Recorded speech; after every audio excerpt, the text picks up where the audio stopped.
everybody, and welcome to the stream. I hope all of you guys are doing well. Hello, Kitty Cat. Hello, Scarlet Boy. Welcome to the stream. Thank you for the hap pat. Hello, Proxy. Welcome to the stream. I hope all of you guys are doing well today. Today we'll be continuing with Genshin Impact because the Lunar 7 update has come out in the last couple of days, so we're gonna be doing that today. How's it going? It's going good. It's going good. I hope all of you guys are doing good too. Me. I don't know what's gonna happen. I just know we're gonna go back to Sumeru. I tried to avoid spoilers as well as I could. I just know that the Tora is back. For some reason, I thought we killed him last time, but I guess not. But yeah, we'll figure it out today. Let me switch over to the game. Sorry. I have to go talk to Catherine. Ah, Traveler, Paimon. It's been a while. I hope the volume is okay, but if I have to adjust anything, please let me know. As it happens, there is a letter here for you. One moment. Here. A letter? From who? Dear Diary, Holly! I work as a trainee forest ranger under my master, Oh, Tainari. Holly. I'm also studying at the academia. It's good to you. Okay, thank you for letting me know. I've been getting better and better at reading lately. Mr. Al-Haytham says that the written word is a crucial medium for exploring the world and understanding oneself. That's why I decided to start this diary. I love Holly. I love her so much. Wait, didn't the Tora do some experiments or something on her? I forget what the name of that disease was, but isn't she one of the people who got some disease because of the Tora? Oh dear, I have a bad feeling about this. That said, what should I write about? Things are pretty quiet in Sumeru these days. Life is good. Every day is a fulfilling and happy one.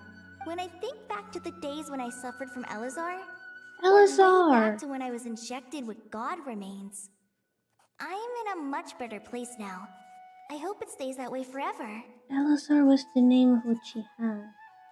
Hello, Cho-A. Welcome to the stream. I hope you're doing well.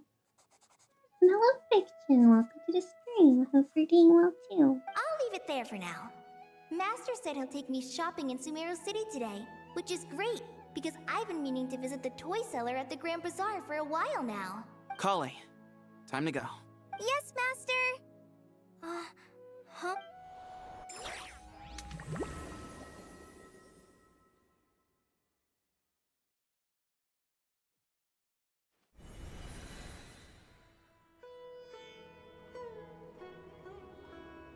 What's wrong, Kale?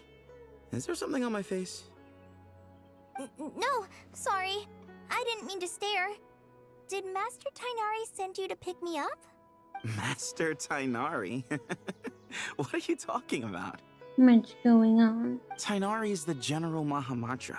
What? He's probably busy arresting criminals in Sumeru City. But Cyno I mean, if that's what floats your boat, I can introduce you, but...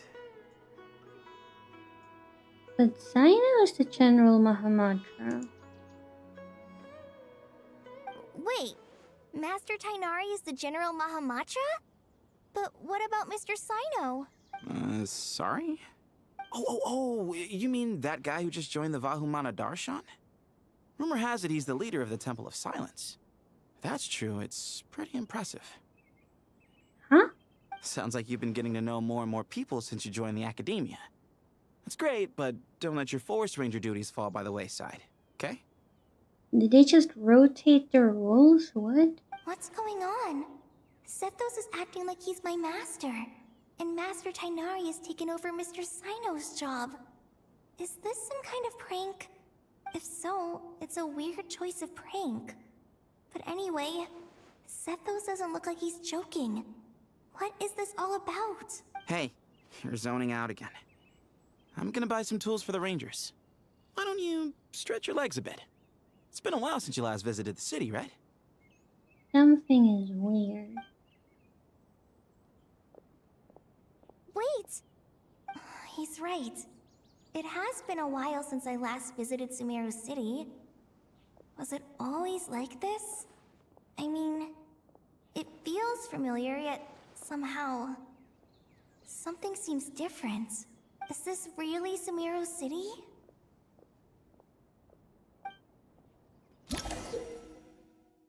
Okay.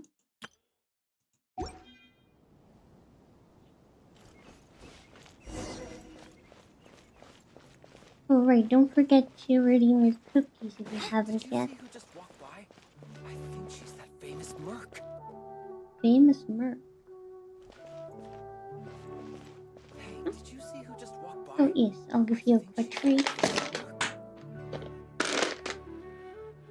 I'm gonna say, Scarlet Boy, Yoko really likes you with all the treats you're giving to her. I think she's that famous merc.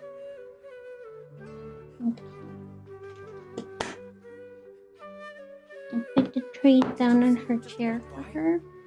I'm sure she will come by soon to pick it up. How will I ever save enough money to buy that custom-made axe with floral carvings from the blacksmith? It takes courage to maintain a peaceful life, too.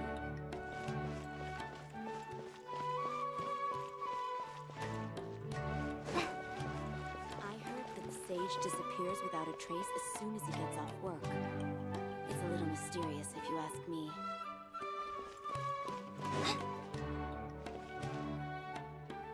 Lord Kave Bay, did you get a chance to review this month's accounts? Huh? Any feedback?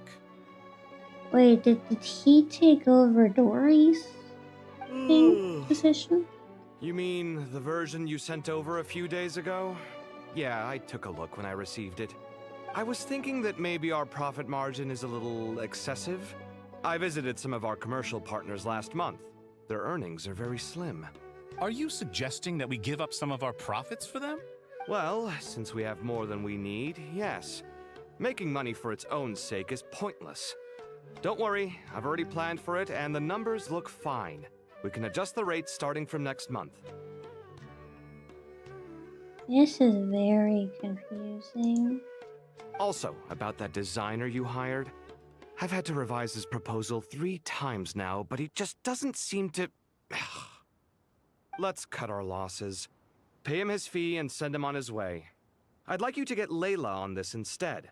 She was Cyrus's student, and she designed the Palace of Alcazarzare. Seems like a much safer choice. Okay, so Layla is Kave and Kave is Dory and... Hmm? Who's sneaking around over there? Mr. Kave? Do you recognize this person, sir? Hello, Renata. Welcome to the stream. I hope you're doing well. Genshin Impact, the perfect game for pretending you're on an epic adventure while actually just farming for that one rare item. Yes, it's all right. We've met. This is Kale, Sethos' trainee. He brought her along the last time I went for drinks with him. What brings you to the city, Kale? Is your master here too? No, this is all wrong! Why is Mr. Kave saying that too? Tainari is my master, not Sethos. This can't be real. I have to ask someone else. There's gotta be someone else out there who still remembers the truth. Hey, wait! Don't run off! How strange. What's gotten into her today?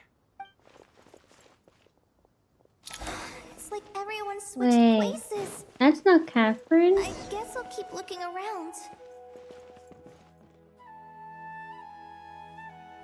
Okay. I mean, he seems to be an Adventurers Guild member, though, but still. It's weird.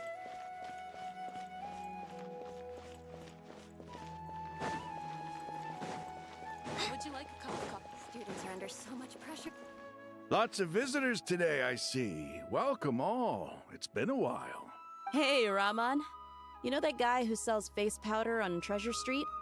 I haven't seen him around in a while. Any idea what happened to him? Oh, you mean a Hongar? Yeah, he got into a brawl with Shavirme on Treasure Street. He's been banned from setting up shop there for now.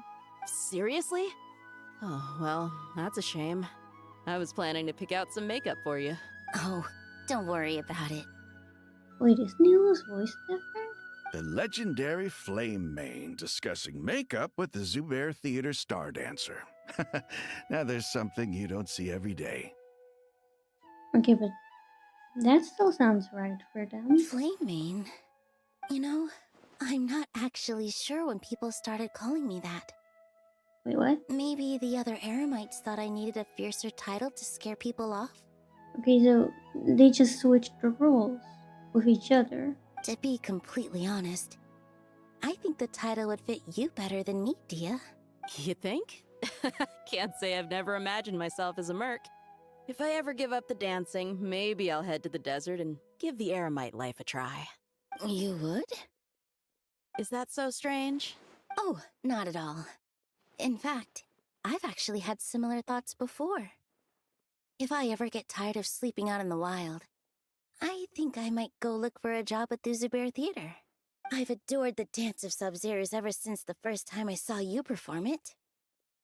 If the chance ever came up, I'd love to try it out on stage for myself. This is all weird. Neil's voice is so graceful. You have to expect her to start performing at ballet every time she speaks. Yeah, I really like her dancing. Really? If our manager Sataria heard you say that, she'd hold you to it. Probably grab you by the sleeve and never let you go again. Is it just me or does she sound different? Or maybe I just haven't heard her in so long that I forgot how she sounds. Hey, when that day comes, I'll do your makeup myself.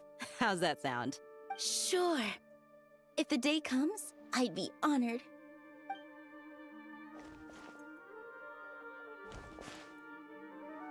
I know. Hold on.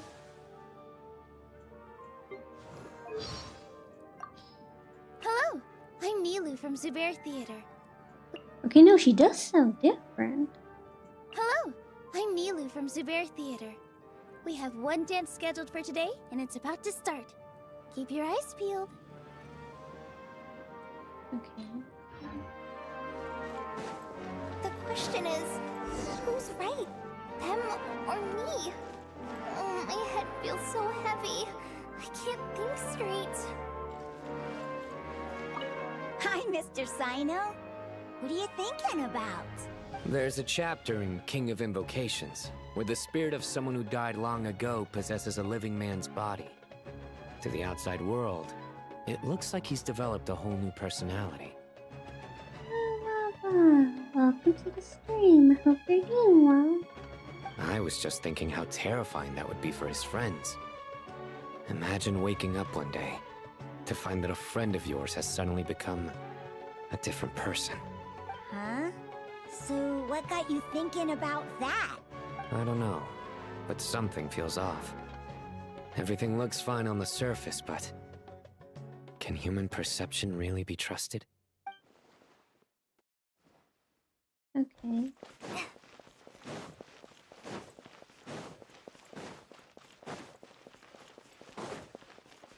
Oh, wait. Alright, not a single Mora short. That covers you for this month's rent. Wait, so Dory is Alhaitham? What a relief. I was worried the design fees I received this month wouldn't be enough. Oh dear. Well, next time, don't fret. Just let me know and I'll give you a few days' grace. We've known each other long enough for that. Anyway, how are you settling in? I couldn't help but notice that you're staying up late quite often. Yeah, I can't explain it. I just feel more inspired at night.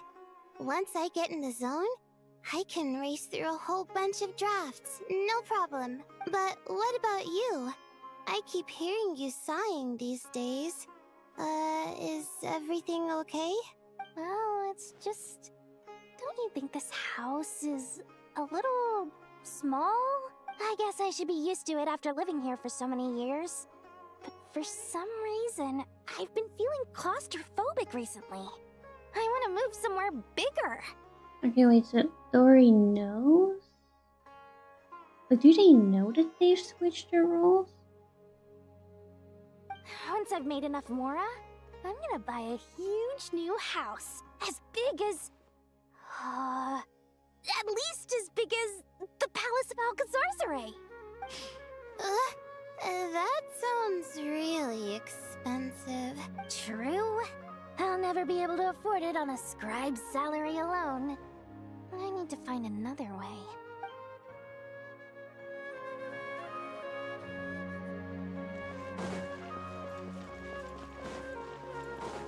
Does that mean that I'll hate Miss Layla? Mahamatra Tainari, we've apprehended the suspect. You're all schizo?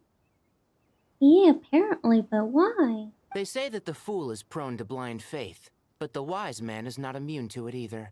Siraj, do you have anything to say in your defense? Tainari, you were the one who turned the sages against me. Just a few words of caution from you was all it took to destroy my research. And now you're trying to stop me again? You should know that mechanical life is the future! We must cast aside our useless flesh and... That's enough. I'm not in the mood to listen to your lunacy.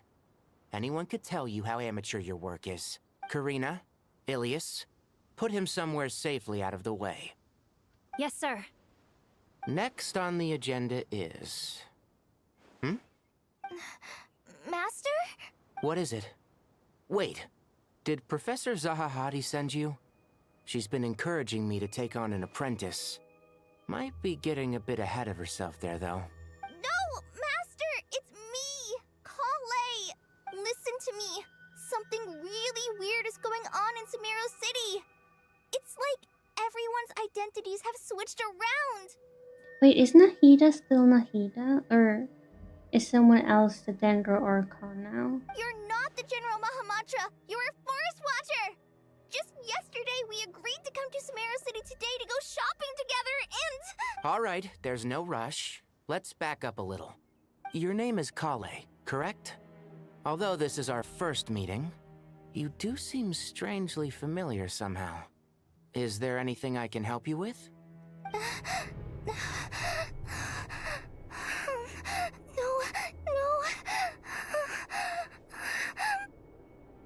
Poor Kale. Master! What is it?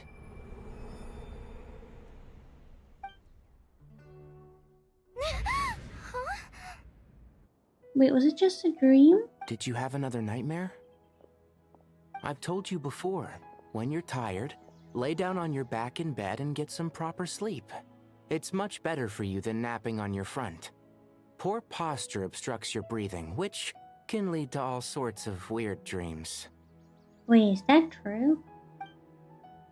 Now, we're supposed to go shopping in Sumeru City today, remember? Cheer up. I'll take you to Hushang's. I heard he's got some new toys in stock. Okay, so it was just a dream. Go wash your face, take some deep breaths, and when you're ready, we'll head out. Okay. Thanks, Master Tainari. So it was just a dream. And yet, dreams can sometimes be a warning of things that will soon come to pass. Is that Nicole? Who said that? That dream felt unusually real, didn't it? Here's my suggestion. Since you're heading into Sumeru City anyway, you may as well tell Lesser Lord Kusanali about everything that happened. And just to be on the safe side, I think you should also inform your 2 traveler friends who once helped save Sumeru. I'd write them a letter if I were you. Time is short. A storm is coming from beyond the bounds of fate. Oh dear. Oh no.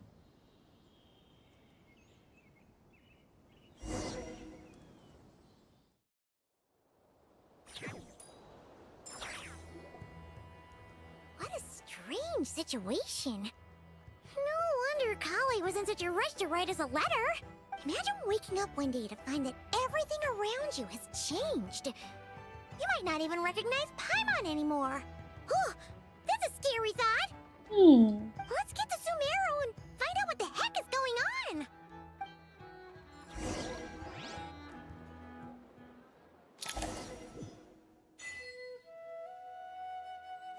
We're back.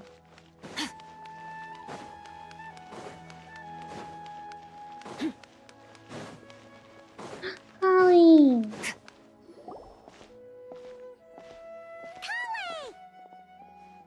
Traveler! Paimon! Thank goodness! I'm so glad you made it! Of course! We won't let anything happen to you, Kale. So, what's going on in Sumeru City? Looks like lots of people are moving or something. Yeah, I was just gonna say, after I wrote my letter, Master and I went to Sumeru City and told the Dendro Archon everything that I experienced, from start to finish. What did Nahida say? She was silent at first. It seemed like she was deep in thought. Then the next day, we got told that she was ordering everyone to leave Sumeru City immediately and move to Caravan Rebot. Why? The entire population of the city has to move? Yeah. Not just Sumeru City. The evacuation also includes Lokapala Jungle, Avidia Forest, Ashavan Realm, and Ardravi Valley. Okay, something big is going on. Basically, everyone living in the rainforest must temporarily relocate to Caravan Rebot. Holy smokes! That's crazy! Yes, it's quite an operation. Even if people only bring the bare essentials, the scale is simply enormous. They've requisitioned almost all the Sumpter Beasts in Sumeru for the task, including the entirety of Dori's Sumpter Beast Park. All on account of the dream Kali had? Did Nahida give any indication as to why? The Dendro Archon said that what Kale experienced was not a dream, but a warning.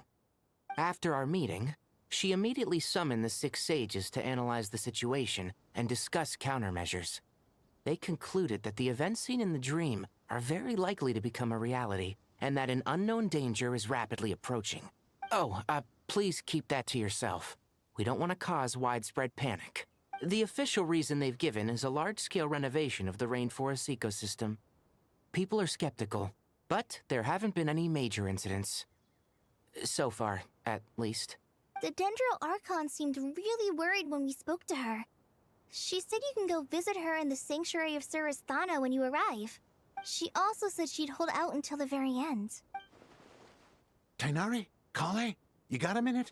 I need a hand here. One moment, I'll be right there.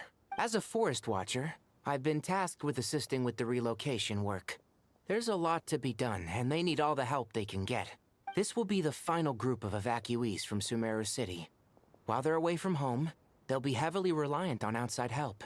Thank you for coming in our time of need. As you can see, another crisis is upon us.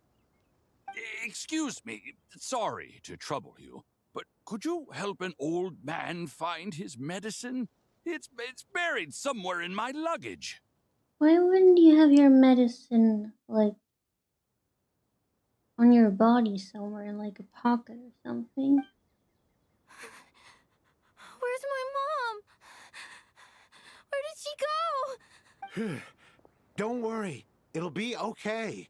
Those items are worth a small fortune. Make sure you store them somewhere safe. You understand? I bet you thought you'd get away with this in the chaos, huh? Guess again.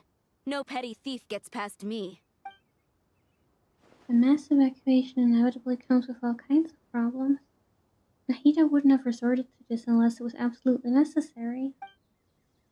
The strange events of Kali's dream took place in Sumeru City. Whatever danger is afoot, it must start here, which is why everyone has to leave.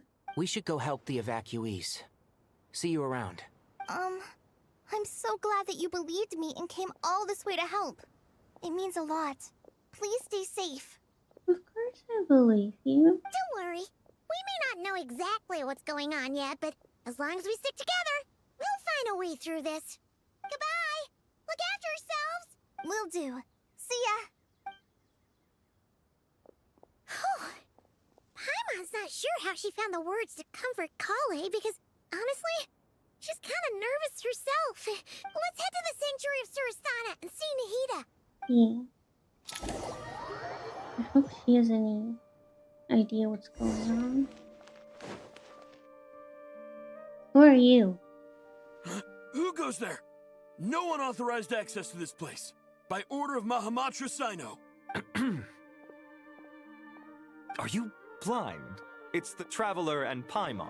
Surely you've seen them before. Yeah, I'm the main character. Huh? Oh, so it is. I'm sorry, I haven't been sleeping well lately. My nerves are a little frayed. Not sleeping well, you say? What's troubling you? The Dendro Archon is in a very vulnerable state at the moment. Mahamatra Sino is concerned that our enemies might choose this moment to strike, so he's ordered us to strengthen our defenses. Just seeing you two again already puts our minds at ease. Please, enter. I'm sure everyone's expecting you.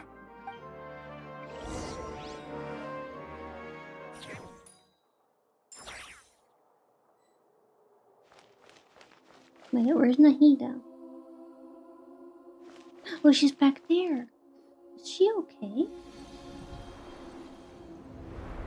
Wait, Hakkai's here too. Traveler, Paimon, you made it. Aha! Perfect timing. Reliable helpers like you are just what we need right now. Oh, it's good to see everyone again. Kawaii gave us a rough idea of what's going on, but we still have a lot of questions. What kind of danger is Sumeru City in exactly?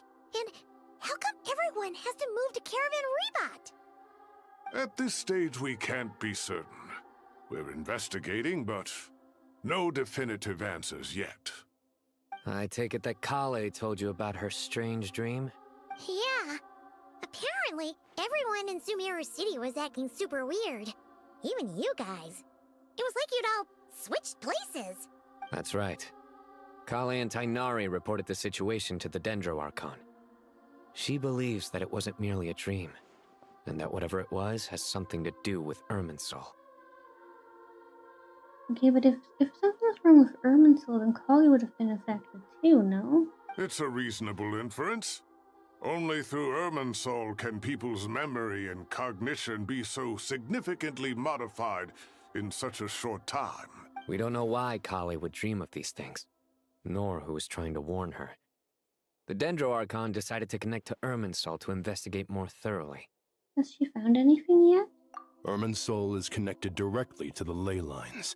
The tree serves as a central hub where the ley lines converge, and its core function is to record and store the world's knowledge and memories. Thank you for the help. But something has gone awry, severely compromising the performance of this core function. Information is bottlenecking inside Irminsul, hampering the ley line's flow. If this continues, new information will languish unrecorded, with existing records thrown into disarray. In short, the souls of the dead will be stranded, while the living have their sense of reality warped. In the long run, Kale's dream could well become a reality. And that's just the beginning. There's no telling what other nightmares could end up coming true. Irminsul. The ley lines. I have come this far, to use my death to open the gates of the ley lines to my people. In Natlan, the captain was storing stranded souls inside his own heart. It was only after the rules of the Night Kingdom were amended that they were finally able to return to the ley lines. And that was just one nation. A problem with Irminsul itself could end up affecting all ley lines worldwide. Faced with a growing backlog of information, the Dendro Archon decided to connect herself directly to Irminsul and take over the recording and processing function herself. But it is an almost impossible task. Individual brains aren't equipped to deal with the sheer volume of knowledge and memories involved. All that information flooding in at once would instantly fry any human mind. And for a god, even for a god, the suffering must be unimaginable. The Dendro Archon's power originates from Irminsul. Any issue with the tree itself takes a toll on her to begin with. On top of that, she's subjecting herself to the grueling task of processing all that data. It must be torture for her. And despite all of this, she is somehow finding the strength to investigate the Irminsul situation from within and send us her findings. I finished analyzing the latest data. Looks like our working theory was wrong. There's no signs of Irminsul having been attacked from the outside. So it's internal then? Some sort of disease, perhaps? No. I've spent half my life studying the ley lines. If Irminsul malfunctioned this easily, the world would have met its end long ago.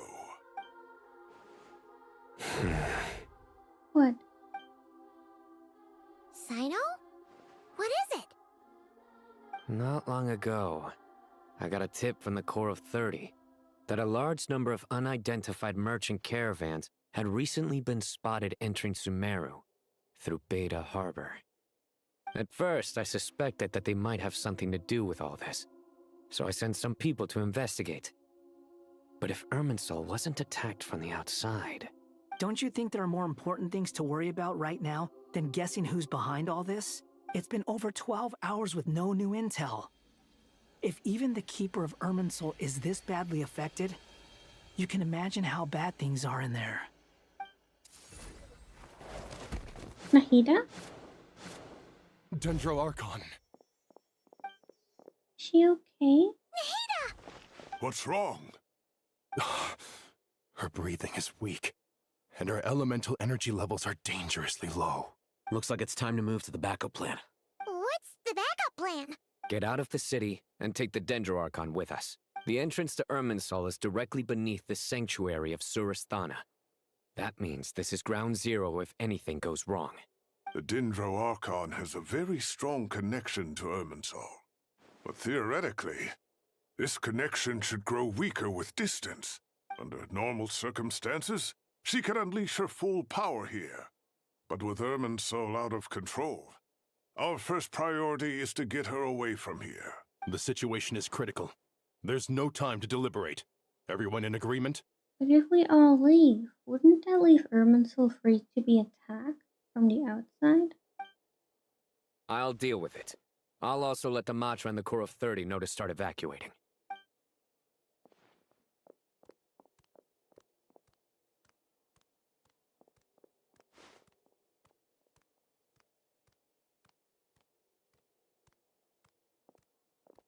Let's go. No sense grieving when there's nothing more we can do. Agreed. We'll be back as soon as this is over.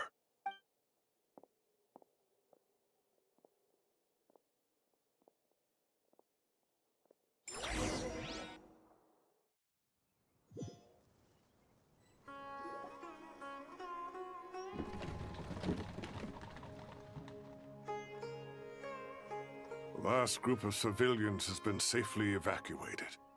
Dendro Archon's carriage will travel with them. Sino and Hat Guy will protect the convoy. That's good news. But you don't look very relieved. With the Dendro Archon in a coma, we've lost our means of investigating the situation. And with Irminsul still deteriorating, we have no choice but to evacuate Sumeru City. Feels as though we're being pushed along by an invisible hand. Stop moaning, Cyrus. We're the teachers here. We should be showing a little more confidence, don't you think? A wise judgment. Let's move out to Caravan Rebot.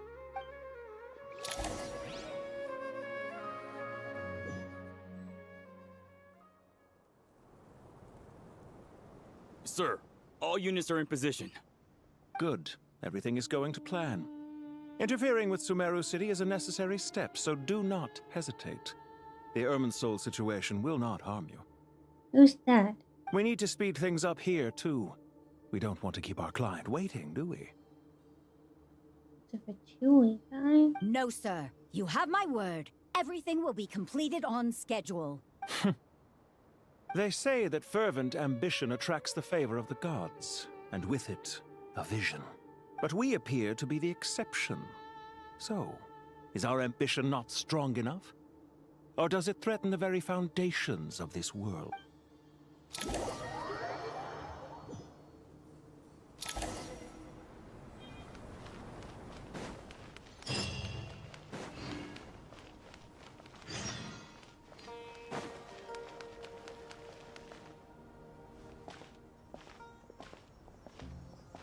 How is the Dendro Archon? Her breathing is steady. I prepared some therapeutic incense for her, but it hasn't had much effect. Her vitals are still very weak. Based on the information you've provided, I have a working hypothesis. Her condition is partly due to Irminsul's influence, and partly due to a physiological imbalance caused by the rapid depletion of her power. Elemental energy usually flows through the body at a relatively constant rate. The body grows accustomed to this rhythm, so when it's thrown out of balance, physical symptoms will appear. Is this similar to the ley lines? Overloading and withering both directly affect their vitality, potentially causing irreversible damage. Correct. From a biological perspective, if you overexert yourself, you pay the price with your life. The Dendro Archon is not only drained of power, but her life force is at a critically low level. Is there any way to restore her health? I know the ley lines have strong self-healing abilities. As long as any blockages or pollutions are dealt with, they can quickly regain their vitality. But what about people? Well, gods. What's their capacity for self-healing? Before we think about that, there's a bigger predicament to resolve. Restoring the Dendro Archon's power requires us to heal Irminsul first. But that will be extremely difficult without the Dendro Archon's power. Paimon's already getting lost here. Minari and Sino are discussing the current situation at pace. I have to concentrate hard to keep up. Master Tighnari and Sino look so serious. I've not heard Master speak in this tone for a long time. Tighnari. Who are those people? Master Nephis? Sages? Oh, the sages, right. Tighnari, haven't seen you in ages. Have you gotten taller? Or did your ears get longer? Hopefully the former, Uncle Baladuri. Sino, where's Professor Cyrus? I thought he'd be with you. He went out into the wild to investigate the situation. He said that the Irminsul anomaly will likely start to affect the real world soon. He shouldn't be trotting around alone at his age. Which way did he go? I'll look for him later. Would someone mind introducing us? Ah yes, of course. Allow me to do the honors. I'm sure we're all familiar with the Traveler and Paimon. They're the heroes who helped foil Azar's conspiracy and save Sumeru. These gentlemen and I are the 6 current sages of the Academia. Balduri and I are part of the Old Guard, while the other 4 took office after Azar and his clique fell from power. We have Sage Alkindi of the Spontamad Darshan, Sage Farnas of Kasharawar, Ritaoist Sage Shakir, and finally Harabatot Sage Rusht.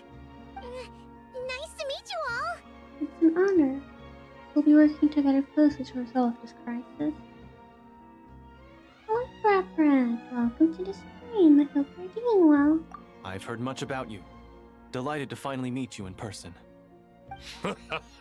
You're younger than I imagined for someone with the power to stand up to fate itself. Thank you for lending your aid to Sumeru once more. Once we're on the other side of this, could we get a photo together? My daughter has a friend named Isak. He's always talking about you two. Of course! No true hero would deny a child their wish. Back to business. So with the Dendro Archon currently in a coma, the people have taken temporary refuge at Caravan Rebot. But they cannot stay here forever. We need to come up with a plan as soon as possible. Fernas, any thoughts? Well, firstly, having reviewed the data, I'm inclined to agree with your assessment. This doesn't look like an attack on Irminsul from the outside. Rather, it resembles a malfunctioning machine. Calculations going haywire and sparks flying. That being said, before we consider how to fix it, we need to understand precisely what has gone wrong. Furthermore, we somehow need to ascertain this without relying on the Dendro Archon's power. We have no direct access to Irminsul. However, we might be able to gather the information we need from the ley lines. Study the branches to learn about the trunk, in other words. Hello, Mark. Welcome to the stream. Hope you're doing well. Gotta complete Sumeru. Wait, you haven't completed Sumeru yet? Wait, is that what Cyrus is up to? No wonder he ran off to research in the wild. Curse always one step ahead of me, isn't he? I heard that while in the sanctuary of Surasthana, the Dendro Archon had to serve as the central information hub herself. This is a clear sign the situation within Irminsul might be far worse than we can imagine. Irminsul is vital not just to the safety of Sumeru, but to all of Teyvat. We must be the ones to bear responsibility for this world. To be on the safe side, I think we need to consider some backup plans. Remember when you first picked up this game, you spent all the premium currency on the standard banner? You spent your primos on the standard banner? Oh, grub rats. Are you saying we should consider a scenario in which Irminsul is completely destroyed? I'm merely pointing out that the possibility exists. I mean, it could be worse, but, you know, we completed the King Dashford and the free Maxi Archon quest.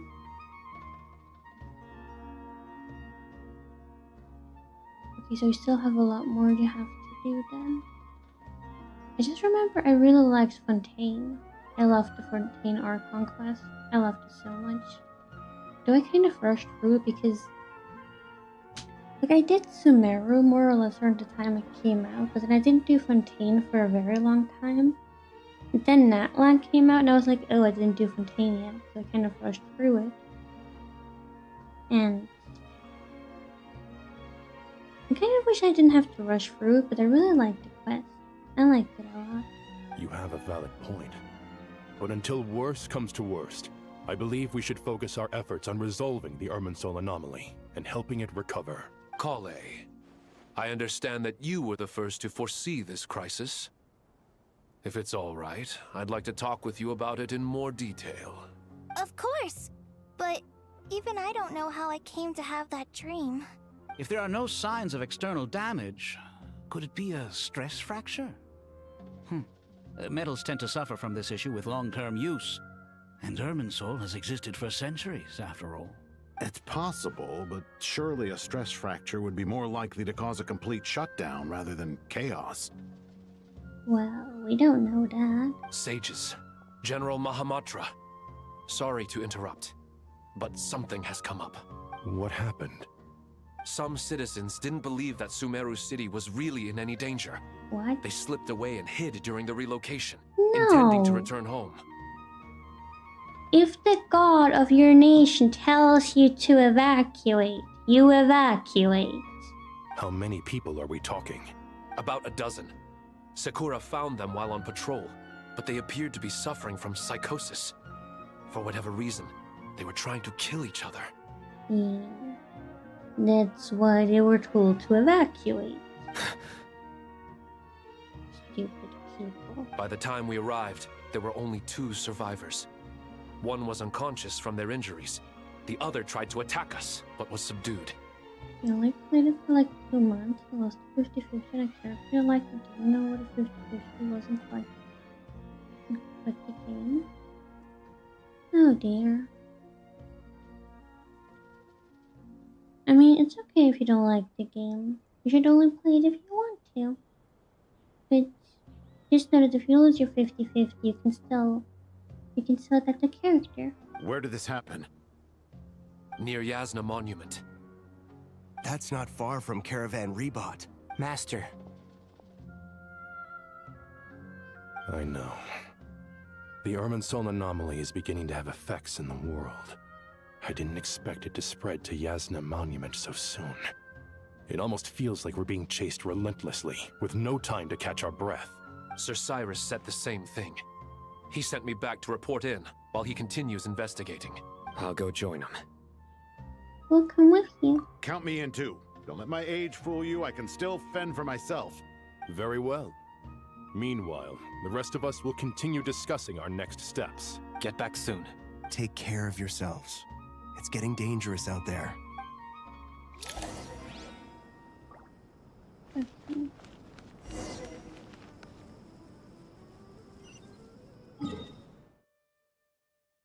But we can't use our waypoints.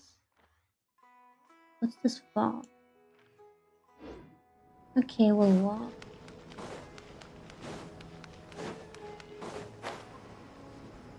I know I'm spoiled, but I like having waypoints. I mean, at least we don't have to walk. Still. No, you don't like the game, just didn't know what you were doing, so you quit. Oh, I see. I see.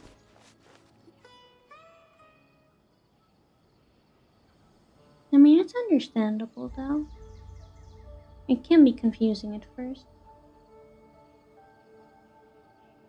Please, don't go any further. As you get closer to Sumeru City, there's no knowing what dangers you might encounter. So this is our mentally disturbed man? I'm going to gut you all!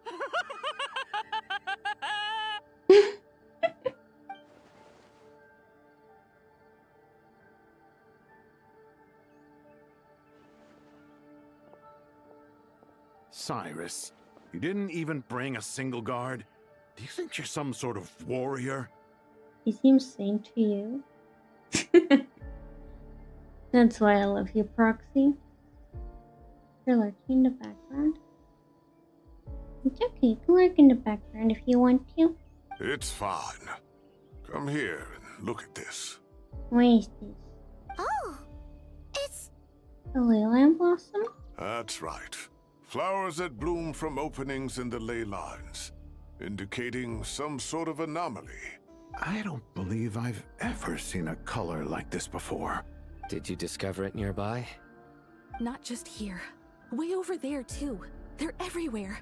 There's even more in that direction. So that's where the fog comes from. How did you ascertain the situation further ahead? Didn't you just say that we can't go beyond this point? Yes. This area is relatively safe so far.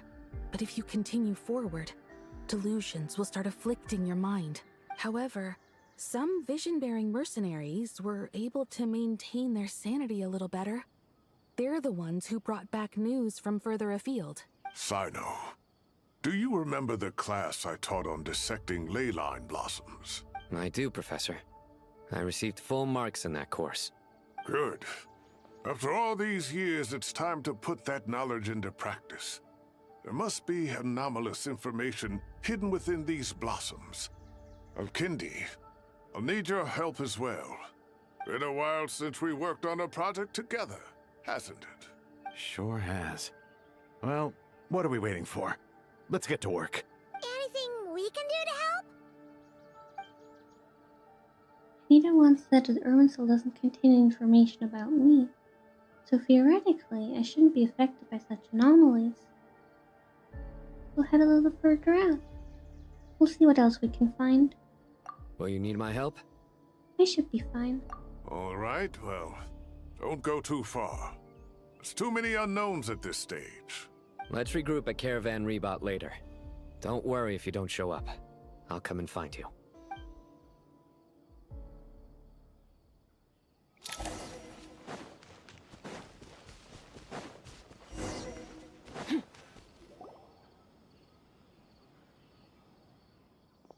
Dark clouds gather in the sky, a sure sign that a storm is approaching. Slowly but surely, the strange weather is spreading. The rainforest creatures must have sensed that something is wrong, because they're beginning to flee too. We don't have much time left. Tenari said that to help the Dendro Archon regain her power, we need to heal Irminsul. But healing Irminsul requires the Dendro Archon's power.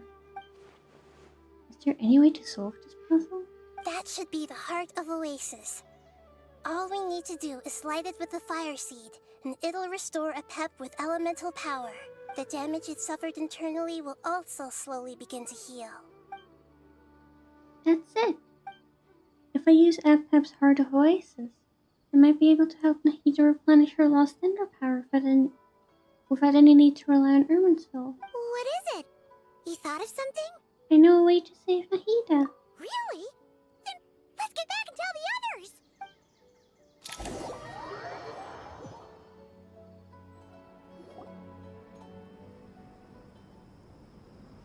Phew. Glad to see you've returned safe and sound. Any longer and we would have gone out looking for you. Well, this is a nice surprise. Paimon sure feels better with everyone we know here. It's great to see you all. We've made some progress, so let's start by giving you and Paimon a quick update. By dissecting the ley line's blossoms, we've been able to deduce that although Irminsul is experiencing an anomaly, it has not completely rejected access from the outside. The Dendro Archon has the power to connect to Irminsul, but there's also another way. I assume you recall the devices everyone was wearing when you first arrived in Sumeru? Yes. Devices? Oh, wait. You mean... Those ear thingies. The Akasha terminals? Right, Akasha terminals. That's right. Of course! It's been so long, Paimon almost forgot all about the Akasha. Wasn't it shut down, though? Yes, but although the system isn't currently operational, the technological infrastructure is all still there. And it turns out that a certain someone gets so bored at work that he's actually read through every single one of the instruction manuals. No prizes for guessing who that was. If praising others is that embarrassing for you, you can simply spare yourself the ordeal. As much as it pains me to say anything nice about him, there's no denying his intelligence. He rarely forgets anything he's read. The Akasha is exactly what Sumeru needs at this moment. Between us, we should have all the knowledge and expertise we need to get it up and running again. But if I recall correctly, doesn't the Akasha need a Gnosis to function? That's exactly right. The Akasha relies on the Gnosis as a power source, and in its absence, we'll need to find an alternative. To tackle this problem, it looks like we'll be relocating once again. Namely, to the Temple of Silence. Ring any bells? It's the only major institution in Sumeru dedicated to preserving the knowledge of King Deshret's civilization. You might find the answers you're looking for hiding there. I agree. There's a good chance. Master Nephis and the other sages have discussed it. As the chaos from Irminsul continues to spread, Caravan Rebot won't be a safe haven for much longer. We have to move into the desert next. The scholars and sages will head to the Temple of Silence, while the civilian population seeks refuge in Aru village. The Eremites will keep everyone safe during the journey, and Candace will be there to receive us at the village. This leaves us just one thing to worry about. That Dendro Archon. She's very weak. We can't afford to wait until Irminsul is fixed. There has to be another way to help her. Huh. Well, luckily, the Traveler had a eureka moment while we were out investigating. Really? Wow, nice one, Traveler. Let's hear it. Tell everyone about the time you and Nahida saved What say our Amorta experts? Theoretically, it's feasible. From what you're saying, although elemental life and elemental energy have their differences, the Dendro Archon has explicitly stated that she can imitate the power of the former. In which case, as long as Apep is willing, she should be able to convert her own power into a form that the Archon can use. It wouldn't be difficult for her at all. The only problem is convincing her to help. I'll find a way to persuade her. Yeah! Even though she wasn't exactly friendly the last time we met, she didn't refuse to talk with us. When she realizes the danger that Nahida is in, surely she won't turn a blind eye to it. Well, hopefully not. Either way, we're not exactly spoiled for choice here. Hey, it's better than having no options at all. I agree. Without Irminsul's aid, the legendary Dendro Dragon Apep may well be the only living thing in Sumeru who can help our Archon recover her power. There's no time to lose. I'll bring this proposal to Master right away. If he and the other sages agree, we'll split into 3 teams. The academics will go to the Temple of Silence to look for a solution to the Akasha problem. The Eremites will escort the civilians safely to Aru village, and the Traveler and Paimon will take the Dendro Archon to see Apep. There's still a long road ahead, and no knowing if we'll make it. But at least we have a direction now. I'll take it over floundering around in confusion. If there are no objections, then let's proceed. But before we adjourn, I would like to leave you all with some parting words. No matter the distance between us, there will always be an invisible force tying us together. May the bonds forged in the past shine bright like stars and open a new path before our feet. Huh. Is that from King of Invocations? No. This one's from King of Invocations, the sequel. Oh, it's from the sequel. Well then. What's the difference? The sequel's much cooler. Yeah, everybody knows the second part is always better. The second part is always better. Couldn't agree more. Well, it was very apropos.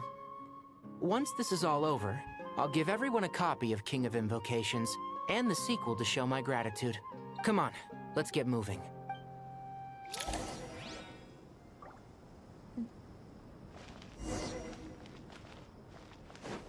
Confirm the Grand Siege plan. Okay.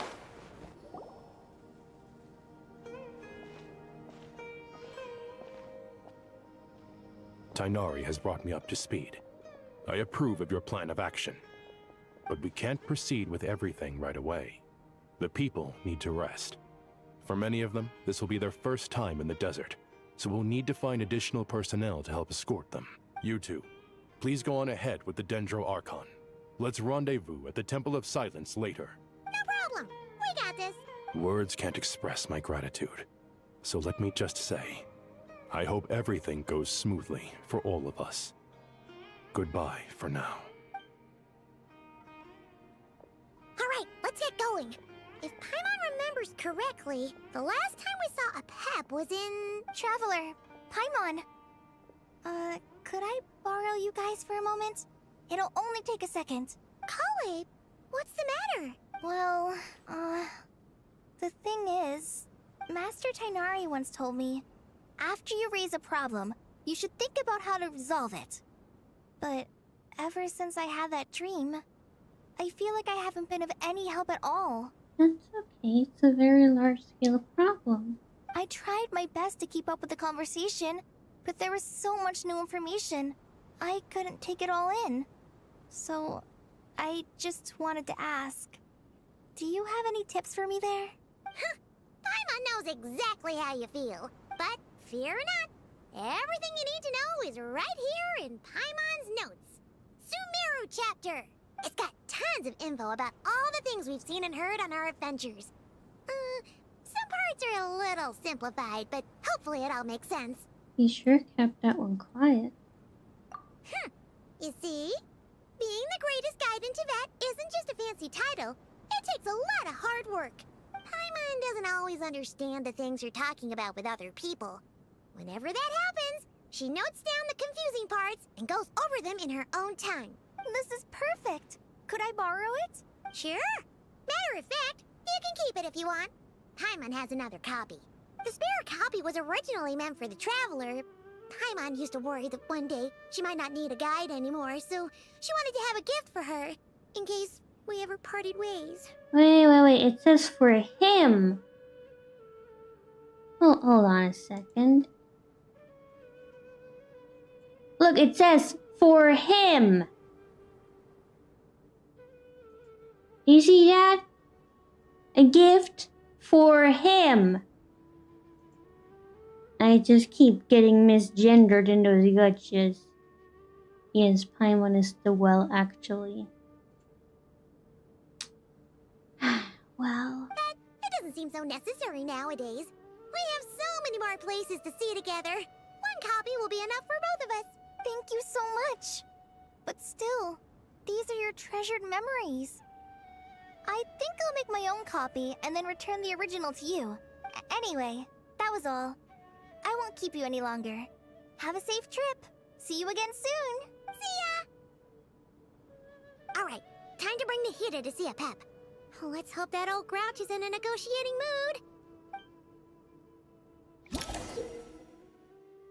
mood. Guiding notes. Okay. Hey, here's a thought.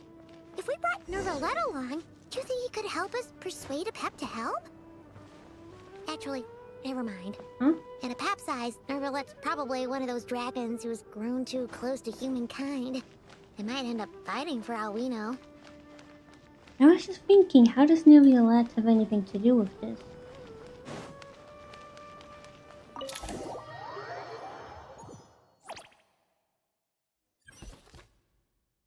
Okay. Hello! I had a feeling your kind might come calling. The ley lines are in disarray. Something has gone wrong with Irminsul, yes. Nothing gets past you.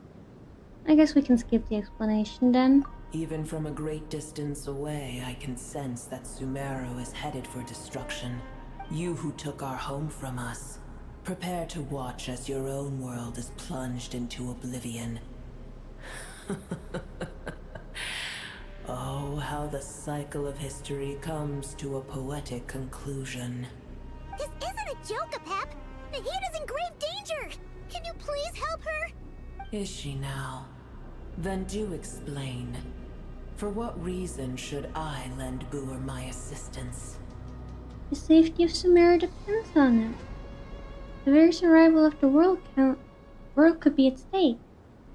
Because you owe a debt of gratitude, and this way you can repay it. The very survival of the world could be at stake. The age of the dragons ended long ago, and the world that replaced it is under the dominion of the heavenly principles. In choosing not to side with your enemies when the heavenly principles' rules began to relax, I have been merciful enough. Do not forget that I have no love for this world you hold so dear. Because you owe a debt of gratitude, and this way you can repay it. Apep, if you truly despise gods and humans so much, well, after the great humiliation of being helped by a god in the past, shouldn't you be jumping at this chance to balance the scales? Now that is a compelling reason. Okay, there we go. When El Ahmar plotted against me and I was tortured by forbidden knowledge, it was Booer who saved me from agony. Okay, so help her now. And though I regard with shame the pity of my enemies, to receive aid without repaying it would likewise tarnish a dragon's dignity. Oh, tiny Booer, puny humans. Just this once I shall deign to show you the true power of dragonkind. Whoa! It's happening again! We're gonna get sucked in! Hold on to me. We don't have the protection of the fire seat this time.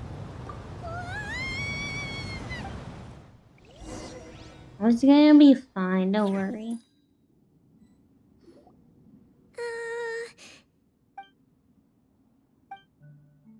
This is an awkward silence.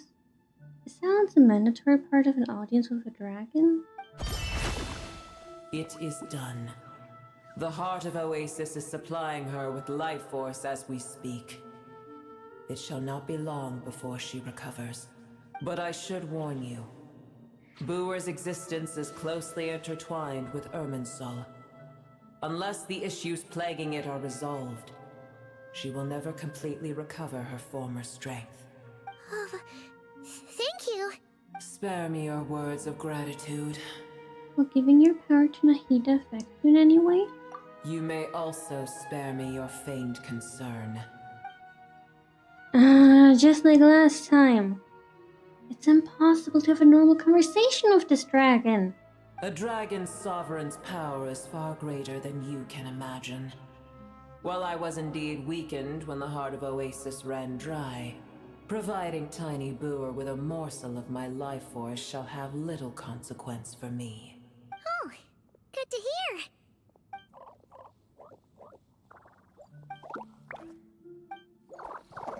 Just like Apep once said, the elemental life forms who emerged with her have now been reborn. The knowledge, memories, and emotions they once had are gone. They're brand new individuals now.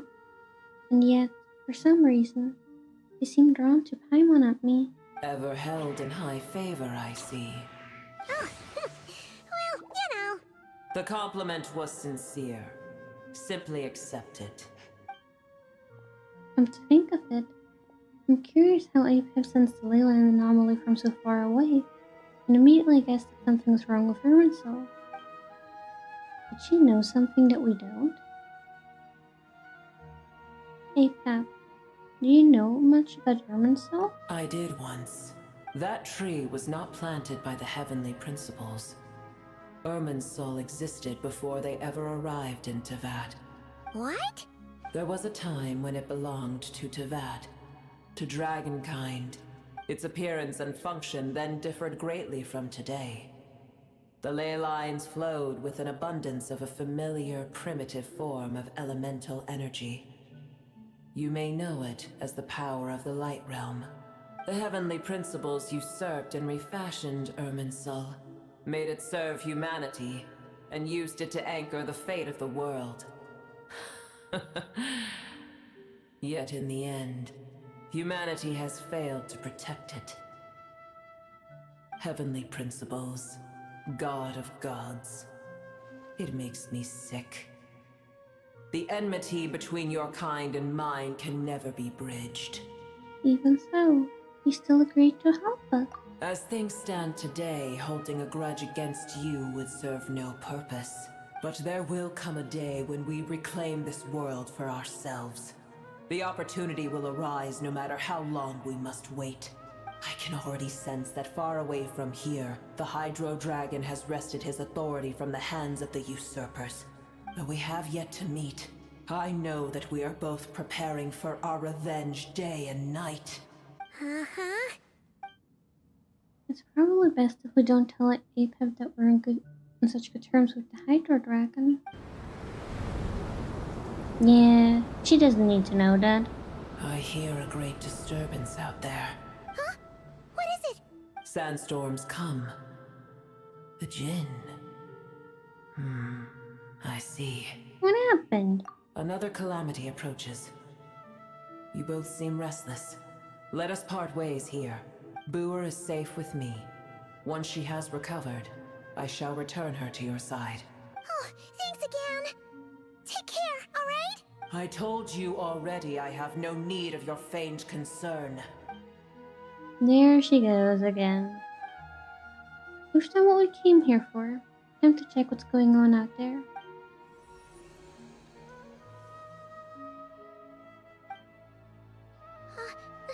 Nahida?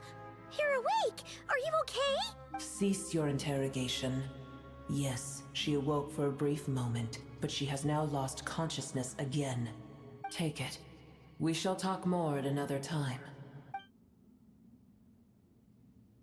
The statues of the gods hang inverted from the heavens, but one alone is unique among them. Its location is, remember, tell no one. The moment I touched the key Nahida handed over, a mysterious piece of information appeared in my mind. I don't know what it means, nor how to decipher it, but I will firmly commit it to memory. This must be incredibly important information.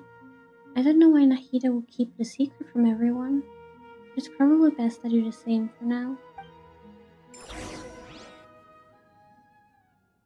Where the heck are we? Did you just dump us in the middle of nowhere? Wait. No. Paimon remembers now. The Temple of Silence is over that way. Come on, let's go find the others.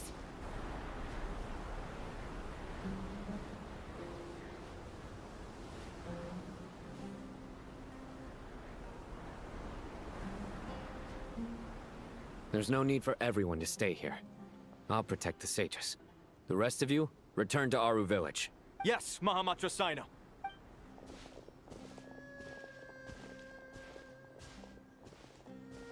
Sino! What's going on?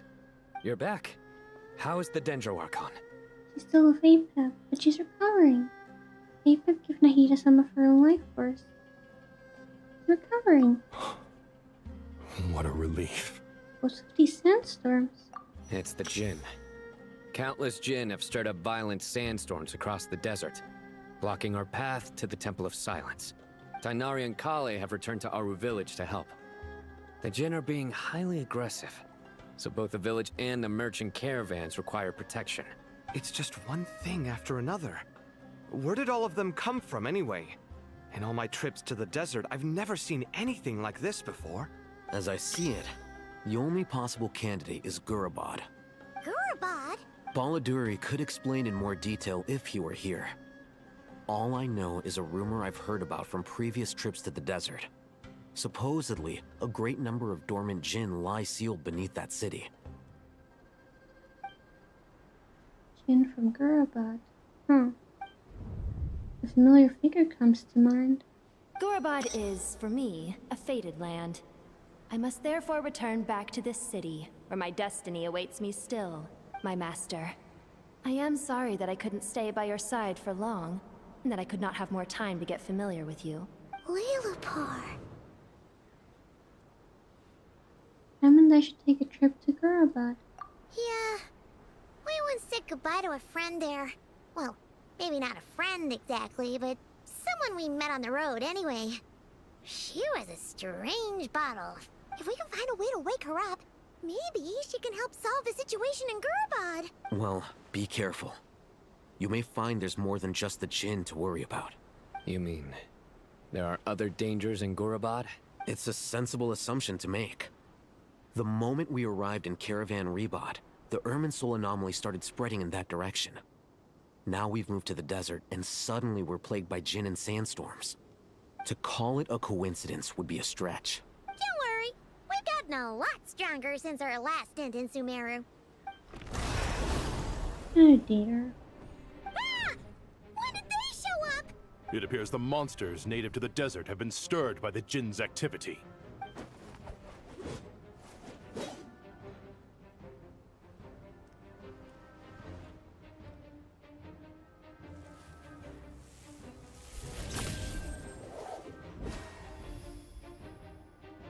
You should get going. We'll take care of things here.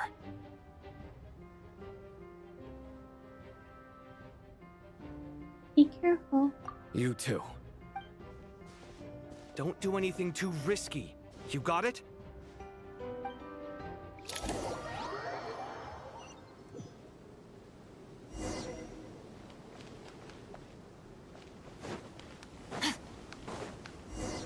The Jinn are swarming out of Gurabad. Looks like our Nathan was right. Let's get inside, see what's going on. Oh dear.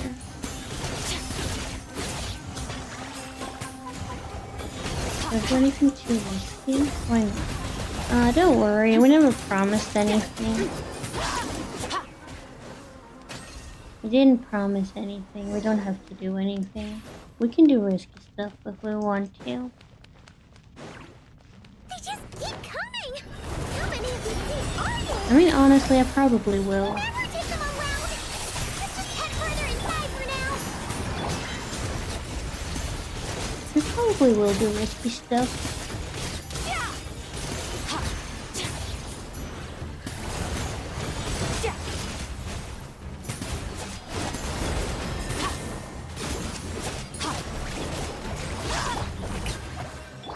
Off to the freezer, get to work!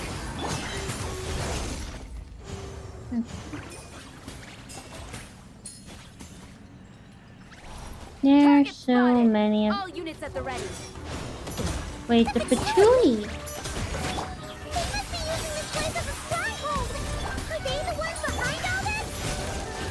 That would make way too much sense, unfortunately.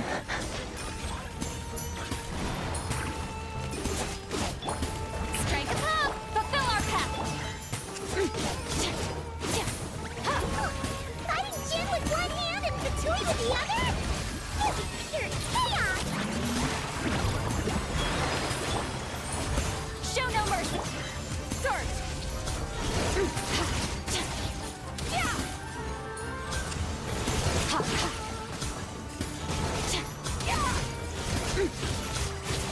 He just keeps spawning! Yoo-hoo! A little amuse bouche! The Pentagon, get to work! Annihilate power! Yes, power.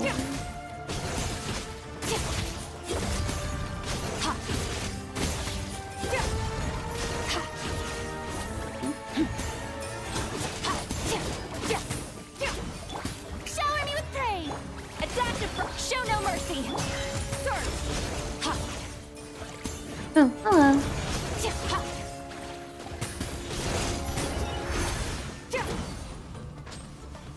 Could you hold still so I can kill you? But are they fighting each other? Well, that works for me.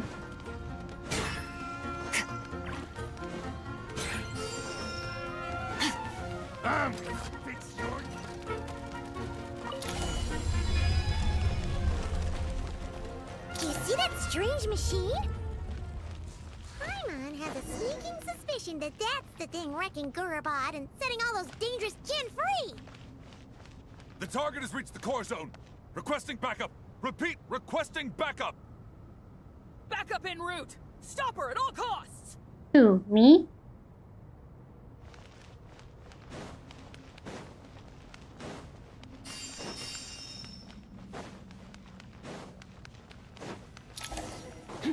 Don't stop me at all costs. How about you don't stop me? Get to work!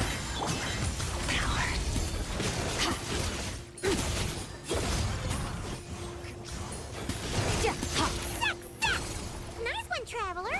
Let's keep going. Hello. Couldn't stop me, huh? You feel stupid?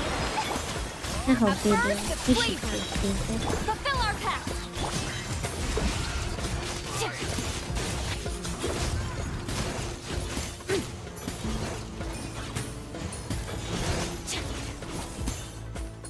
What's this thing do?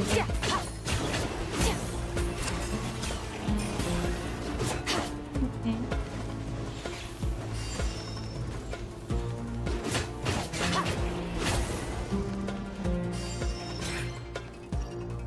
Oh, there's a fruit one.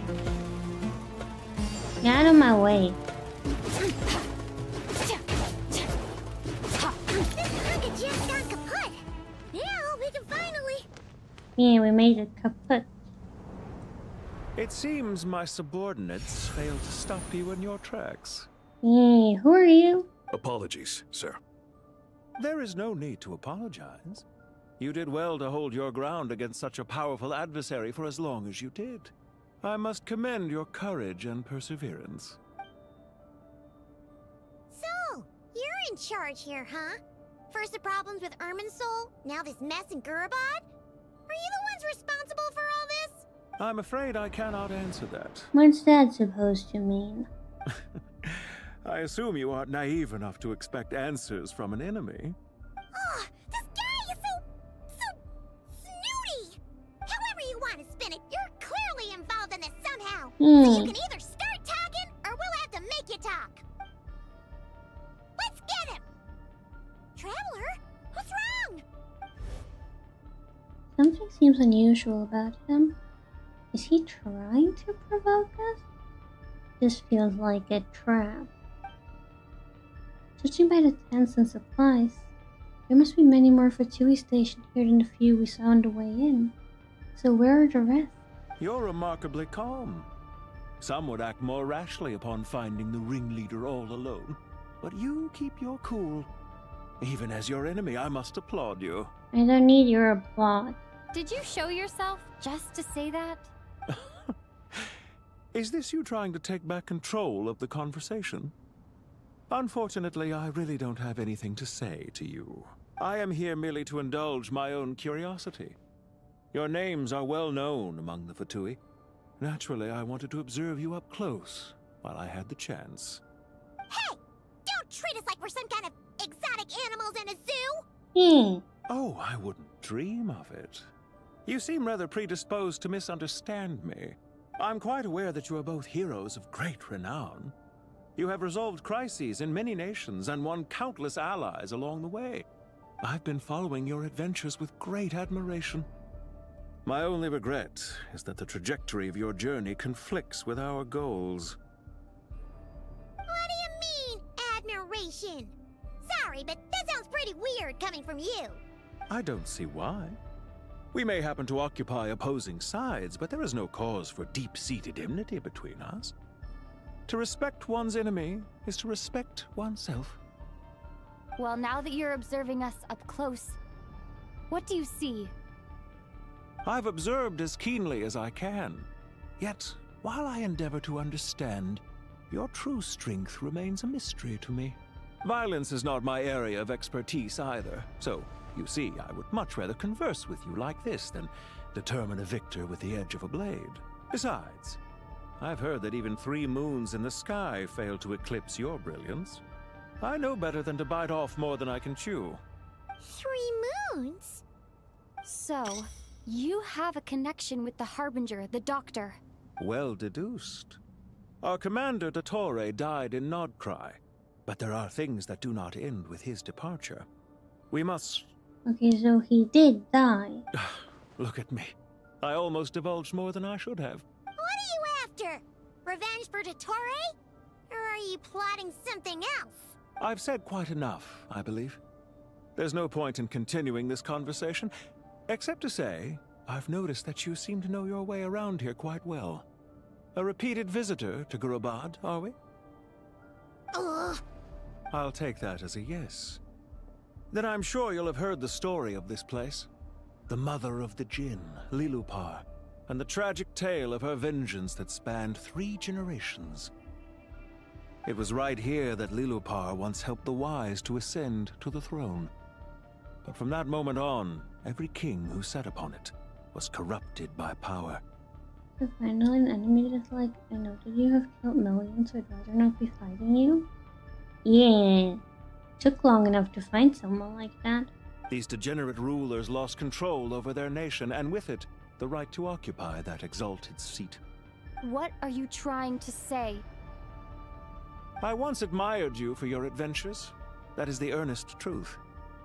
But it appears to me that your journey serves ultimately to uphold the rules of this world. Are these rules truly just? Does the heavenly principles rule with wisdom or folly? And how can we be sure that the 7 who wield authority over the world will not be corrupted? Do you seriously think you're gonna convince us of anything? Convince you? I'm sure my commander already tried that. Why would I waste my breath doing the same? If a few words from a stranger were enough to make someone completely change their stance, it would only prove that they never had a firm will to begin with. I am merely stating my position, so that we might understand each other better. One's enemy in the present may not necessarily be an enemy for life. As for what game I'm playing here, I'm simply buying some time. But now I must bid you farewell. It was a wise decision not to attack me immediately.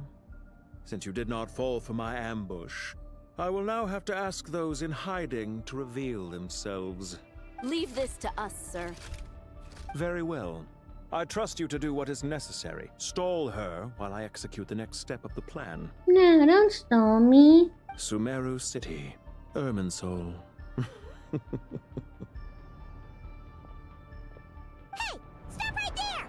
Don't you dare leave without explaining yourself! See, I knew it. We just left Irminsul open to be attacked. All units, stop them! Protect the commander! Did you hear that? He mentioned Sumeru City and Irminsul! You can try, but you won't be successful. We can't let him get away! Get rid of these pesky soldiers, quick! Rear guard to the front! Don't let them through! Wait, can I just run away? No, the doors are closed. Hold on! Just a little longer! The pinnacle of excellence! Fulfill our pact! Power. We finally beat them! That mysterious guy can't have gotten far! Let's catch up with him! Yeah, I'm working on it.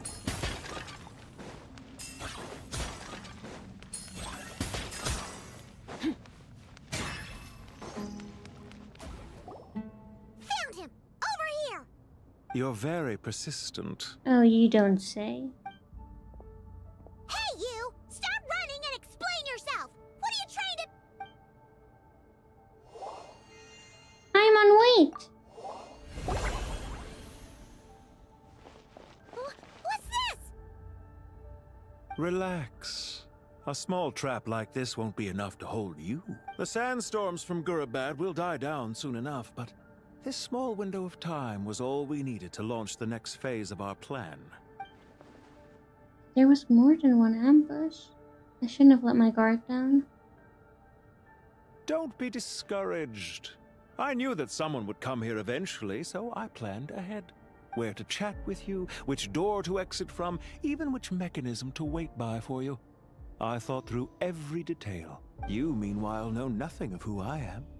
So far, you've only heard my voice, and for all you know, it may not even be real. But not to worry. This is only our first meeting. It shan't be our last.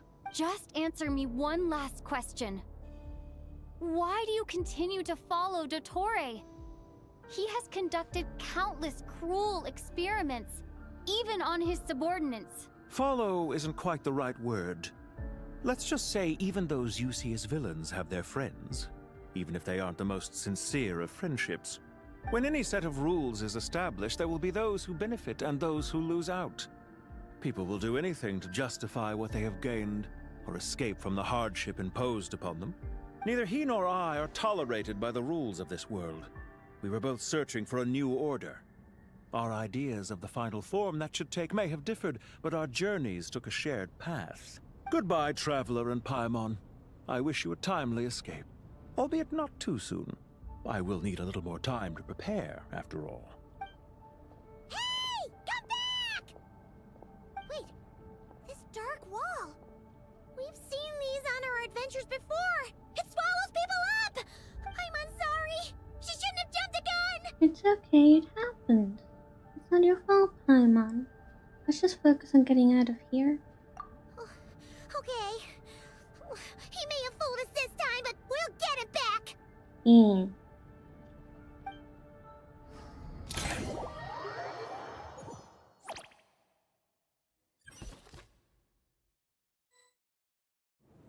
Sino and his team are guarding the north. We'll take this side. There's so many Jin. We can't let them get into Aru Village. Don't fret. I am well prepared for this situation. Huh. So you have a solution? Perhaps you're unaware that I have a trusty genie partner of my own, Plumpy. If I send her to negotiate with the others, this whole thing will be resolved before you can say Mora. Off you go, Plumpy. Huh? Come on, what's the holdup?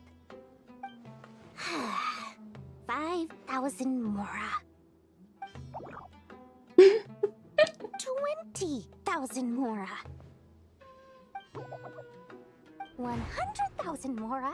Final offer. Isn't it funny when some arrogant person tries to be arrogant and it doesn't work out for them? I don't think there's an English word for it, but in German we have a word for that. Like for that feeling you have. It's called Schadenfreude, which means damage happiness. It's like you're happy that someone else is suffering, basically. And that's what I'm experiencing every time Dory's plans don't work out, because I don't like Dory.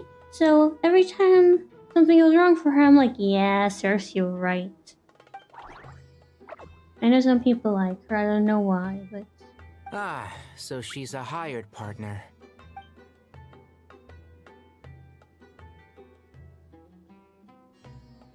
Hired partners are reliable too. Plumpy here is a highly skilled negotiator. You'll see. Just a few words from her and...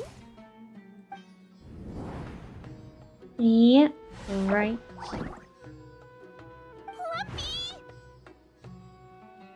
Don't you Jin have any respect for the rules? This was supposed to be a negotiation! How dare you treat my messenger like this? You wanna play rough? You can play at that game!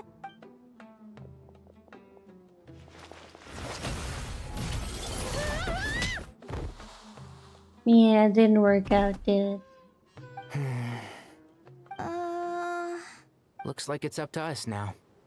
Be careful, Kale. Yes, Master. What happened? And that's why I don't like Dory. Pass out! Never mind. Plumpy, it's time for revenge. You know, this reminds me of when you first arrived in the Vidia Forest. You were trying to help a child retrieve a lost toy when you stumbled upon Spino Crocodile territory by mistake. Yeah, I remember. Our first time fighting side by side. Fighting side by side? I seem to recall swooping in to rescue you with a team of forest rangers. You know, I have all of those characters, but I never used them. Stop. I hear everything! Excuse me?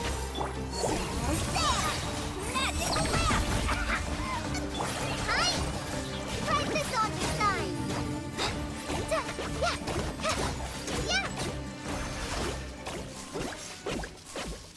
Are we done?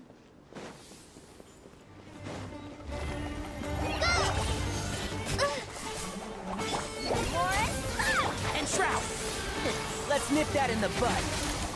Okay, now we're done. There's too many of them! Yes, and you guys are too weak! I can't believe I used 12 rare items in one battle. Ugh. I shudder to think how this is going to affect this month's accounts. The sight of that glaring deficit might be more than my poor heart can take. There's been hungry and effective almost all characters, but you only use 9 of them? I know, right? Like, ever since I got Skirk, I only use her team, and... Okay, except for when I have to fight cryo enemies, because, you know, some of them, like slimes, have immunity and stuff, but... Like, I have like 2 teams I use, like for Spiral Abyss. That's why I hate the theater, the Imaginarium theater so much. Because it requires you to have all of your characters, or a majority of your characters, fully built and ready. And I don't have that. I only have like 2 teams, and only one of them works efficiently. Because your team only works like efficiently half the time. We're gonna have like 70% of the time. Tainari, how's the situation on your end? We held the line, though it was a close call. But it looks like they're preparing for another attack. Has something happened? They've breached our defenses in the south. The Jinn are pouring in. We're moving the villagers to the north as we speak. We're hemmed in. This is getting precarious. Our margin for error just got a lot smaller. That's why we wanted to confirm your status. We need to consider our next move carefully. Bad news! Another line of defense has been breached. Kale, go with them and assess the situation. Dory and I will hold the line here. But Master! Even with 3 of us, we barely managed to... This is not a discussion, Kale. Don't worry about us. She clearly still has plenty of tricks left up her sleeve. Wait, you can't pin all your hopes on me! Oh, great. I've almost run out of the things I brought with me, and the rest is back at the caravan. I should be able to hold out for a little longer, but still... Master! Need any help? Huh? Nicole? What is it, Kale? If things continue like this, it won't be long before Aru village is overrun by Jinn, and the sandstorms are sure to follow in their wake. I do have a plan, but I can't guarantee it will work. I don't care! Whoever you are! Please just help us! The only one who can help is you. I am merely here to guide you along the correct path. I am a spirit created at the beginning. I am a flickering illusion. I am the shimmering light that flows from the eyes of the Creator. What do you mean? It doesn't matter. You don't need to understand it. Just repeat after me, one line at a time. Watch out! Jinn incoming! I am a spirit created at the beginning. Here goes nothing! I am a spirit, created at the beginning. Huh? I am a flickering illusion. I am a flickering illusion. Is she using angel magic? What's wrong, Plumpy? I've never seen you so agitated before. That's... But how do you... Do you know what Kale is reciting? I am the shimmering light that flows from the eyes of the Creator.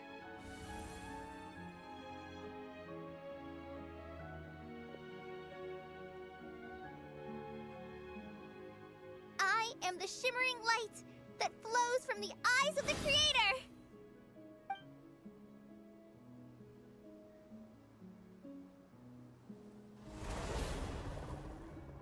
It's a song composed by the goddess of flowers.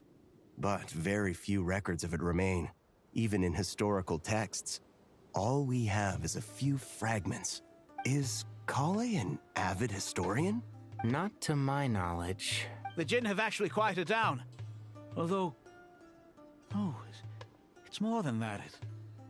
Looks like they're showing submission. We left it, the enemy just lets it happen. Well, apparently they're being submissive. Clearly the songs left by the goddess of flowers have a soothing effect on them. At the very least, they're much calmer now. Really? Let me try. I am a spirit created at the beginning. No, they don't like that. Don't stay away. I'll stop. I'll stop. It seems like the song only works when Kale recites it. But why? Like, do something, guys. She's summoning a nuke. Proxy, what side are you on? Whose side are you on? Kale.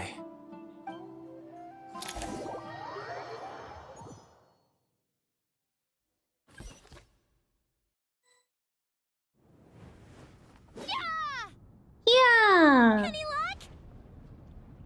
We need some action to happen. Wow, that's what we are here for. The only way out of here is by brute force. But too much force and the entire ruins might collapse. The mechanism's right outside. Maybe there's a way to... When I heard that loud rumbling in the distance, I thought the shifting sands had bust open the gates to some ancient treasure vault. Turns out it was just you guys. Huh? Wait, that sounds like... It's been a long while. Did you miss me? Wait, who are you?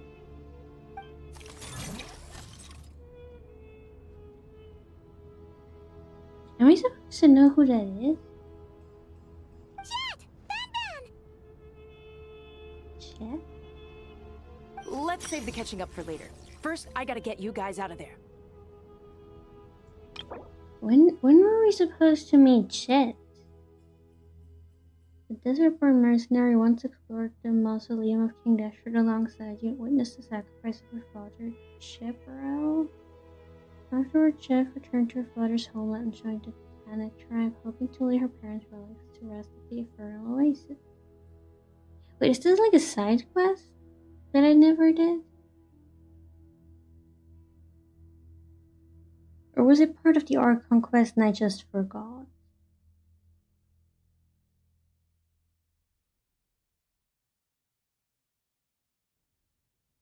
It's possible that I just forgot about her, but... This should be the right mechanism. Ben, can you handle it? I feel like I would at least remember the name, no? There we go. Come on, let's leave this place.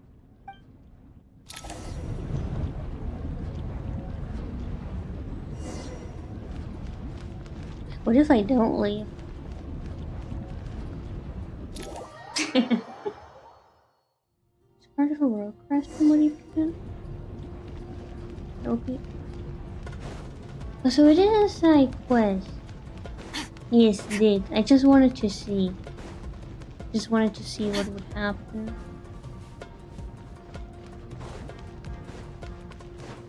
But yeah, world quest is a side quest, yeah. Like a big side quest, but... I guess I never did it because I really don't remember seeing her.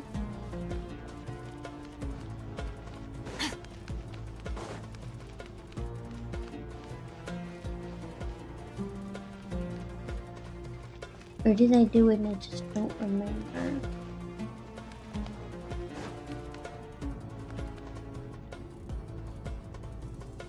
Okay, let's go.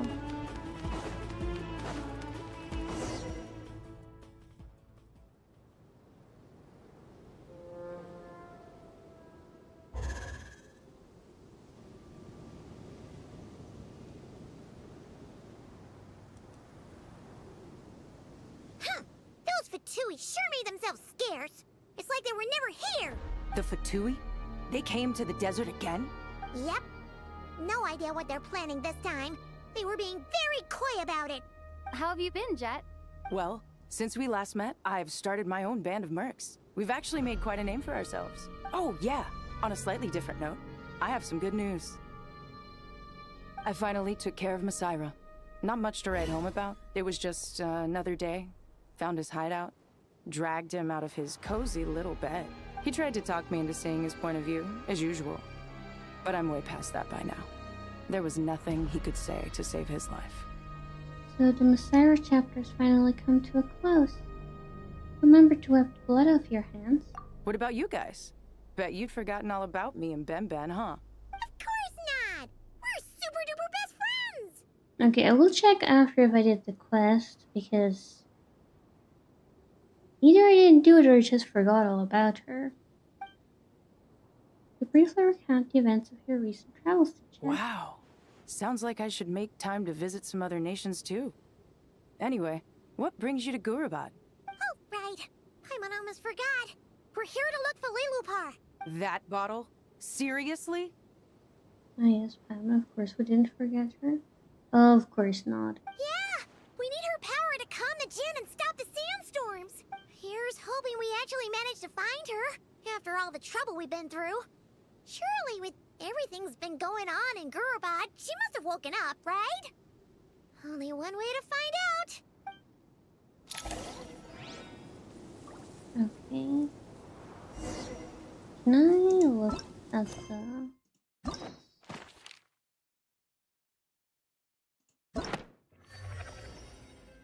Okay. So... it must have been back in Sumeru, right?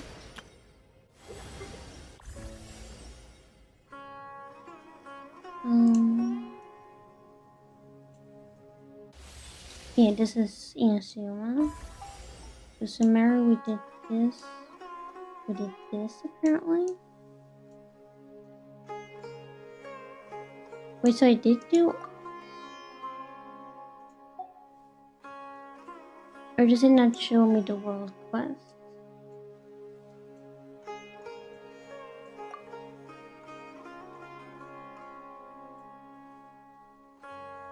Because you just did all of that. Golden Slumber should be the name of it. Is there a search option? Was it maybe once we went to Fontaine?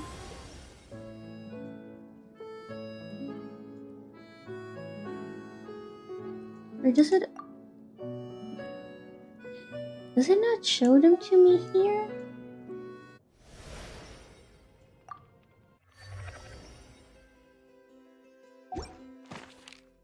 Okay, hold on. Okay, this is Archon, Story, World Quest, Golden Slumber. Yes, we didn't do it.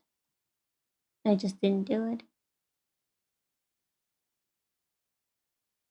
Merchant from Mondstadt. There's a merchant from Mondstadt who needs help from adventurers. Yeah, well. I didn't forget her, I just didn't know her. I should probably get to know her at some point.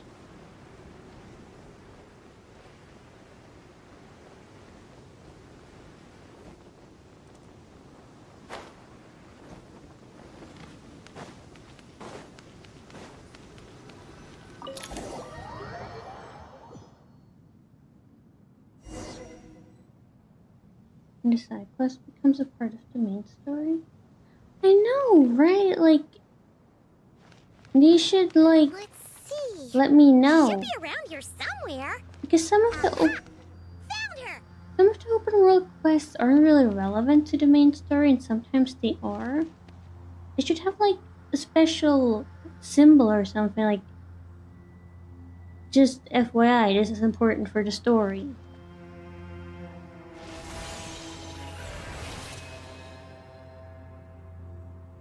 So I guess the bigger quests usually are, like in Honkai Star Rail, what was it called? The one where March becomes where she gets her new path. Like, maybe we should just do all of the bigger side quests in Genshin too. If we're in a warning like these side quests give so much to the main stories, do you want to complete them? It does do that sometimes, but not always. We just skip the side stories and consider them non-canon at this point. Yeah, but I kind of want to know the lore, you know? Okay, we can maybe add Genshin into the gacha rotation until we did all the bigger side quests. Like the smaller ones we can leave out. Maybe I can do them off stream at some point, but the bigger ones maybe we should do at least. What a long dream that was. It's been a while, my master. Oh, and you're here too, little wildcat. The four of us back together again. Imagine that.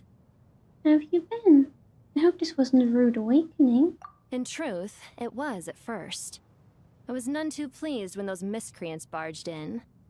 But it did give me the chance to reunite with you, dear master, so I shall overlook their folly. After we last parted ways, I merged with the land beneath Gurabad to suppress the dark calamity stirring in the depths. It rekindled the flame of vengeance within the Jinn, depriving Gurabad of any hope of peace. I fought against it for a long, long time, until one day, I sensed a change in a foreign land to the west. Suddenly, the pitch-black abyss fell silent. Foreign land to the west? Did you mean that land? Gurabad isn't far from there. Did the abyssal presence beneath the city fall silent when we defeated Gosoyfa?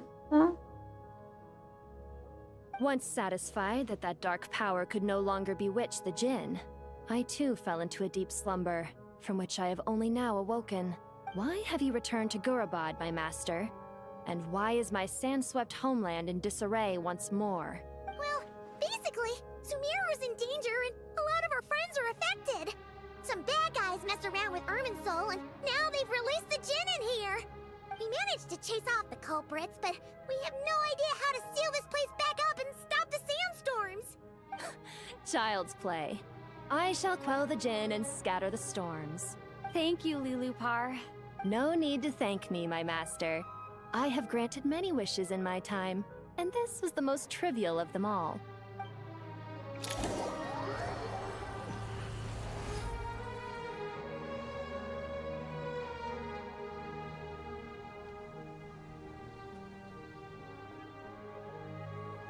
The sandstorm's gone.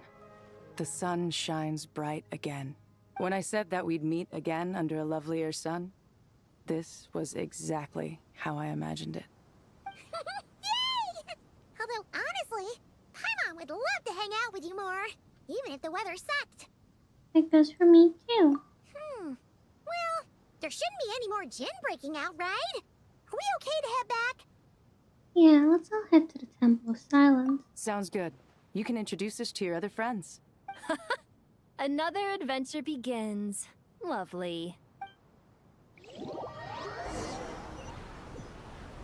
The storms have stopped!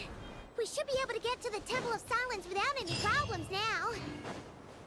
Time to regroup!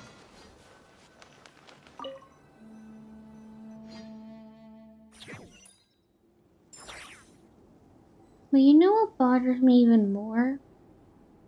When they have lore relevant limited time event. Then you miss the limited time event, then you miss out on the lore and you can't do it later because it's a limited time event. It's gone. This is the Temple of Silence. I've heard the Nagarjanites mention it in passing, but I never imagined it would be this big. It's colossal. I hate when they do that. I thought the temple moved to the rainforest ages ago. When did they scamper back into the desert? I don't know. This plan sounds a little too risky for my liking. Even in King Deshret's day, this was experimental technology. We have no idea what could happen if we activate it. Well, unless you know of another viable alternative for the Akasha terminal, I'm afraid this is our only option. The plan is sound, and the risks are manageable. However, if we are to proceed, we must act quickly. The scale of this project is enormous. Even with Kave, Faruzan, and every other scholar of mechanics working on it full-time, the proposed modifications won't happen overnight.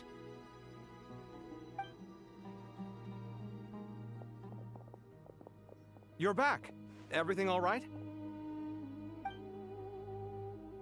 And who are they?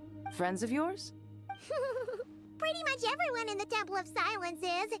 This guy's Kave, and the one next to him is Alhaitham. Hello, I'm Jet, and this is Lilupar. Oh, a famous name from the history books. Pleased to meet you. A friend of a friend is a friend of mine, as they say. Who's they? Huh? Do people not say that? Not in the desert. Friends you can trust, but friends of friends? Gotta keep an eye on them. Still, I do trust the Traveler's judgment. I'm sure you're good people. The sandstorms have calmed down. I take it the Gurabad problem is resolved? What did you find? You tell everyone what happened in Gurabad. And after getting all smarmy with us, he trapped us there. Luckily, Jet used the mechanism outside to free us, and then we got Lilupar to put a stop to the chaos. Wow. Thanks for being there to help them. So, this mystery man openly admitted that he was merely a Harbinger subordinate. Yeah? Is there something weird about that? Now that he mentions it, it is a little strange. I assume you aren't naive enough to expect answers from an enemy. Well deduced. Our commander, Dottore, died in Nordcry. He was clearly unwilling to answer our questions when we first met. So why would he admit to being Dottore's subordinate later? Are you wondering about his true identity? Or do you think there's a big conspiracy behind all this? I wouldn't go as far as to call it a conspiracy. Just the simple fact that having someone to shift the blame on tends to prove useful should trouble come knocking later. The most important thing for now is to solve the immediate problem. Perhaps that man knew you wouldn't have the resources to investigate his background and so didn't put much effort into disguising himself. This is all getting a little cryptic for me. I'll let you guys talk while I take a walk with Lilupar. Jet? Aren't you with the Blazing Beasts? What a coincidence. Didn't expect to run into you here. We're mercs. You can run into us anywhere. Who's this with you? So, did you find the solution you were looking for in the Temple of Silence? You bet we did. This place is incredible. It has everything. So far, we've discussed a plan and verified its feasibility. Building a new system from scratch is out of the question. So our only option is to modify the Akasha using certain resources we hope to find in the mausoleum of King Deshret. Modify how? What resources? Modify how? According to certain sources in the Temple of Silence, there is a core device in King Deshret's mausoleum known as Aru. Little is known about this device in academic circles, which suggests it was hidden quite effectively. If these sources prove correct, the energy contained within Aru may be sufficient to power our Akasha renovation plan. However, this raises difficult questions regarding technological integration. The sages are still debating it. Yeah, but I'm sure they'll reach a compromise once they've argued it out. The people of the rainforest are always cautious when it comes to desert technology. But times of crisis like this leave us with little choice. Wait, Paimon has a question. Is this the same Aru we've heard of before? It's sealed off, right? Some sort of prison where the Goat King, Ibis King, and Crocodile King are locked up. Well remembered. Yes, that's exactly right. According to our records, Aru was the most brilliant creation King Deshret ever conceived of. Built by divine and mortal artisans working together. It was a miraculous accomplishment, and it lies hidden deep within the king's mausoleum to this day. That being said, what Aru actually does and why it was built, those are deep secrets we are not privy to. Until recently, I wouldn't have been optimistic that the place even exists. The only reason I'm inclined to believe it now is because we heard it from the Ibis King Thoth himself at his temple. The tale of how the 3 retainers of Al-Akhmar were imprisoned in Aru. Paimon totally gets that. When Paimon first heard about it, she thought it sounded pretty unbelievable too. Do you guys still remember that? The Ibis King told us they were trapped in Aru, and that they had to answer 3 questions to get out. I think I remember. What causes our rise and fall? What obliterates love and hate? And what determines truth and falsehood?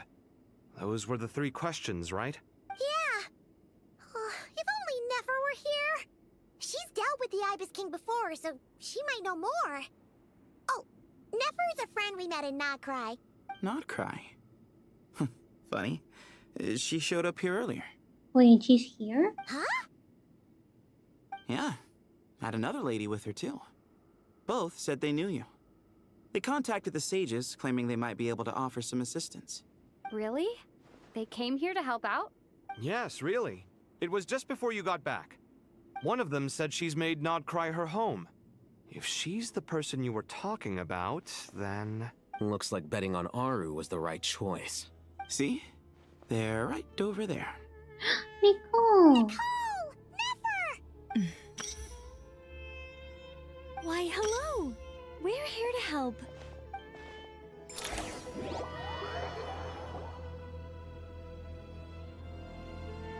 I also want to know why Nicole's in contact with Holly. It's a good thing we left early. We almost got locked out. Locked out? What do you mean? Oh, you haven't heard? An invisible barrier has appeared around Sumeru's borders, cutting off all travel in and out. No one can leave and no one can enter. Sumeru has become a lonely island. Are the Fatui behind this too? Actually, no. This has nothing to do with them. I suspect it's a defense mechanism within Irminsul itself. Irminsul is the source of Teyvat's ley lines after all, and Sumeru is the nation closest to it. I imagine this function was put in place to seal the entire region off in the event of serious damage, preventing the disaster from spreading to the rest of Teyvat. It may have been implemented long ago. But doesn't that mean that the people here won't be able to escape to other nations if the anomaly keeps spreading? Currently, that does appear to be the case, which is precisely why I am here. This is a critical moment for the world, and Sumeru is the eye of the storm.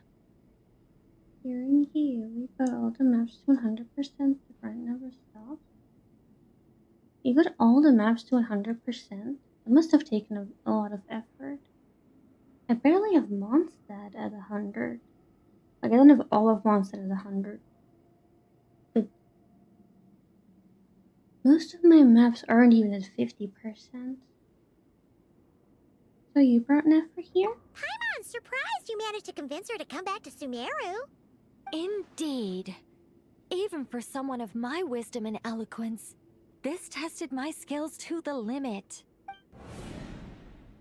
And why should it concern me that Sumeru's in trouble? Surely you don't think I still have feelings for that place? Judging by your tone, I suppose you don't. Sounds like you don't know much about my past. And here I thought you knew everything. All I know is that the Ibis King is the source of your power. He was quite a prominent moon envoy once upon a time, so I do know a thing or two about him.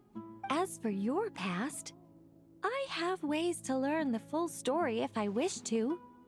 But everyone has secrets they'd rather keep to themselves, wouldn't you say? I'm glad you see it that way, Miss Nicole. I've chosen to call Nodcry home, which is why I did my part in its hour of need. That doesn't mean world savings become a habit with me. I have no particular desire to play hero in Sumeru, thank you. I understand. Human emotions do not appear and disappear without cause. There is always a reason to be found behind both salvation and destruction. Still, if time has taught me anything, it's that human emotions are often complex and in conflict. That's why people change their minds about things all the time. But that's where we angels come in. Our duty ultimately is to guide people towards their deepest, truest desires and help bring them to fruition. So I wish to hear about your past, because I do not believe you are motivated by hatred alone. And if we still arrive at different conclusions in the end, that's okay. I refuse. Wait, what? But I set the atmosphere and everything. Isn't this supposed to be the moment when we finally open up to one another? Is it? Maybe I'm not so good at reading the atmosphere. You're right, Nicole. There's more to me than just hatred. Had it consumed me, I'd be left stuck in the past forever, never living in the present. But I don't think that your guidance can change my mind. The all-consuming sands, the bloodshed, both deserved and undeserved. Those old emotions cling to me like a shadow. Do you wish to shake them off? No. I hope to remember them forever. Those emotions and memories shaped me into the person I am today. They'll always be a part of me. In that case, would you like to hear my perspective, at least? Sure. It's not every day you get to hear an angel's opinion. A long, long time ago, when the angels still walked freely upon the earth, I found life tedious. Monotonous work, lukewarm relationships. Things weren't nearly as interesting as they are now. And yet, since the angels' demise, I have found myself missing those days on more than one occasion. Human emotions are often attached to a person, a place, or an object. When those things are gone, the memories quickly fade, and the emotions slip away along with them. If Sumeru were destroyed, both rainforest and desert would be no more. With the object of your hatred wiped from existence, it would not take long for the memories buried deep in your heart to slowly fade. Both love and hate are intense emotions, but they are nothing compared to the void left behind when they disappear.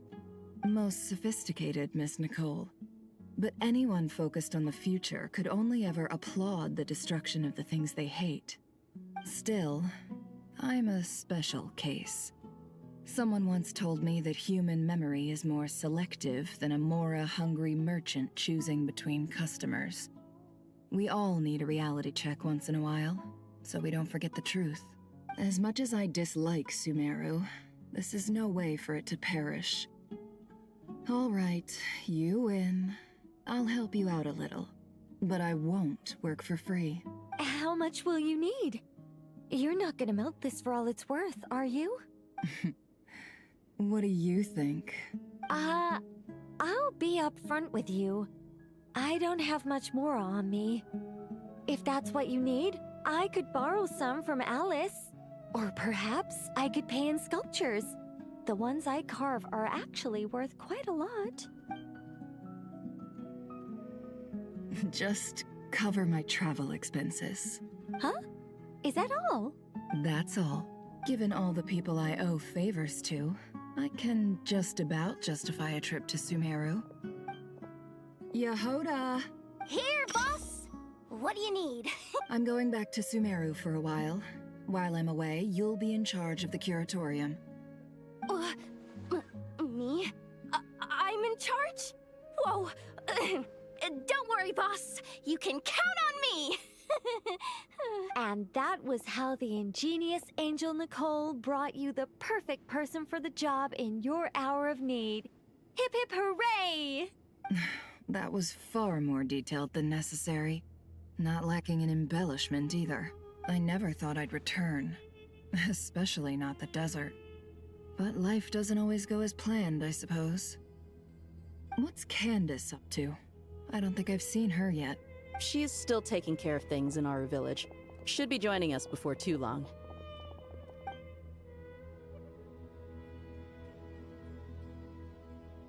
Oh, and sorry. Hope we're not interrupting anything. We have some good news, though. We're planning to go to the mausoleum of King Deshret to look for the legendary Aru, then use it to try and restore the Akasha system. According to records in the Temple of Silence, The mausoleum houses something called Aru's Shoot, which can be used to establish connection with Aru. We still have some time before we leave, so there's no rush. By the way, who are these two new faces? Just call me Nefer. I'm based in Nodcry. Did I hear you mention Aru? Correct. Well, I happen to have a connection with one of the 3 retainers imprisoned inside, the Ibis King.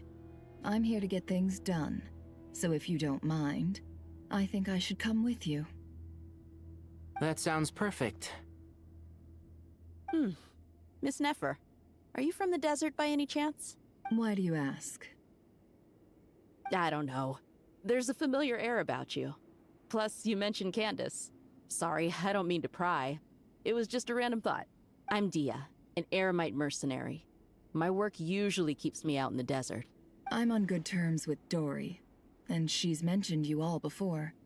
It's nice to finally put faces to the names. However, my associate here is probably less well acquainted with you. Why don't you all introduce yourselves? Actually, I'm a little better acquainted than you might think. Huh.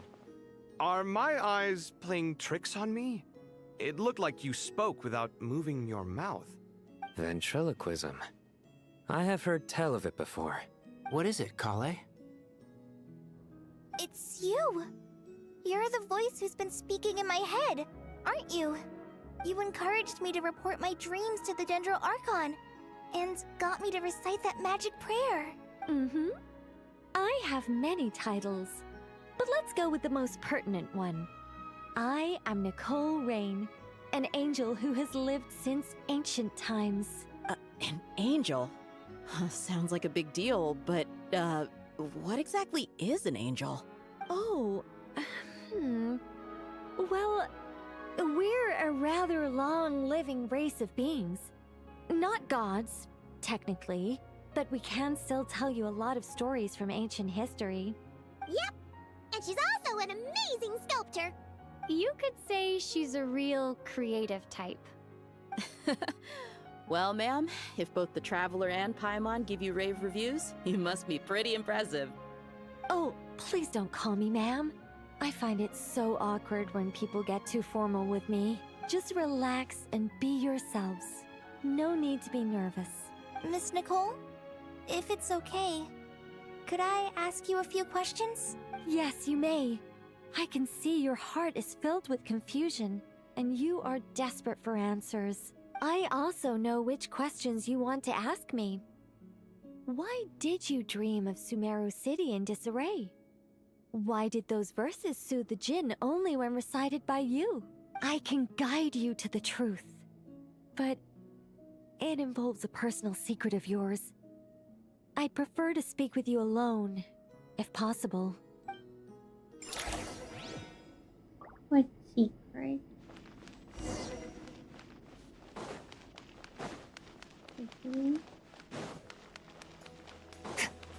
Yes, here.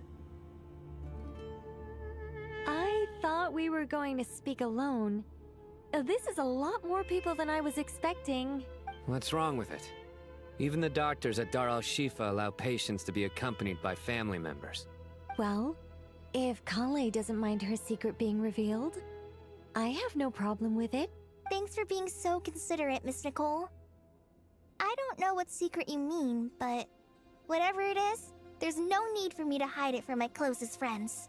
I also want to know what secret she's talking about. Closest friends? It's so nice to hear that. We're here to support Kale Fruitus. All right. In that case, I'll get right to it. Kale, are you aware that there are god remains inside your body? I am. Oh, is that why she could recite the Goddess of Flowers things? When I was young, I got sick with Elazar.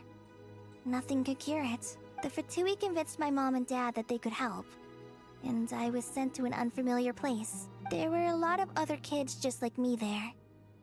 This creepy guy injected us with some strange medicine, which I heard contained god remains. I can still remember the pain like it was yesterday. But thanks to the friends who've stuck by me all this time, I've gradually been able to overcome those memories. Anyway, so you're saying that what happened to me has something to do with the god remains they injected me with? Yes. Those were the remains of Nabu Malikata, the goddess of flowers. Oh, that makes so much sense now. What? Huh. Fascinating. You don't seem surprised like the rest of us. Why? The possibility crossed my mind when Kale recited the Goddess of Flowers song and calmed the Jinn. You made Paimon jump!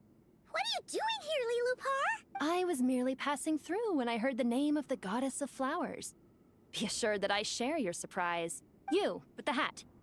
Are you certain? I sense no trace of the Lord of Flowers within her. Well, it is a very small fragment. Unless special methods are used to manifest its power, even her closest acquaintances would find it near impossible to detect.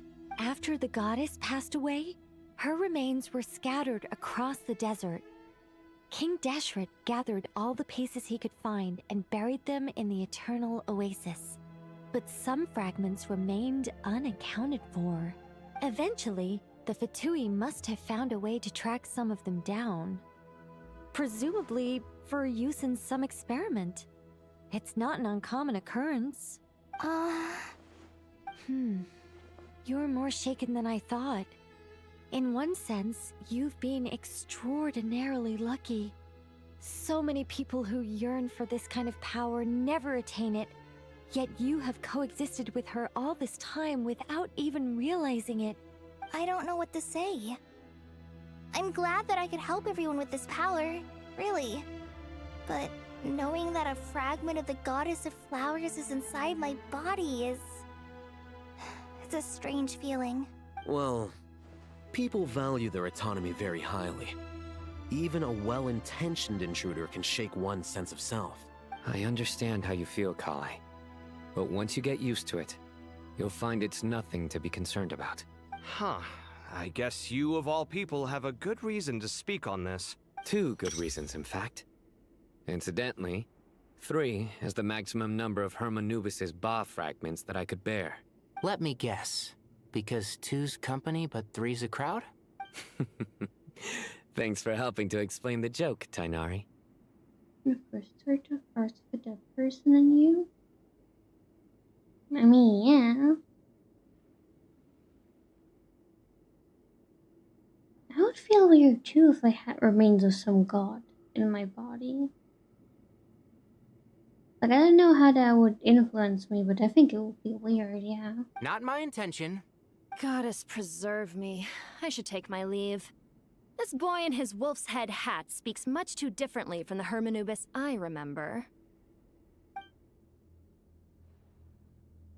Kale, all I'm trying to say is, no matter how many Hermanubis fragments there are within me, you wouldn't think of me as Hermanubis. In the same way, you are simply you. Yeah, I know what you mean. So about that dream I had, was it a warning from the Goddess of Flowers? Yes. Just like me, she was an angel created by the primordial humans, born with the instinct to guide living beings. Thank you for the habitat. Though her body and soul have perished, her essence retains its natural instincts. Even her smallest remaining fragments would do their utmost to send you that warning. Oh, thank you for the hydrant. The Mother of Dreams? Lord of Flowers and Oases? She must have had a premonition. That is why she gave that dream to you. We won't let our efforts go to waste. But I still don't understand. Why me? Yes. Why indeed? You weren't the only one injected with god remains, but only in you have her fragments persisted. I suspect it may be because of the firm will you showed in the face of suffering. She was likely assimilated by that will. Of course, this doesn't mean you have to shoulder any extra responsibility. As this young man said, you are who you are, and that will not change. All right. Any further questions from the family members of the patient? If not, we should head to the mausoleum of King Deshret. Went to Twitch just to have that. Totally worth it. I'm glad it was worth it to you. Let's move out. Time to put our plan into action. We all hope it'll work. But will we really be able to open Aru? And even if all 7 pillars of King Deshret agree to let us proceed, the scale of the work to follow is daunting, to say the least. Haven't you handled other big projects before? I mean, the biggest project I've worked on to date is probably the Palace of Alcazarzaray, I guess? But this is orders of magnitude beyond that. It's a total nightmare. Look on the bright side. At least this time you're actually here when Sumeru needs you most. You won't have to come asking me for details after the fact. Mock me all you want. But now that I'm here, things will be resolved far more quickly and smoothly than last time. Kave's self-doubt disappeared in an instant. Like magic. Well, this confidence is most gladdening. Now, go and pack your things. We'll head to the mausoleum as soon as you're ready. Wait, only just now someone routine first? Maybe. I cannot open my map. Oh.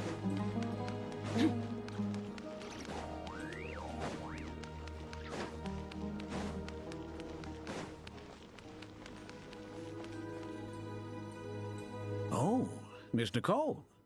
I heard you're a very talented sculptor. Is that true? Oh, I don't know. I wouldn't want to blow my own trumpet.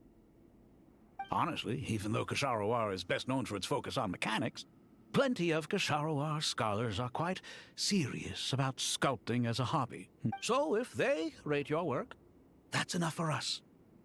We just have to take a look. Who's we? Myself and a few other scholars. Kashif, Daneshvar, come take a look. Oh, well, if you insist, I suppose there's no harm in showing you.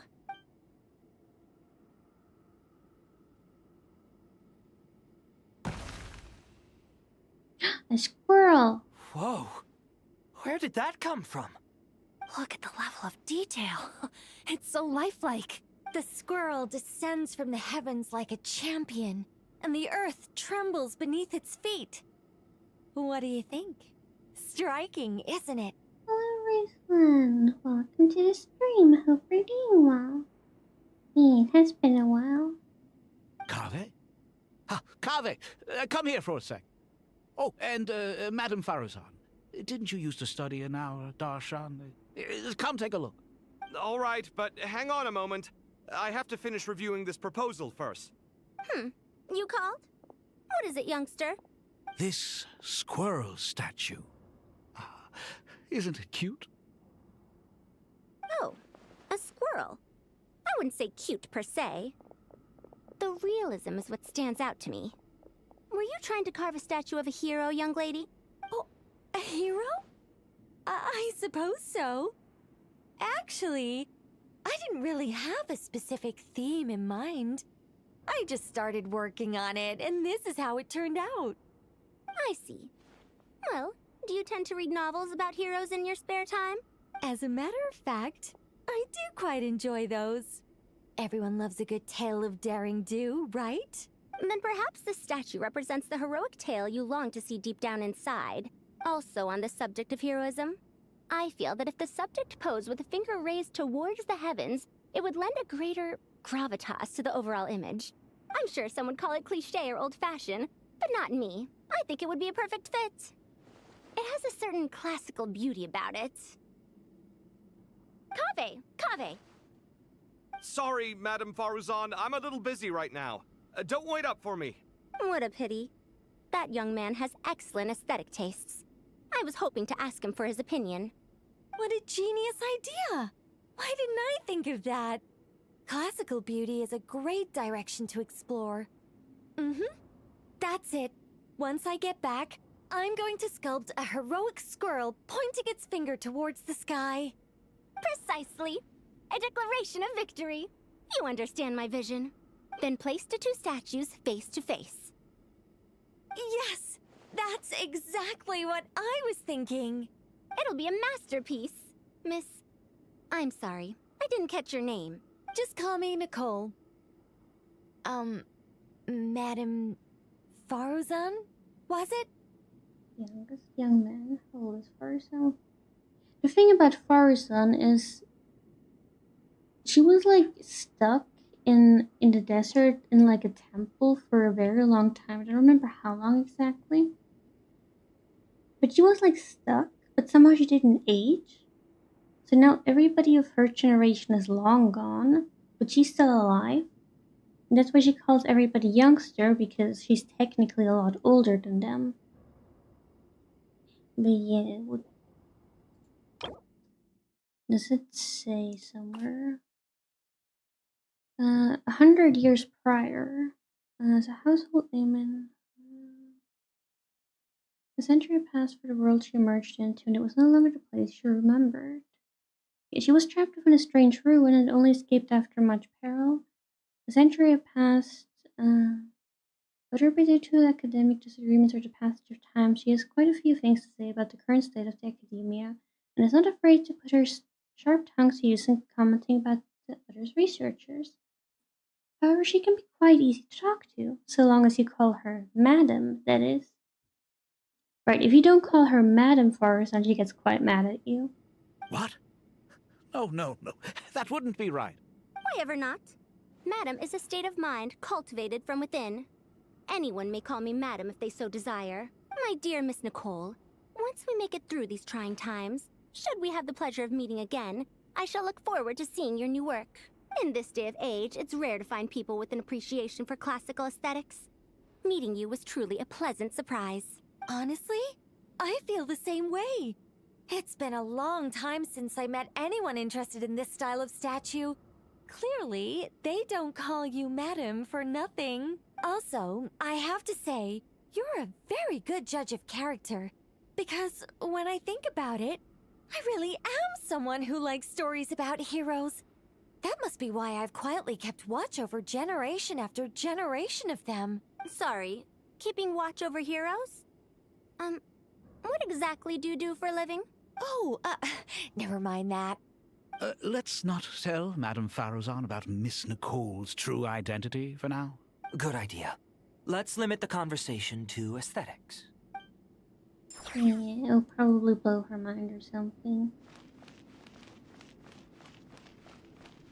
Because if you think about it, like with all the other creatures, we have like gods and everything. Madame Faruzan isn't actually all that old, you know, compared to some other people we know.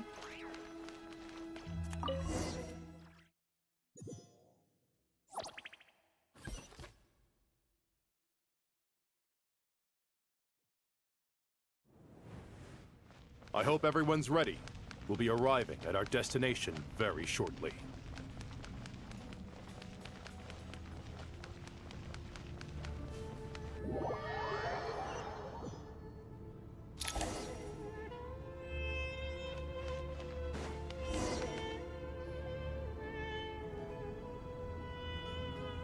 Why, we've not seen so many visitors ever, really.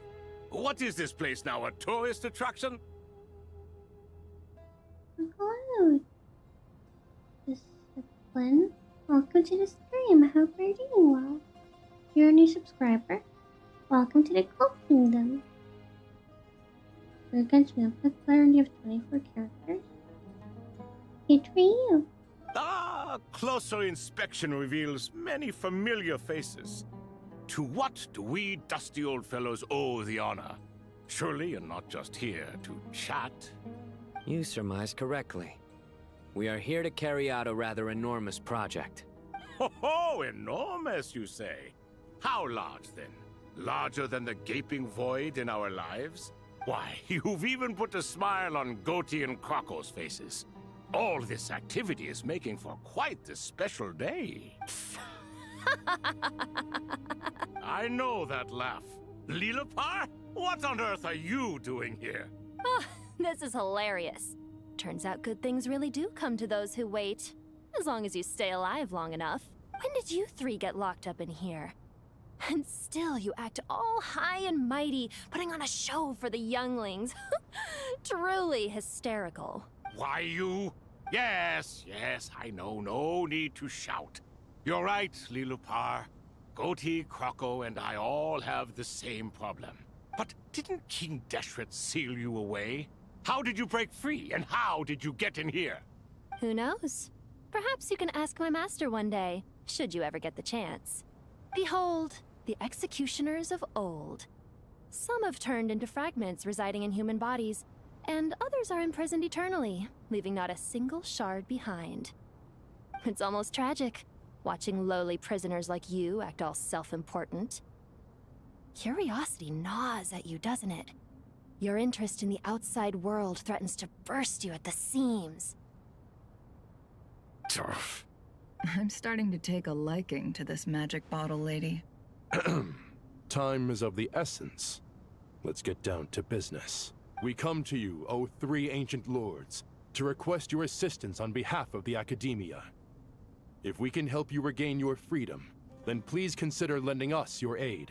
As for precisely what we need your help with, it's a long story. So, to demonstrate our sincerity, we are prepared to first resolve the problems that plague the three of you. All right, stop arguing, Croco. And Goatee, don't you start. What's the harm in letting her speak? It's not worth getting so angry about. Forget about her. The three questions are the crucial thing here.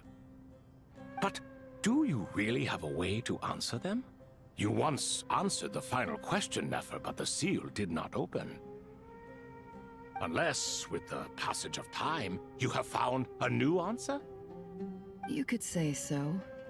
When you first asked me what determines truth and falsehood, my answer was a liar's soul. Liars are the best at seeing through the falsehoods of the world. But if you want them to tell you the truth, you have to reach their soul. I think that makes sense. I found it quite compelling myself, and I told Nefer so. Unfortunately, it brought us no closer to liberation. 100 plus years old? You mean Farson? Or who's 100 plus years old? Well, that's simply because it was my answer, not the one King Deshret was looking for. Can you guess which answer Al-Ahmar wanted then? Time. And that's not only the answer to the final question. It's the answer to all three of them. All things wax and wane with the passage of time. Love and hate eventually fade into nothing. Current affairs are always fraught with conflict and controversy. Only time can distinguish between right and wrong. You once described King Deshret as a proud man. I'd say that the prouder someone is, the more inclined they are to believe that only time is qualified to be their judge. Time. Well. Indeed. Perhaps in building Aru, our king was in fact attempting to reverse time, to bring love and hate, right and wrong, the rise and fall of all things back to their point of origin.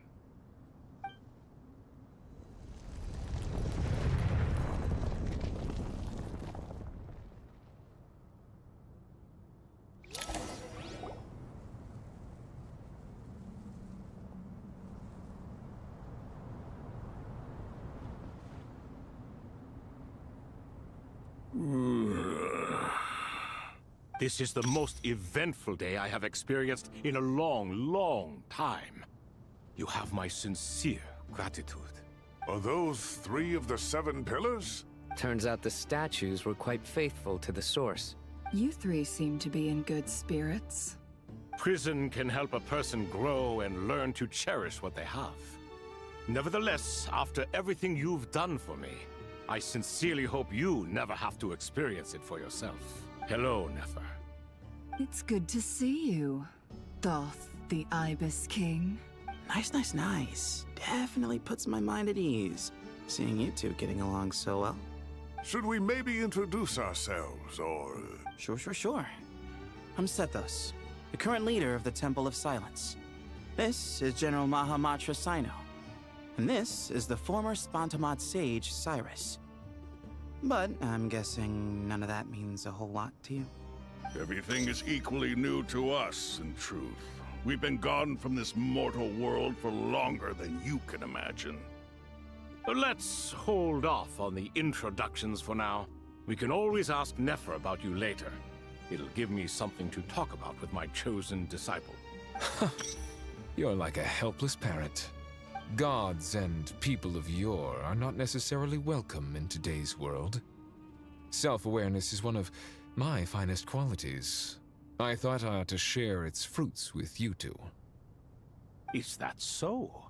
Well, I think we'll take it in stride, just as we did with the 3 questions. Let's not forget, it was my persistence that won you both your freedom. Fair point. I have to applaud your persistence. And I must praise you for your wisdom. Now, state your wishes, young ones. I'm sorry? Why, your tremendous accomplishments deserve a reward, do they not? General Mahamatra, what do you think? I won't beat around the bush. Sumeru is facing a crisis the likes of which have never been seen before. And we need your help. I don't know if this recount the various incidents. Every calamity throughout the ages has been connected to us in one way or another, whether we were its cause or consequence. They never let me finish reading. Whatever is wrong with Irminsul, it severely affected the Dendro Archon. She fell into a coma, and is currently receiving treatment from the Dendro Dragon. The Dendro Dragon? I'm sorry, the Dendro Dragon is helping to heal the Dendro Archon? Not a pep, surely. Not vicious, cruel, a pep who possesses no virtues aside from her basic instincts. Ah, good heavens. Oh, I shudder to think what could have caused Lesser Lord Kusanali to suffer such a plight. Still, why would the Dendro Dragon lend you her aid? She has always held nothing but contempt for the Archons.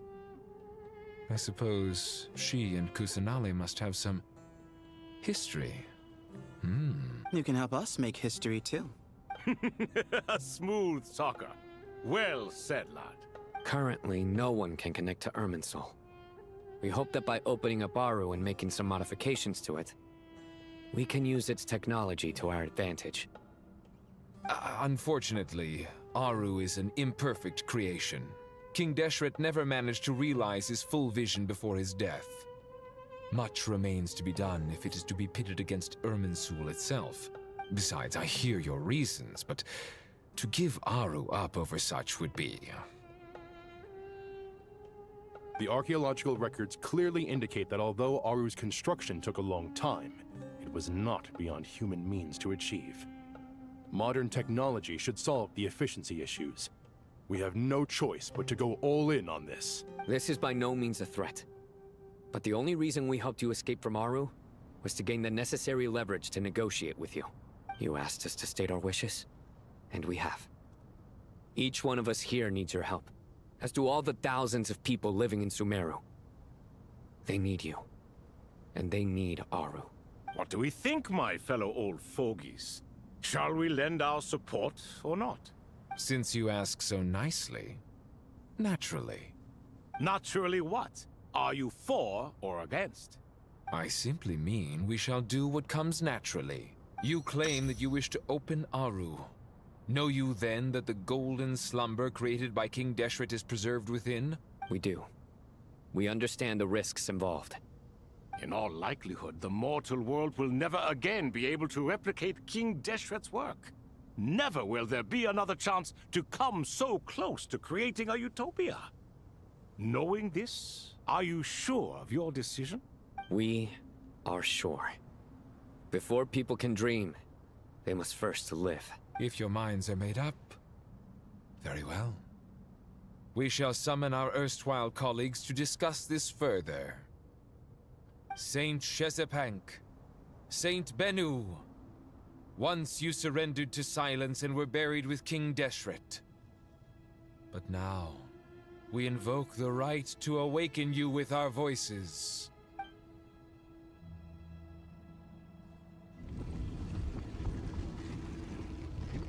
feel this strange sensation. The ground is trembling, as if answering the call of the Goat King. Saint Binu, responding to your call. 3 kings detected. Initiating autonomous will. Saint Shesbank, responding to your call. 3 kings detected. Initiating autonomous will. Ah, Lord Herreshoff. What a long time it has been. I trust you are keeping well. Then your trust in my well-being has long outlived your physical body. You have always opened with that same phrase, in life, death, and now even beyond. Al-Akmar is long gone. What is the reason for this meeting? You're awake? Good. We are voting on whether to give the people of present-day Sumeru access to Aru and permit them to perform technological renovations. You have the right to support or oppose the motion. Aru is the pride of Al-Ahmar. Opening Aru requires the unanimous consent of the 7 pillars. I hope you have a convincing reason to present to us. Sumeru is currently in the midst of a major calamity. Let us not forget that while Al-Ahmar was a stern ruler, he was also a teacher of wisdom. A god without his people shall cease to exist, and King Deshret's greatest wish was to provide protection for his people. Let us then honor our God King's wishes as we consider our decision. I do not mean to mock these proceedings, but what is the point of a unanimous vote when we know that the last of the 7 pillars, the Dendro Dragon Apep, will never communicate with us? This will no doubt surprise your mechanical mind, and I have no intention of trying to persuade you it is true. But Apep is, in fact, healing the Dendro Archon as we speak. Huh? Can someone attest to this? Do we have any proof? I can attest to this. I ask the 3 kings, can any of you vouch for the truth of this claim? Naturally, the Ibis King, Thoth. What? It was Thoth's disciples who revealed the truth to us. We need not debate its veracity. Simply let Thoth bear accountability. That way the rest of us may have a clear conscience. Herreshoff, you diabolical fiend! I awakened our former colleagues for you, supported your opinion, and backed your decision. What sort of fiend would do that? I miss the days when Hermanubis was still around. At times like this, he would offer to take accountability. What are you trying to say? Is my word worth less to you than Hermanubis's? Hypocrite though you are, Lord Thoth, you are humorous in equal measure. How could we bear not to associate with a character such as you? I, Saint Shespank, approve the Goat King's proposal. Since King Deshret is no more, we shall receive no reprimand for acting beyond our remit. Nevertheless, I sincerely hope that those before us understand the significance of what they intend to do. Remember, the moment that Aru is liberated, the myriad souls residing within the Golden Slumber will return to the ley lines. And once the ley lines flow again, these souls shall in turn be received by Irminsul. To take this step is to bring the perfect afterlife created by our king to a permanent end. We understand that well, and we have decided to proceed regardless. Furthermore, the contemporary human perspective would contend that confining souls in this way is no act of benevolence. The deceased have a right to rest in peace.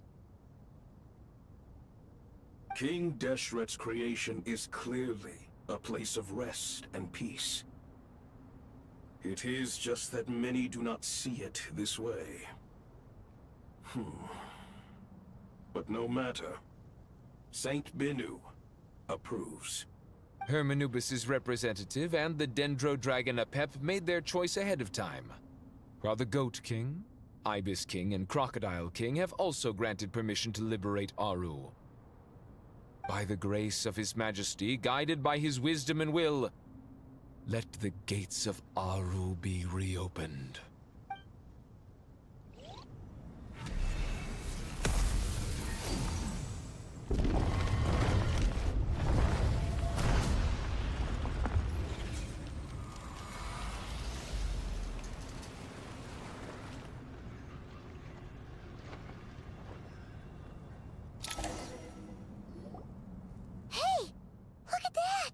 What's this? Are we under attack? No. Wait, it's... These look like souls.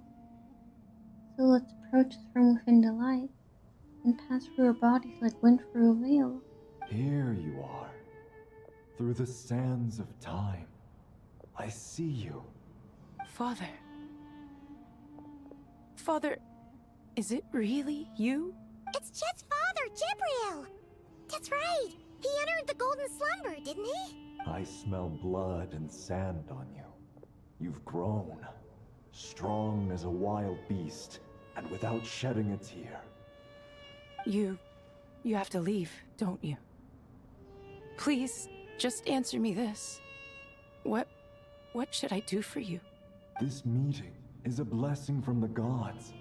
My soul, once imprisoned along with that of Samael, is finally free. I am truly grateful for the chance to see you again. That the dead should meet the living is itself a miracle.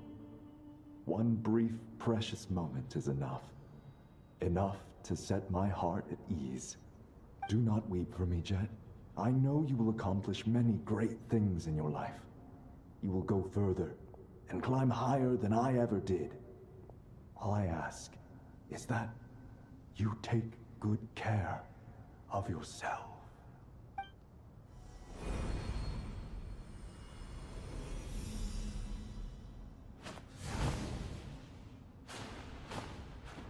Father! Father! Father. Hey, Jet. Do you want something to eat? Maybe it'll help you feel better. I'm fine. Thanks, Paimon. It was just a little sudden. The chance to see my father again meant the world to me. He was trapped in the Golden Slumber for our sake. And now, after all this time, he can finally rest in peace. I'm glad. It's a huge relief. You've grown strong, Jet. More than enough to fend for yourself. Yeah. I'll leave the past in my memory where it belongs.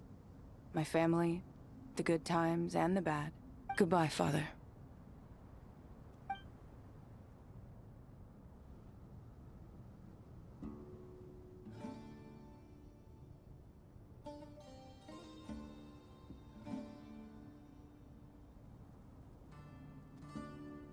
Ah, me, what a touching reunion that was. It seems we did a good deed today.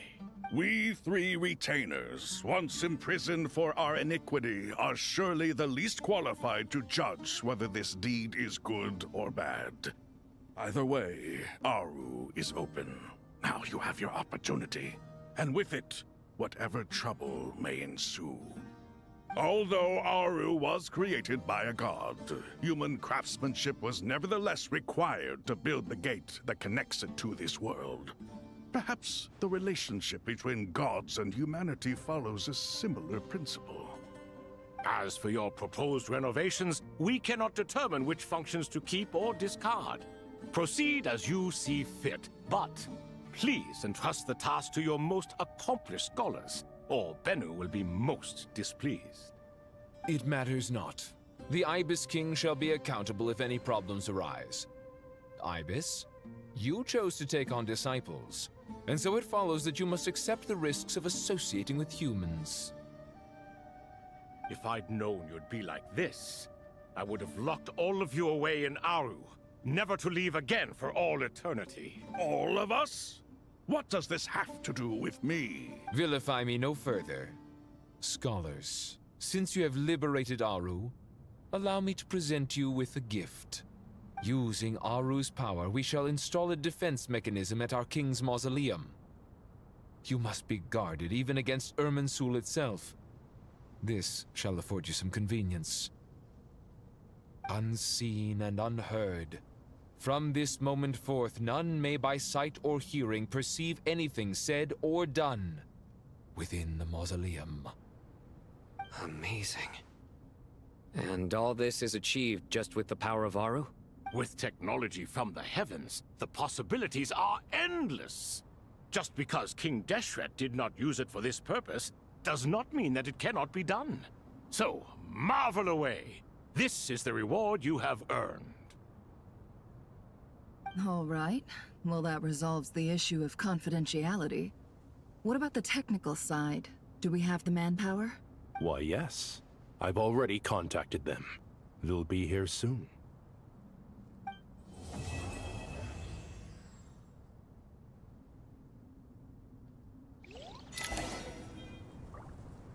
Okay.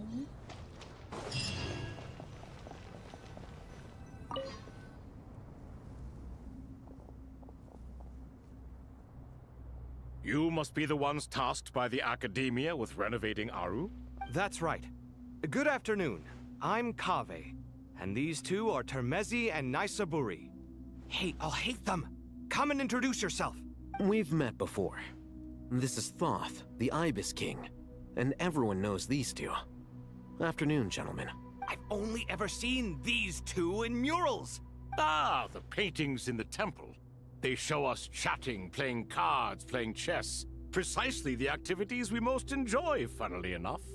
No, only you enjoy playing chess. We were just humoring you. I wouldn't go that far. Back to the matter at hand. A preliminary assessment by the Academia indicates that this project requires expertise in various disciplines, including the deciphering of ancient texts, mechanical engineering, the restoration of ancient ruins, and elemental theory. The most capable minds in their respective fields are here before you. If there are no objections, we'd like to begin our work. The artisans who built Aru for Al-Ahmar gave their very lives to create this splendid work. Follow their example by giving your utmost devotion to this project. I didn't know that. We'll do our best, of course, but we certainly won't be sacrificing our lives. Such brazen words. Humans these days are a far cry from their ancestors. What little respect you show for King Deshret. No, that's not what he meant. Please don't mind him. He shares your sentiments, just not your, penchant for hyperbole. Assuming that's what you were going for? I just think it's important to manage expectations. Forgive my lack of courtesy, but we simply can't sacrifice our lives to the gods on completion of the project like people in the legends of old. Here's a first draft of the project proposal for your perusal. Please let us know if you have any requests. Normally, I'd have made it look a lot more visually appealing, but we were really pressed for time on this occasion. I hope you'll forgive me if it's a little rough around the edges. Naturally. If my fellow ministers deem this meager display of respect sufficient, I suppose I can consider agreeing to their proposal. Why are you so preoccupied with the ostentatious displays of respect to Al-Ahmar? We should be trying to make things easy for them. You never know. We might have to rely on these young people to look after us in our old age. Exactly. This is Aru's mainframe. Be reminded to use it with great caution. We certainly will. Thank you for your assistance. You may attempt to lay out punishment should you so desire, though I'm afraid it would be futile. You and I both know that certain components of Aru can only be operated by humans. Thank you for the hydrate. King Deshret always believed in humanity. Still, the reason that Aru's modules are designed that way is not so much because he trusted them, but more because he was wary of you. Is that true? No wonder human artisans helped to build Aru then. He actually required human assistance to create his greatest work. Naturally. Have you noticed that the Goat King keeps giving superficial responses? It's like he's just going through the motions and leaving the real debate to his colleagues. He understands the art of perfunctory speech. That's what earned him his position as the Minister of Ministers. It seems the rumors about King Deshret being a poor judge of character are baseless after all. Excuse me for being blunt, but it sounds suspiciously like you're putting yourself on a pedestal and mocking me. You're mistaken. And while there's nothing strictly wrong with making every conversation about yourself, it's not exactly a positive tendency either. You? Whatever. I knew it'd be like this working with you. All right, let me past. I need to look at this console. It's your job to activate it after all. Let's begin. Everyone, please proceed with the external checks and preparations as per the procedures outlined in the engineering plan.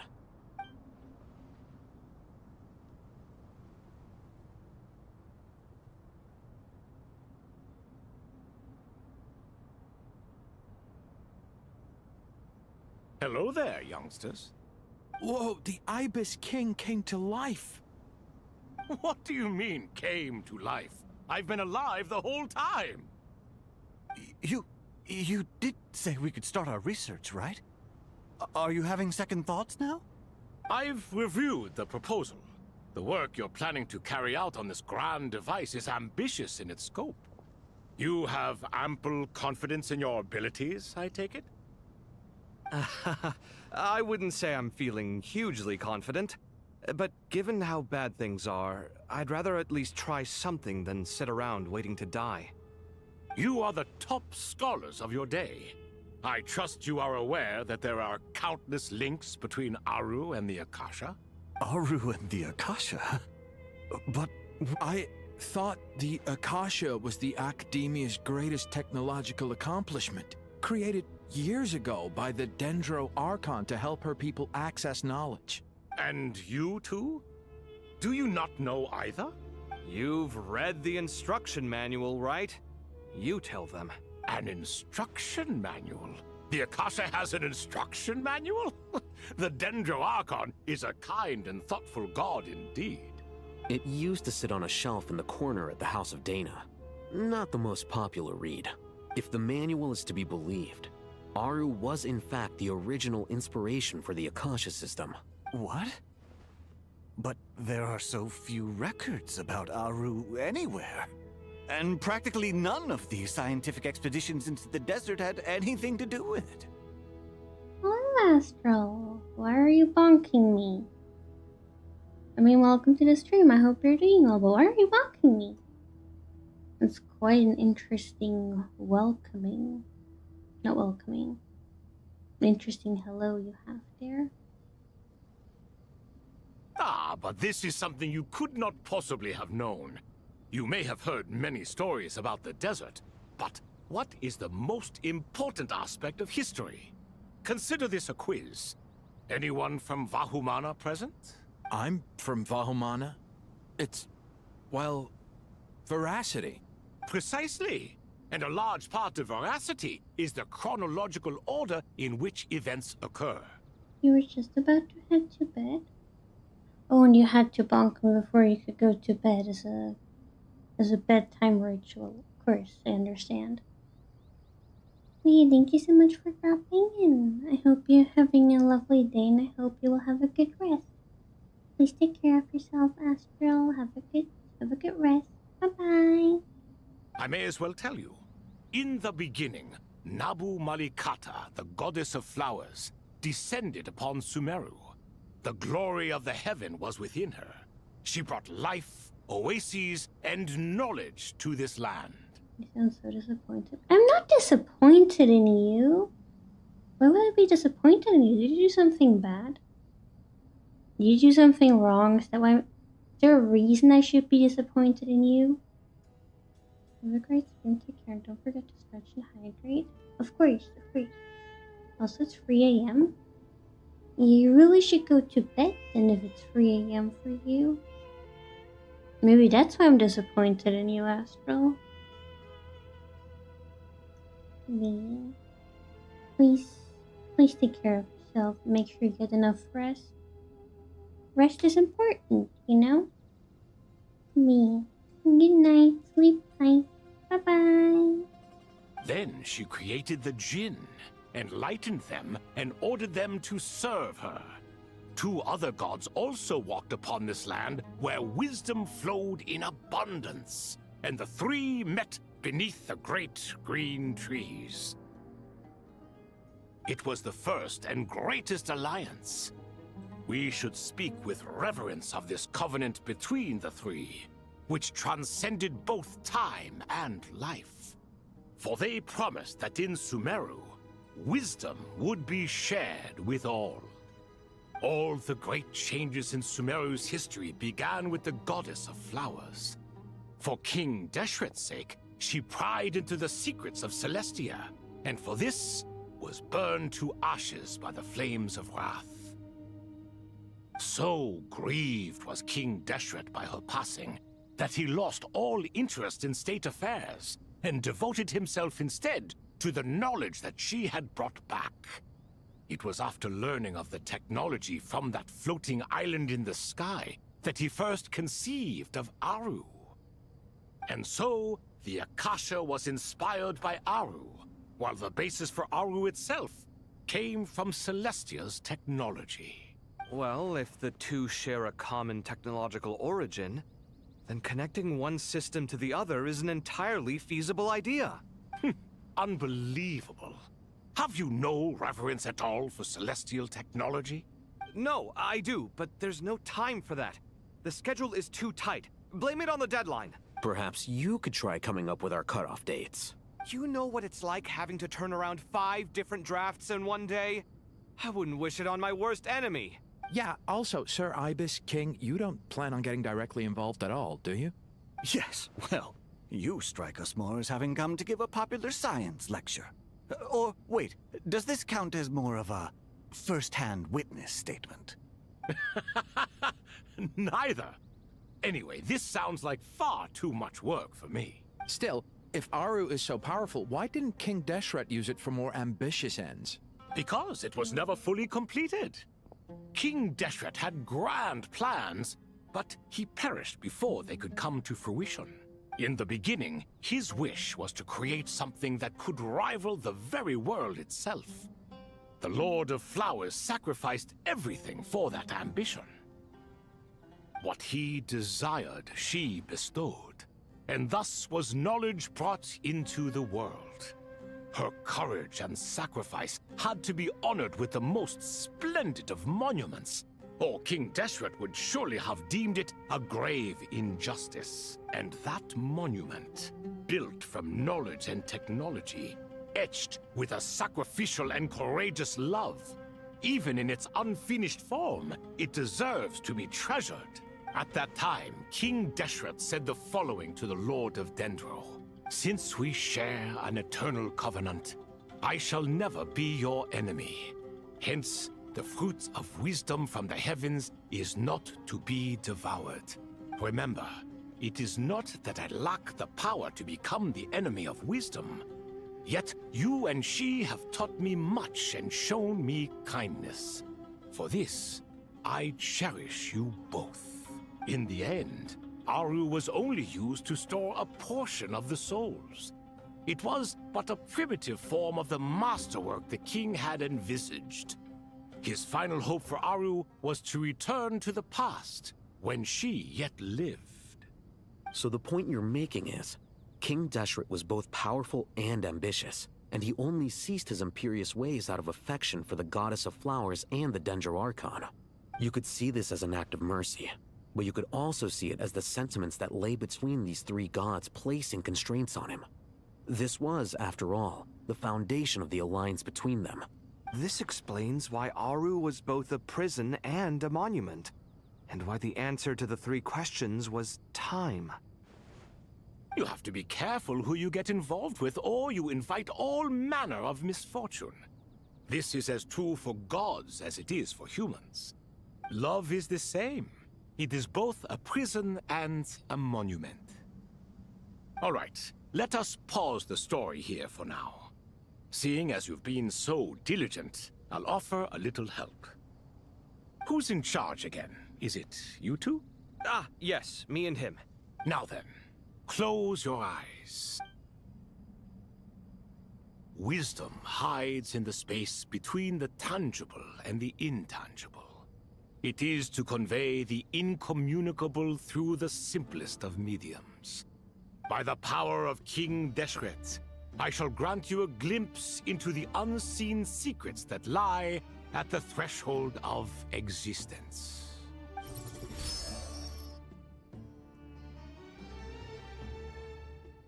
Where did this come from? Is it a new mechanism? It looks more like some form of externalized information. You've rendered it visible? Just as the Akasha allows you to access a greater range of knowledge, the power of our king permits one to perceive ingenuities that do not belong to this world. This is no ordinary mechanism. It reflects the internal structure of Aru. Whether you choose to increase or decrease, keep or discard. Come, use these to achieve the outcome you desire. Looks mechanical to me. Better let me handle it just in case. But wait, how do I get up there? Turn around. So that's where the elevator is. Oh dear.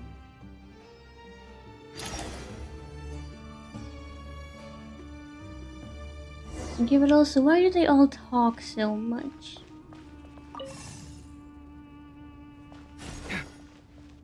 Okay, so this thing is blocking the way. What's this do? Oh.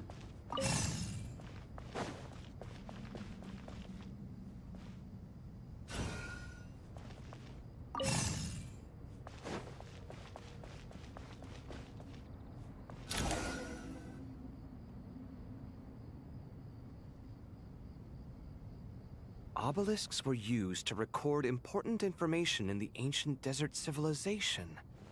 Hey, Alhaitham, there's some writing here I'll need you to decipher. I've sent it to your screen. Do you see it? Got it. It's a little blurry, but I should manage. Take a look and tell me what it says. Oh, and I'll send any other similar text directly to you from now on. Let's start with this one.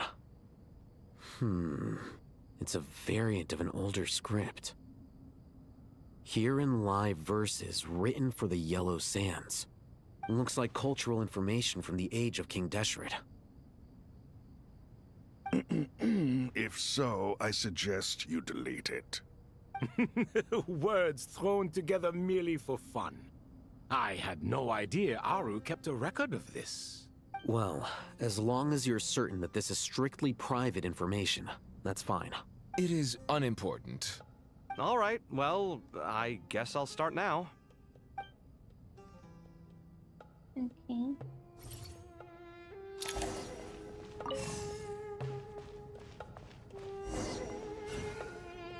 Okay, now you go through there. Yeah.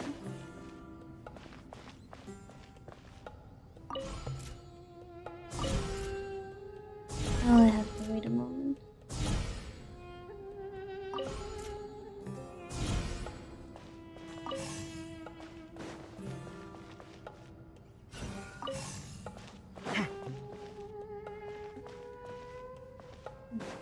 Now we rotate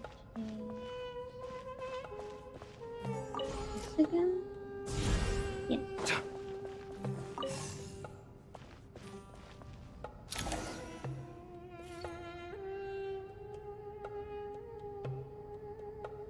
Found some more. Sending them over to you now.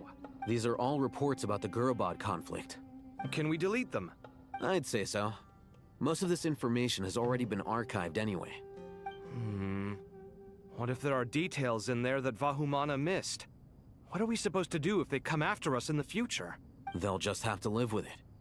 If we don't resolve these issues now, there won't even be an academia in the future, let alone a Vahumana Darshan. Yeah, you're right. Okay, done. There's some other similar monuments nearby. I'll check them out. Thank you.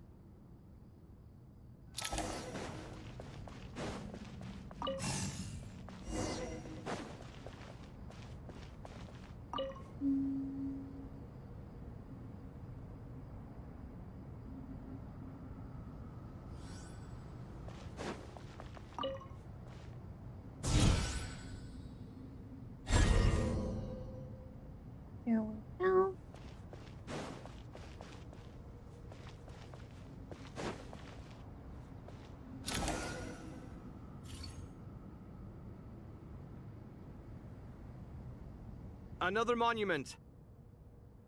Hold on.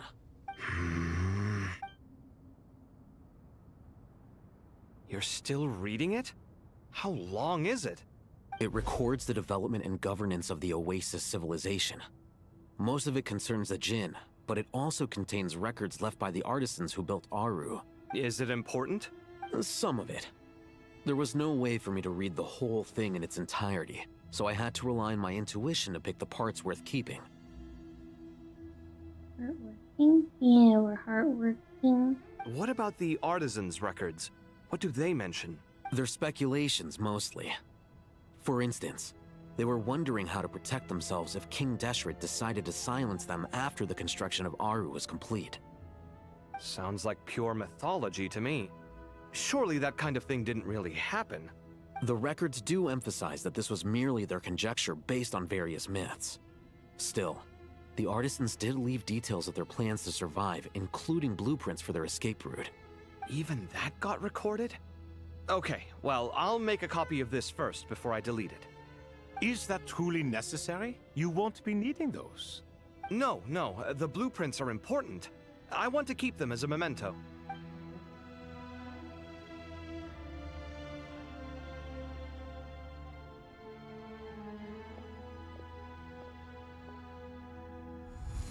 I think that should just about do it. It meets the requirements of the contingency plans, so we should be good. I gotta say, it's the strangest feeling, this cross between reality and the intangible. It's like drifting between life and death, or in and out of a dream, using my own hands to manipulate illusions that are forever out of reach. Chasing dreams in the most literal sense. Definitely a novel experience. What happens if my spirit just floats away? That won't happen. Anyway, I wouldn't celebrate just yet if I were you. There's likely to be a phase 2 of this project. All right. I'd better keep my wits about me then.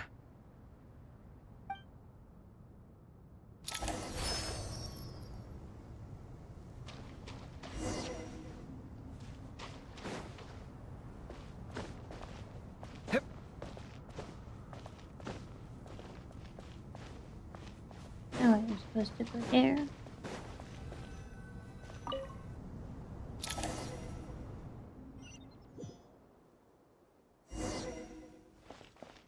Okay, we switch POV. I'm not even sure how long this entire story is.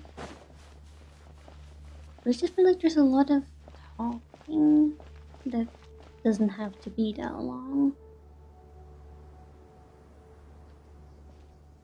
Or is it just me? Traveler from afar, do you worry for the fate of Sumeru as well? Like, these three guys just talk a lot more than they have to. But you know, people who use a lot of words but they're not really saying that much? It kind of feels like that. Oh, your game's in a nutshell? I know, but it's like, I feel like it's a lot worse now than it used to be when the games first came out. And I don't know, it's exhausting because it's like, I don't know, I can't focus for all of it. Hello, Maria. Welcome to the stream. I hope you're doing well. It's like every once in a while, my brain kind of like turns off, and then I'm like, oh wait, what were they saying? And then it's like, oh, still pretty much nothing. But yeah. Whoa! It's so big, the Crocodile King! Greetings, Crocodile King. Please be at ease. I'm just here to chat with you about Lesser Lord Kusanali. What about her? Sounds like you really care about her. Yes, although to be exact, it is a mixture of both concern and curiosity that I feel. Speaking of Nahida, Paimon was wondering how she's doing. Wait a moment. What is it? I tried calling out to a pep, but there was no response. This can only mean that she is focusing all her energy on taking care of Lesser Lord Kusanali. All the gods who served King Deshret seemed super surprised to hear that a pep agreed to help Nahida. Guessing she made a bad impression on you or something. Well, she made a bad impression on us too. Are you aware of the history between her and our king? I think when I did the Pep story, it might have come up, but I don't remember. I think I'm aware. Then you are learned indeed. I'm glad to know that Sumeru has the support of someone like you. At the end of his life, King Deshret tricked the Dendro Dragon into swallowing him whole, leaving her to bear the torment of his sins. The Dendro Dragon despised King Deshret, yet he outwitted her. Rather than bringing disaster to the land, he chose to deceive her and thereby ensure his annihilation. An act that surely displays his love for humanity. The Dendro Dragon stands for the glory of a bygone era. She hated Al-Ahmar and what he represented.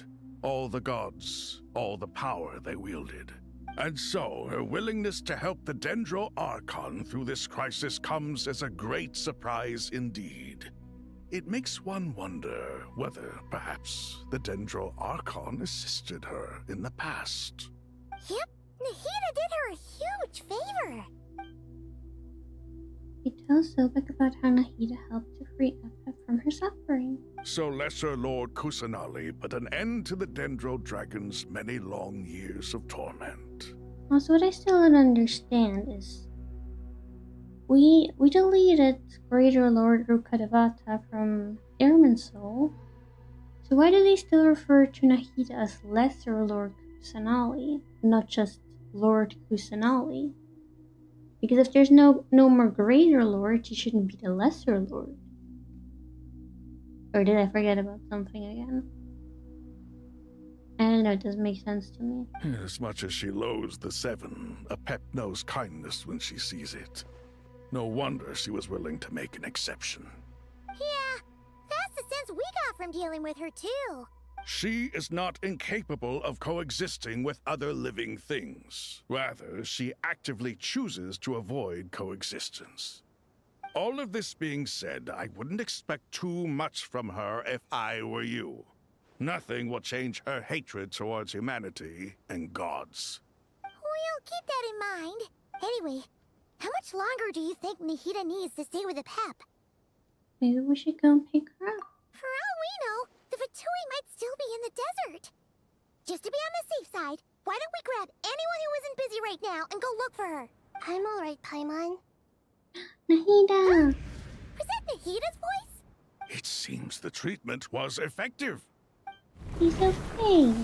Since when do my deeds require your evaluation? Here will do just fine. I had no intention of taking you any further. One ought not expect greater generosity than they have earned. You always hide your kindness away like an oasis within a sandstorm. Only those who make it through the swirling winds can know just how beautiful that oasis is, and how much hope it brings. You dare appraise my being? No, I'm expressing my gratitude. I want to thank you for sharing your precious life force with me. Nahida is back. Awake already. You are more resilient than I thought. Pep. I feel much better. Thank you. Gods and their gratitude mean little to me. I would rather you give me your assurance that the situation with Irminsul and Sumeru's ley lines will be competently managed. If I suffer any ill effects from the ley lines, you, as the god of this land, will be held responsible. And you would not enjoy being held to account by me. I understand what you require, but I would assume this task even if you did not demand it. Sumeru is my responsibility. I must resume my duties as soon as possible. A farcical notion. God of Sumeru, I hope you realize how unextraordinary your strength is. And yet, maybe it is precisely what defines me. A god of wisdom is not meant to rule by force. Then hold steady. We go forth. Well, I'll be. Is that a pep? Do my eyes deceive me? Of all places, the Dendro Dragon has decided to visit the mausoleum of King Deshret? I see that after all this time, El Ahmar's menagerie of ministers remain as vile as ever. It's a pleasure, Dendro Dragon. Had you arrived but a little sooner, you might have attended a meeting of the Seven Pillars. What a nauseating thought. You are not the first insects I have had the displeasure of dealing with today. A swarm of them tugged on my tail on my way over. Goodness knows what hovels they crawled from. Why do all the creatures of this world remain so lowly after all this time? What did you do with them? I cast them away. What would you have me do? Keep them as trinkets? Boer, this is where we shall part ways. To be clear, I do not wish to see you or anyone else here ever again, unless absolutely necessary. Then I wish you peace as you return to your dwelling place. Thank you for helping Nahida. It matters not to me. Simply refrain from bothering me again. A force to be reckoned with. At times like this, I feel glad that she has no interest in any of this. Hold on, just hold on, okay? We're almost there. Oh dear. We made it. Huh? Wait, that voice. It's Sarouche? Uh-oh, I'm gonna fall. Oh no. Yoruno.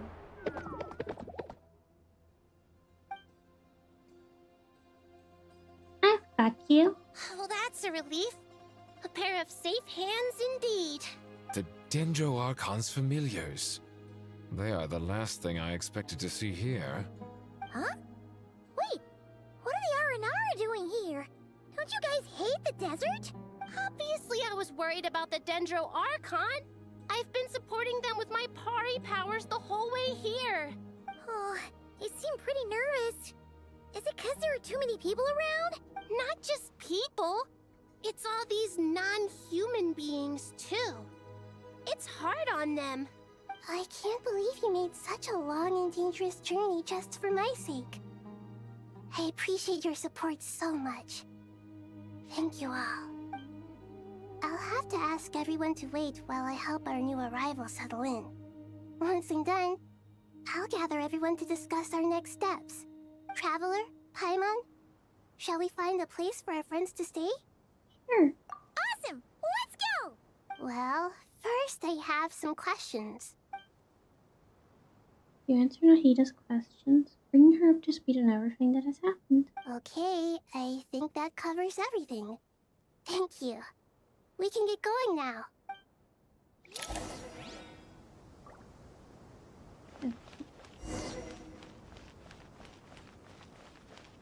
I can't even run. They're all following me. Okay, hold on.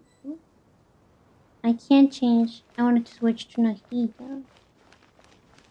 Okay, fine. If they don't let me, I won't switch to Nahida. Just thought it would look cute.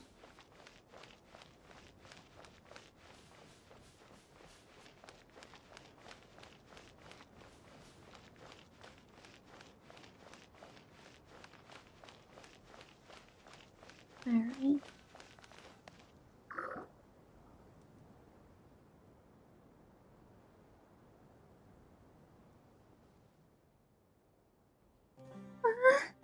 Big Dendro Dragon flies across the sky. So scary. And so many Nara here. Cheer up, Arapas. They're all looking at us. Wait, they're all looking at us? Surely all those Nara can't see us. Nara are always so busy, walking here and there. Hide, hide! Don't let the Nara catch us. They can have the pot, but... Wait, no! The Nara can't take the pot. My sister and I have to look after it. The Nara are coming. Hello, everyone. It's only us. Oh, Lord of Dendro, Nara Shiro, and White Floaty. They don't call me Golden Nara anymore. Lord of Dendro, Nara Shiro, hi Mom. It's been a long time. It must be very tough for you coming all the way out here, especially since you don't like the Voluka. Is everyone back in Vanarana doing well? Aracha is a Vasara tree. Vasara trees protect Vanarana. So that means Aracha is protecting Vanarana. Don't worry, everyone who stayed behind will do their best to protect their home. And we'll all do our part too. Ah, everyone's here. Good. Are you okay? You look like you were about to pass out back there. Then you're forgetting who I am. Don't underestimate me. Sarush, the mighty red floaty. Oh, excuse me! Are you comparing me to Paimon? Well, I kind of think it suits you. I suppose everyone is gathered here because of me. As we can see, the situation is critical, and everyone is very busy with their various tasks, so... Oh god, there are Nara. You're having PTSD from the side quest, the horror. No, the Nara are so cute. Don't have PTSD. Need help? Arapas can help. We can all help. Arapas brought a pot to make soup. Very delicious. All of us are here to help. Arabalika, Ararikan, Arapas, Aradashan, Arayuta, Arasata, and Arasaha will all help. I can't thank you enough. Right now, we're focused on restructuring Aru, processing excess information, and helping restore everyone's confidence. I'm sure you'll find it all very straightforward. I can help too! Just let me know where I'm needed. Together! Lord of Dendro, Arabalika has something important to tell you. On our way out of Vanarana, we saw some Nara talking in secret. Male Nara up to no good. Up to no good? Yes, 2 Nara sneaking around at Caravanriba. That definitely sounds suspicious. Traveler, Paimon, I have other work to attend to here that needs to take priority. Could I trouble you to investigate the situation Arabalika spoke of? You're having a small stroke each time to read that. I'm sorry, I'm trying, I promise. I remember when I first met the R&R and I was like, what? Like every time I write one of their names, I was just like, it was just a bunch of A and R's and a few other letters in between. It was a struggle. Like, this is not intended as a criticism of the game, that's intended as a criticism of my own abilities. But, yeah. No problem. Leave it to us. Thank you. I'm counting on you. I'm sorry, I promise I'm trying. There's one other thing. If you are to work alongside the people of Sumeru, you will need to make yourselves visible to them. Is that acceptable to everyone? Guess we wouldn't be able to do the same. Okay. But I'm doing my best, I hope it's good enough. But their names are a little bit hard to read sometimes for me. But like once I figure it out, it's okay. I guess we have no choice. Don't be afraid, Arapas. You make the most delicious soup. Everyone will like you. There's nothing to fear. No one here will hurt you. But if you do feel afraid, don't worry. Just call my name and I'll be there. Okay. Very well. Now, I shall bestow a small blessing upon you all. Whenever people see you and interact with you, from the moment their gaze meets yours, they will experience the most beautiful of dreams. Nahida gently raised her hand. You don't know what she did, but you feel a wonderful presence, like something out of a lovely dream indeed. Sunlight trickling through the branches, glistening like gold leaf. The trees chanting softly in the breeze as the flowing water plays a symphony. Your heart swells up like a balloon as it fills with happiness. There are many terrible things yet to be resolved, but in this moment, all you feel in peace. All you feel is peace, friendship, and love as you stand side by side with dozens of other creatures together in the forest. People around you turn their heads and scan their surroundings. They hear it too. Ancient voices speak from the forest, soothing everyone's hearts.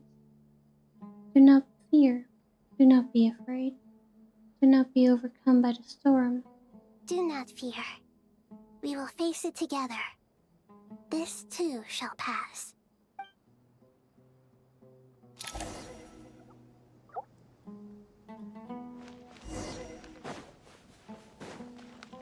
Alright.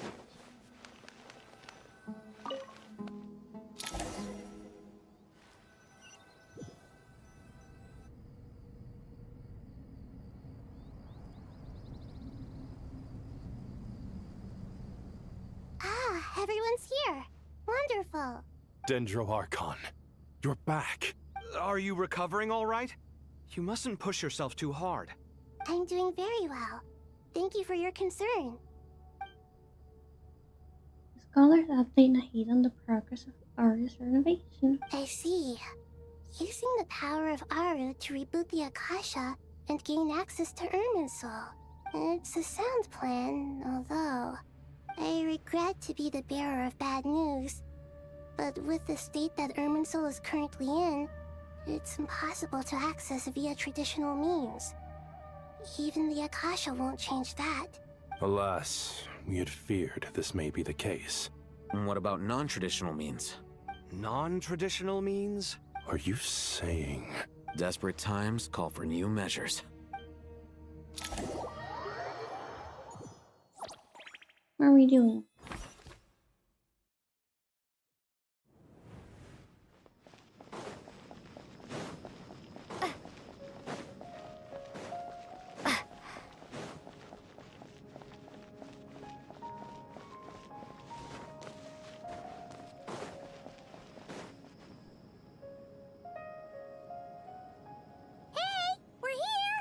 Ah, it's you. Is there a situation? The Aranara have good intuition when it comes to people. In other words, there may well be a traitor among us. Given everything that's going on, I'd be more surprised if there wasn't. Miss Nefer, as a professional intelligence broker, I trust you have a solution? Not one that I'm willing to volunteer. What's in it for me? Let's say I'll treat this as a pilot project aimed at expanding your intelligence operations. Whatever business you're in, an avenue to demonstrate your abilities could never hurt. I like the sound of that. Glad we're on the same page. Given that you rarely set foot in Sumeru, practically no one at Caravan Rebot knows who you are. I take it you've read the files on everyone in the area? Yes. I also skimmed the list of evacuees, and are more or less up to date on where everyone stands. Any initial suspects? Limiting the scopes to males whose recent activity could be viewed as suspicious. I've identified 3 names. The Aranara saw 2 people talking, but currently we only have 1 suspect. The other person was probably just a messenger, and in all likelihood has already left Caravan Rebot. Everyone is heading for the desert per the evacuation order. Anyone willing to turn back at this stage is almost certainly with the Fatui. There's no way it was a spur-of-the-moment decision to act at a time like this. This spy must have been planted long ago. We need to smoke him out from wherever he's hiding. Sounds like you have the beginnings of a plan. Sign Nefer quickly exchange intel and narrow down to relevant information. I see. Your suspicions are well-founded. I'd be watching him too if I were you. So far, we still lack solid evidence that he's been bribed. He hasn't made any recent purchases that would indicate he came into some cash. Then let's get closer to him to confirm before we make our move. I can handle it. I'm not based in Sumeru, so barely anyone at Caravan Rebot knows who I am. And you're certain you've never encountered this person in Nodcry? I'm certain. Besides, it's extremely rare for me to have had any direct contact with Sumeru mercenaries besides Jet. There's no way he could have seen my face before. Sino, stay out of sight and wait for my signal. If he raises any red flags, I'll bring him toward the main road. Understood. I'll take it from there. Excellent. Well, it's a pleasure working with you. Okay. Hello.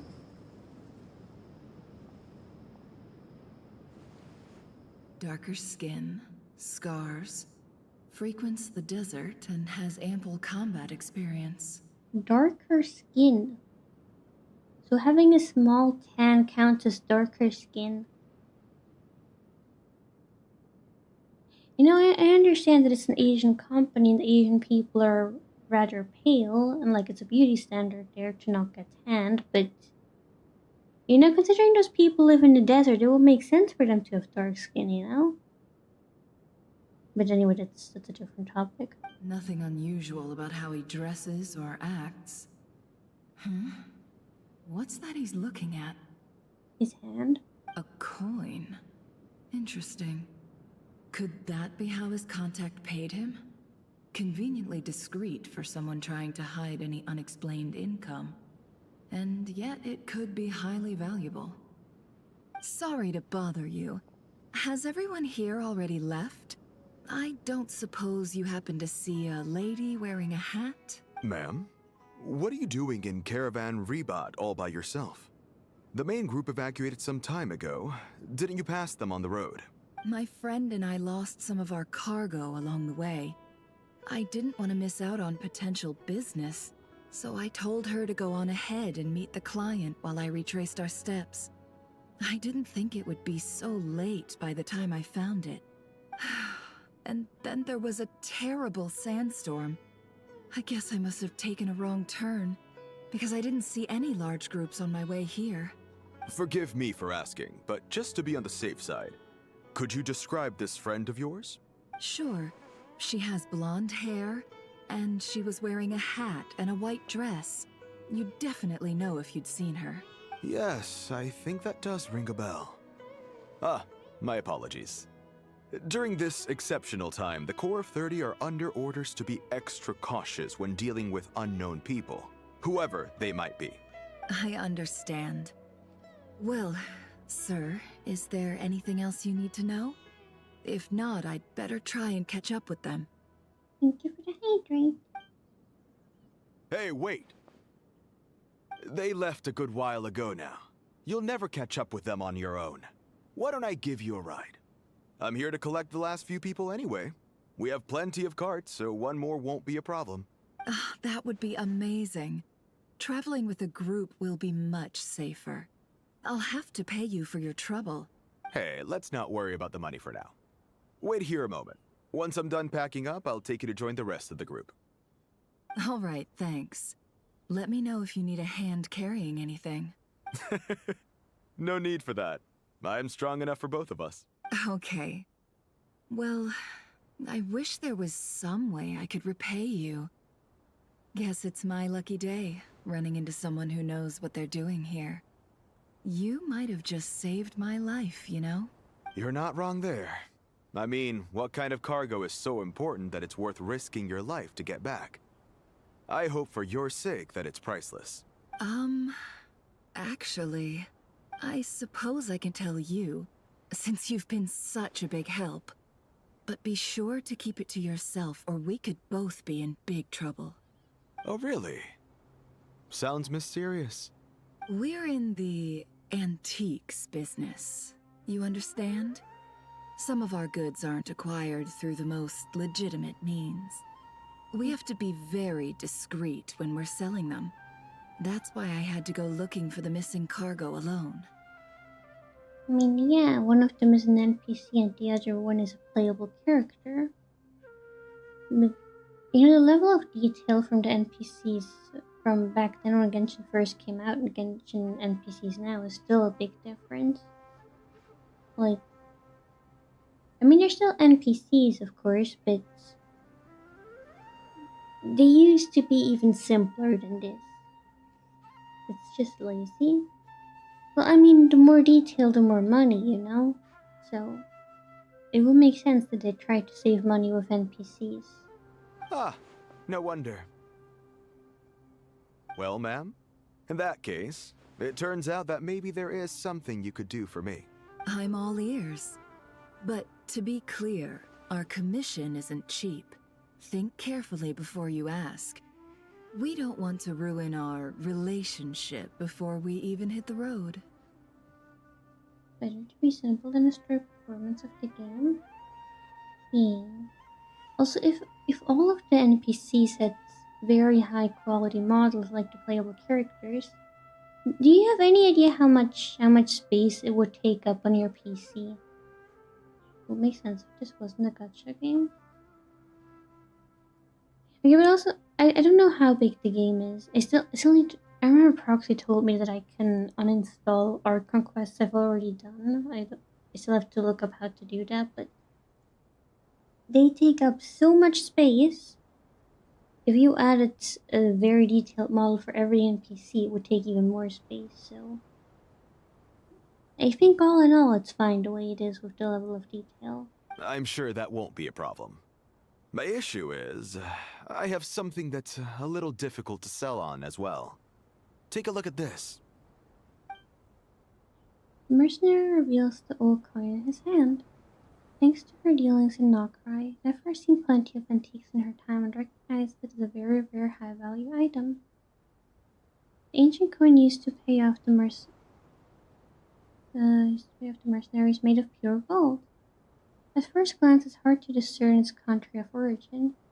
If sold to an astute collector, it would fetch a very high price. A lot of it is also probably the bloated dialogue. That's true, the dialogue certainly takes up the majority of the space. Pure gold. That's quite something. How'd you come across it? Dig it out of some ancient tomb? If you look hard enough, there are many treasures to be found in the mausoleum of King Deshret. It has no distinct Snezhnayan markings. That'll be why he's going with that story. And he clearly doesn't want to arouse suspicion, so he's on the lookout for an opportunity to make a quiet trade. Next is easy to compress the acid, but we hope not. Okay, I actually have no idea how much space it would take. I mean, there is a lot of yapping that isn't necessary, so even if it's compressed, it would still take up a certain amount of space. Surely you have an existing business partner. Won't they take it off your hands? I hope I won't be attracting the wrath of my competitors by helping you sell this. And so if you're not factoring the scenes that is included as well. The shop I used to work with is having cash flow issues at the moment after losing some money. I'm under enough pressure as it is without having to deal with them. On the off chance anything went wrong, I'd never get my money back. I understand. Gold is the last thing that traders with cash flow problems want to see. Well, in that case, I think we can work something out. As it happens, I'm just about done packing. Shall we make a move? Sure. Let's walk and talk. This evacuation was a huge operation. They needed a few people to stay behind and tie up loose ends. And I ended up being one of them. You're lucky you ran into us in time. I certainly am. I don't know how this happened. One thing led to another, and look how it ended up. I just hope our client doesn't get spooked and cancel their order. Fingers crossed. But either way, life goes on, and we all have to make a living somehow.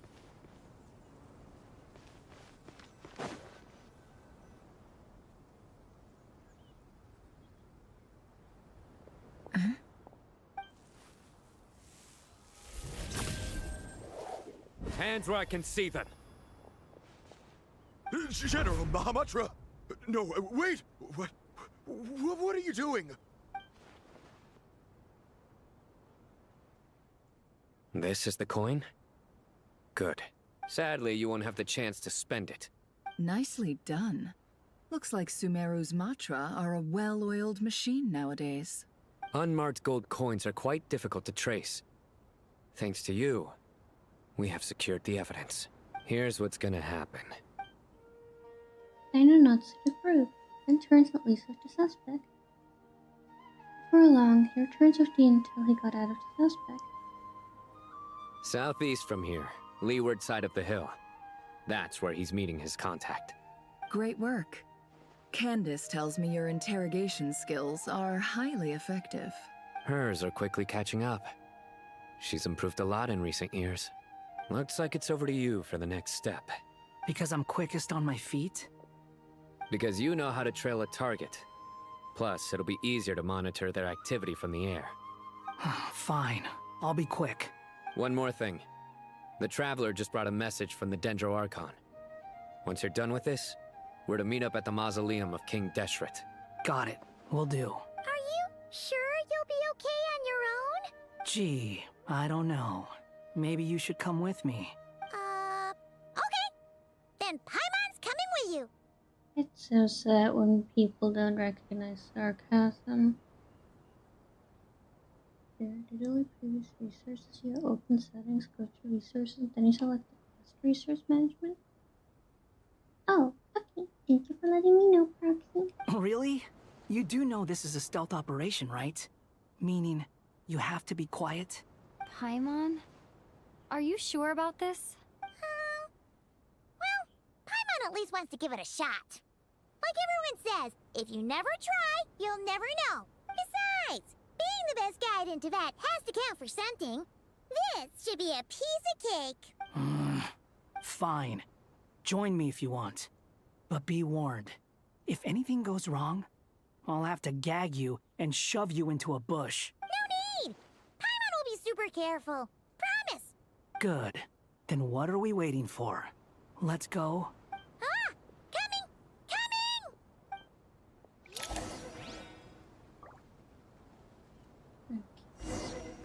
Behold! Upon the gale. So he can fly, but only for such a short amount of time. That's kinda sad. Squall and fury.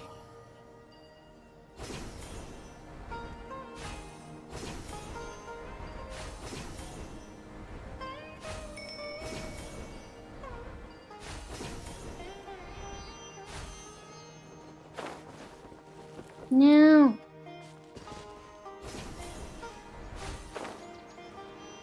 The wind rises.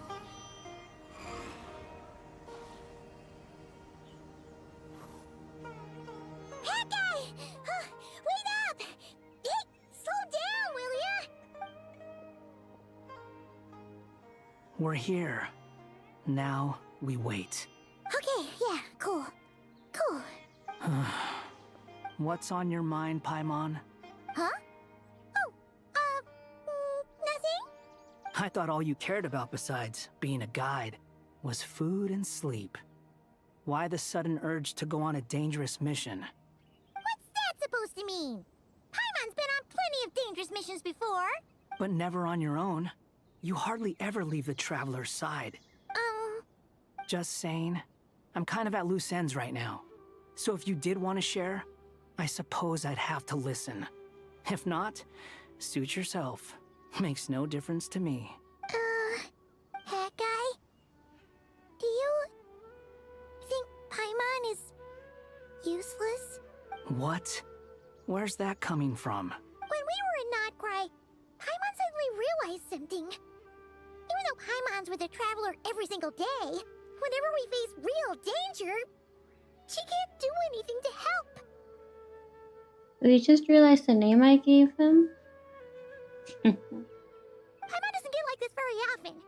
She just got really scared when the Traveler got kidnapped that time. What if she never came back? What would Paimon do then? Amina's reflecting. What is she reflecting? And the more Paimon thought about it, the more useless she felt. But Paimon doesn't want to be a burden. Paimon wants to be a friend who's actually useful. Does that make any sense? You know, that feeling of just being completely useless and... Oh, Paimon probably sounds so ridiculous right now. You asked the right person. Boy, do I know that feeling. Oh, that guy. I'm not gonna try and encourage you. What I will say is this. When you start doubting yourself, you have two choices. Give up or change. You have to make the decision to move forward. Otherwise, no amount of consultation from other people is gonna help you. So ask yourself, what do you want? To get stronger? To learn more? Whatever it is, go do it. You won't have any regrets if you can at least say that you tried. Oh, all right. Something's not right. Shouldn't they be here by now? And remember, for your research management, you should be able to do the same thing for CCC, but maybe also wondering where one may also be worth checking. Right. I will try to remember to check. Thank you for your help, Roxy. Paimon, is it just me? Or is it a little too quiet around here? Should Paimon take a look? We'll give it another hour. If nothing happens, we head back. Okay. Time takes 5, but still, nothing happens. How strange. We've been here for ages. Where the heck are they? Have we been stood up? What is it? Did you think of something? Something feels off about this whole situation. But I can't quite explain why. We know for sure that the guy Sinocot had something set up. Yet somehow his contact is a no-show. So, either the handler got caught, or, more likely, they decided to cut our guy loose. But how would they know to do that? Wouldn't they at least send someone here to check things out? That's the problem. They couldn't possibly know what's happening here. Unless... This feels all too familiar. Come on, let's head back.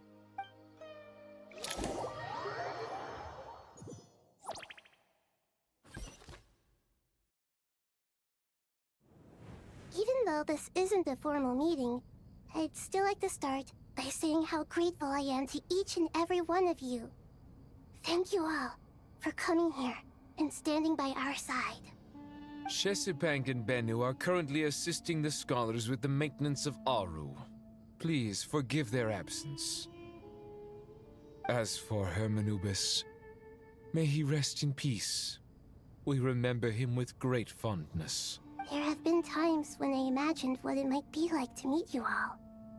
Now that it's really happening, I feel quite emotional. Time has taken many things away, but that which remains is all the more resilient. I must say, there is one thing that rather surprises me. You appear to be in good spirits, Lesser Lord Kusanali. But even so, I can sense that the life force given to you by the Dendral Dragon has far from fully resolved the problem of your vitality. Oh no! So even a Pep's power didn't work? Don't worry, Paimon. It worked very well indeed. The issue is how closely I'm tied to Irminsul.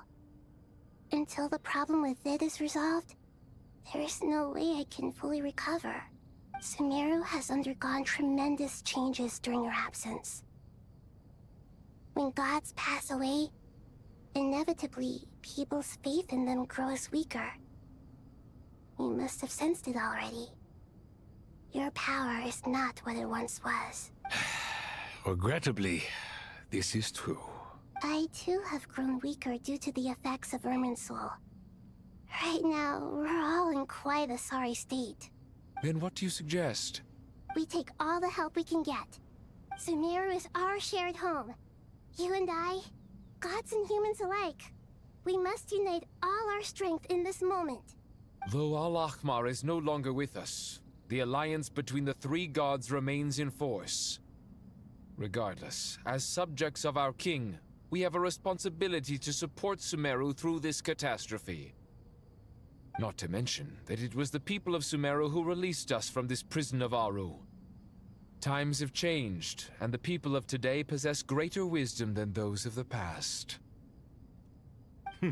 You really know how to give a rousing speech, Goti. Now then, let us learn more about your plan.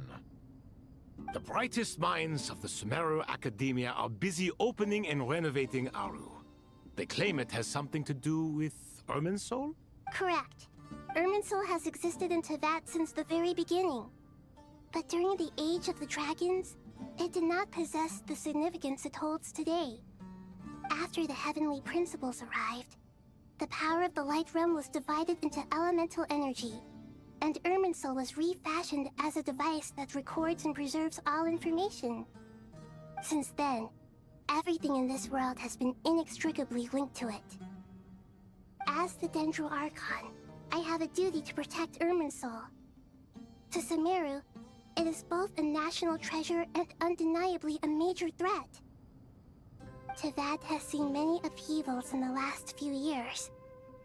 The most recent of these was a major crisis in Nodcry, which forced Sumeru to be even more vigilant than usual. I made sure to monitor all the pathways through which an outsider could potentially transmit themselves into Irminsul. But despite my efforts, a major problem still arose within. I still believe that someone has actively invaded Irminsul. But rather than taking any of the pathways I referred to, the intruder chose instead to utilize the most direct route, and the only one that cannot be protected against. By entering Irminsul through death. I see what you mean. You cannot simply stop all deceased souls from returning to the ley lines because of a potential invasion that could occur at any time. That's right. As important as it is to guard against external threats, I couldn't allow myself to stop the souls of the departed from finding peace. Please, understand how difficult this predicament was for the Dendro Archon. Defense has never been an easy task. After Irminsul was invaded, my authority was quickly restricted. Soon after that, the tree began denying access to any connections. I'm sure you feel responsible, but you are not to blame. No one can predict every possible disaster. There will always be trials and tribulations for the world to endure. But the people of Sumeru should not have to endure this. We must find a way to break through the lockdown and connect to Irminsul. And this is why you need Aru. Yes. The only thing in Sumeru capable of rivaling Irminsul in terms of overall function and performance is Al-Akhmar's legacy, Aru. All I managed to do before falling into a coma was make some minor adjustments to Irminsul. Using Aru is a last resort, and a move that comes with enormous risks. The Scholar's initial plan was to borrow Aru's power to reboot the Akasha, then use the Akasha to connect to Irminsul and investigate. Unfortunately, Irminsul has suffered far greater damage than they first thought, rendering that plan futile. To rise to the challenge, we had to resort to more extreme and far costlier means. This has led to a number of new contingency plans. To reclaim Irminsul, our brightest scholars have made further modifications to Aru with multiple goals in mind. I thank you all for giving them your blessing in this endeavor. Human wisdom has clearly improved over the millennia. You have not only our support, but that of the Jinn, the Aranara, and the Pari. Together, we will do everything in our power to save Irminsul. By the way, when you spoke earlier of an intruder, it almost sounded as if you knew who you were dealing with and what they were capable of. Well, since you ask.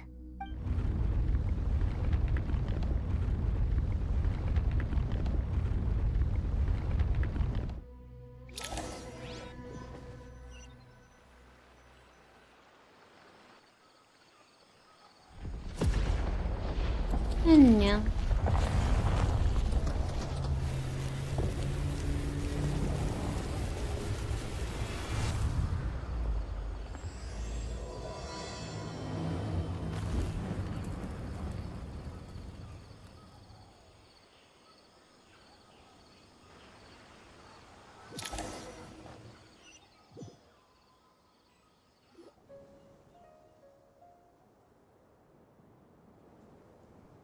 Dr. Tainari! What is that? An Irminsul? Is this Irminsul? How did this happen? What's going on inside? Luckily, we managed to evacuate everyone. What in the world was that? That was terrifying! Ahida. So this is the catastrophe she's been fighting against all this time? Oh my. I understand now, Dendro Archon. You make yourself quite clear indeed. Not once over the millennia has Irminsul been so terribly afflicted as this. Please continue, Dendro Archon. Irminsul's root system is what comprises the ley lines. In the past, it has always been hidden away, going unseen by the general populace. But now, an evil intruder is making it reveal itself. It has become a tree of unbridled greed. A clear sign that a deranged experiment has advanced to a new stage. Blasphemy.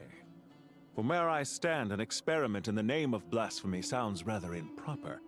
But if we are to honor Dottoro's will, this is what we must do. The birth of this tree proves to me beyond doubt that this incident is connected to him. But to explain the situation in full, there is someone I need to tell you about. In the most concise and precise language possible, Nahida explains what she knows about the second of the Vatui Harbingers, the Doctor. His true name is Sandik, and his crimes are beyond all reckoning. Zandik. So it was him. I saw him in the desert once. A man of supreme arrogance. So this is where it has taken him. But didn't Dottore die and not cry? How is he still able to do all this? He must still have loyal followers amongst the Fatui. Even so, I'm still unclear as to how he has been able to wield such a profound influence over Irminsul. I can confirm that Fatui forces have arrived in Sumeru City. Furthermore, Irminsul seems to be undergoing some kind of mutation. Evil branches are beginning to grow. Things that do not belong to this world are slowly but surely materializing. Sorry, I couldn't think of any other word to describe it. They don't seem to be fully formed physical entities yet, after all. But they are gradually becoming real. A baleful tree, climbing up into the heavens. Speaking of Dottore, I have some information on that front as well. Wanderer recounts how he and Paimon went to the meeting spot, only to find no one waiting for them. I didn't think it was wise to state this out in the open. But my theory is, the mole wasn't cut off after he was caught. They wrote him off from the beginning. You mean, the Fatui never intended to follow through with him? Then why plant a mole at all? It's hardly a conventional strategy, and the rationale behind it is pretty twisted. Black screen, white text, but instead of black screen, it's an image? I know, right? And they actually let you read it, and you can decide when you're done reading it to continue. Genshin has come such a long way. Even though, just earlier today, like in the first quest, in the first part of this quest, they still had the black screen with the text, so... yeah. But other than that, every time we had text, we could decide once we were done reading with it. Once we were done with reading it. So, yeah. Thank you for the happy cat. But as it happens, I know someone who works exactly this way.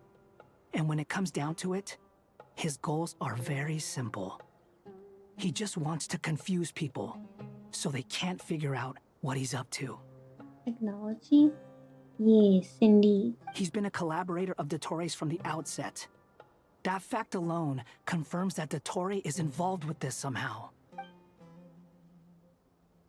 See, we have the click to continue. I love click to continue. I mean, sometimes it automatically clicks it, even though I wasn't done reading it, but at least now 99% of the time, it doesn't continue without my say so. Some people gasp upon hearing his name, but others fall silent. Clearly, there is more going on here than anyone realized. Nahida proceeds to summon all relevant parties for a lengthy and in-depth meeting. Nahida gives a detailed explanation of the enemy and the potential scale of the crisis. With further intel provided by Nicole and Nefer, a plan is formulated and everyone prepares to get to work. I hope we'll be reaching the end soon. There is still much to be done. Everyone, please remember our core strategy. As per the discussions, the following groups must act immediately. Mr. Alhaitham and Mr. Kave, the next phase of the Aru renovation project must begin right away. Godspeed to you both. We'll give it everything we've got. The plan looks feasible, but the implementation will require certain resources. General Mahamatra Sino and his team will help to procure the materials required for modifying the terminal. No problem. I've already spoken with Sethos and Hat Guy, and they've agreed to assist me. This kind of thing is best left to the fleet-footed, right? Hat Guy? If it's efficiency you're after, we're the right people for the job. Following up on the elemental energy amplifier we discussed. Ms. Dory, I assume you're the one most familiar with the status of this project. Aside from the Dendro Archon, of course. Yep, that's right. Leave it to Lord Sangamabe. Got it. Well, I'd like Madame Farazan, Kale, and Nicole to support Dory on the technical side. You can count on us. Will do. Rest assured, I'll take good care of Kale. Dia, Candace, and Nefer, you'll be in charge of negotiating between the various parties. I trust you remember our goal. You bet. We can handle it. Good. I believe that covers everything. Tainari will provide ad hoc support as needed, if that's okay. Poor Tainari. Must be tough being Nephis' student. Getting bossed around all day, every day. Hey, don't try and drive a wedge between us, you old rascal. All it says to me is that Master Nephis has faith in everyone's abilities. While I'm nominally here as backup, I doubt there will be many situations where my help is needed. Exactly. Finally, Traveler, you and I will head to the border between Sumeru and Natlan. Once that task is complete, I'll be asking some of you to accompany me to the Eternal Oasis. The Eternal Oasis? I thought that was just a legend. So it does exist after all. Regarding your trip to Natlan, under normal circumstances, a meeting between our two nations would be a far more formal affair. Unfortunately, Sumeru is all but completely cut off from the outside world at present. So regretfully, we won't be able to give the Pyro Archon Mawika the grand reception that she deserves.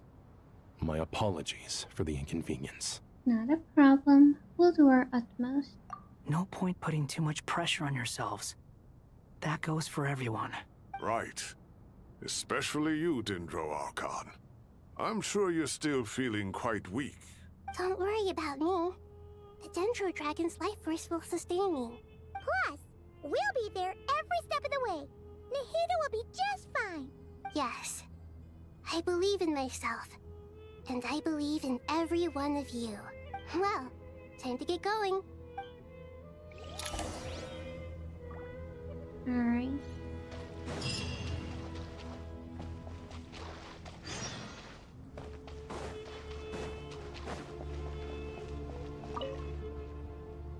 To what extent we can implement the final plan depends on how successfully the Akasha can be modified and configured.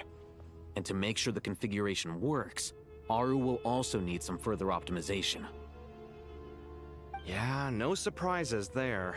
Once we roll this out, any Sumeru citizens who already have Akasha terminals can simply continue to use their existing devices. This still leaves us with a significant equipment shortage, though.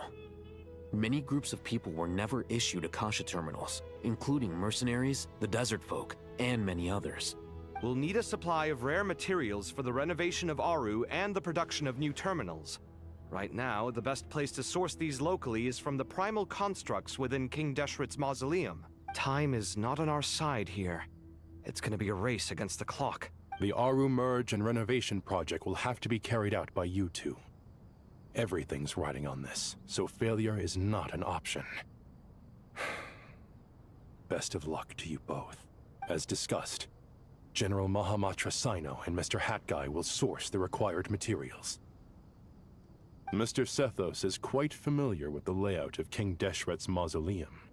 With him accompanying them, things should go quite smoothly. I have every confidence. In the meantime, we may as well take a breather. Makes sense. There's not much we can do until the materials arrive. Get information and stay close. What is this, boot camp? Knock it off. It's just Sino being Sino. You know what he's like. Everyone clear on our mission objective. Look at the excess primal constructs, dismantle them, and extract the required materials. And King Deshret's 7 pillars agreed to this? If they're just sitting there doing nothing, we might as well put them to use. Thoth's words, not mine.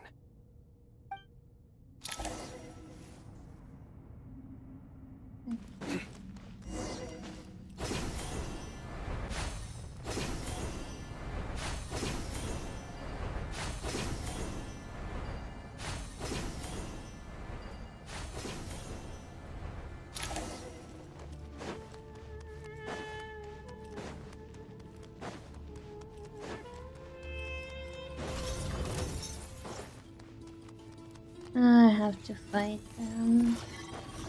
I hate when they give me a team that I have to use. Like, there's a reason why I didn't pull for certain characters. Upon the gale. I don't know how to play them.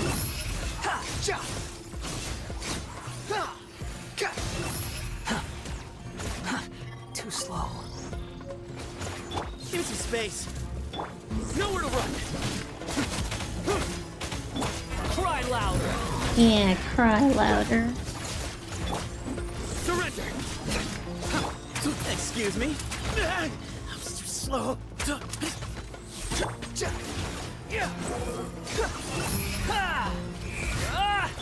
Nowhere to run. Way ahead of you. Sage's wisdom. Surrender. Really? Judgment is upon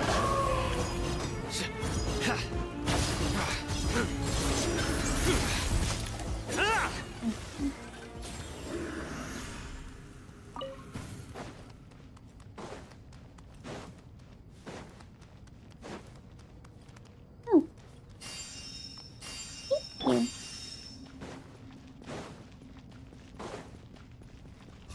Oh dear. Excuse me?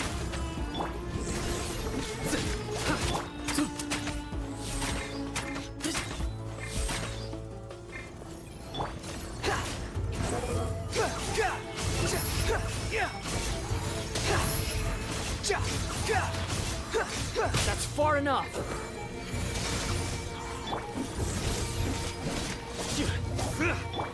Unsightly insects.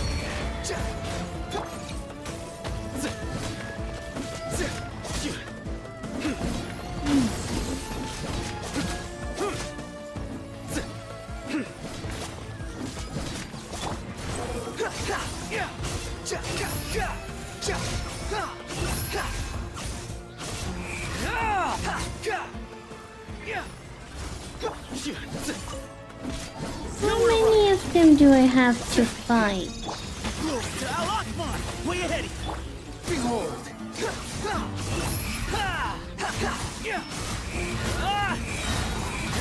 You dare to gaze upon me? Futile! Your sins weigh upon your soul! Give me some space. Surrender!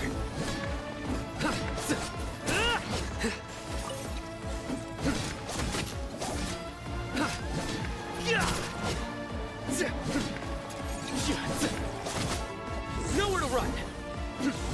Squall and Fury! These devices should still be usable even though they're broken down. Okay. Are we done Let's now? take them back for the others to review. Okay, I think we're done. Quit following me. Who's following me?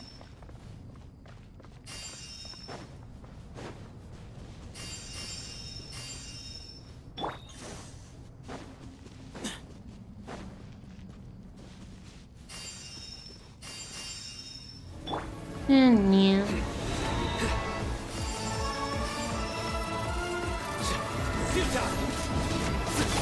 Way ahead! Me! No. Rise!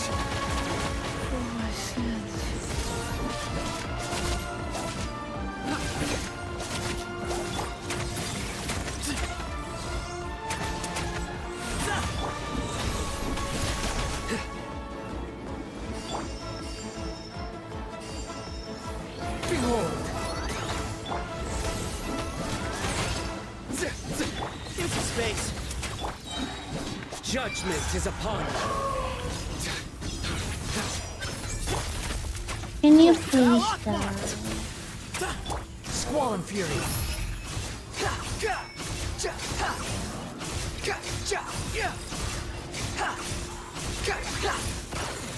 Upon the gale!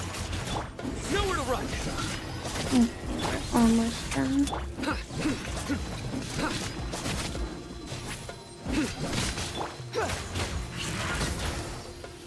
If you're in our, we're helping you. How many do we need again? Enough to make an Akasha terminal for everyone who doesn't own one. I remember you telling me how revolutionary these Akasha terminals were. You've used one before, right? The Academia declared the Akasha to be the most powerful and comprehensive wisdom dissemination system in history. That should give you an idea of how powerful it is. Certainly sounds impressive. Neither Hat Guy nor I have ever had an Akasha terminal. Well, if it all goes to plan, that's about to change.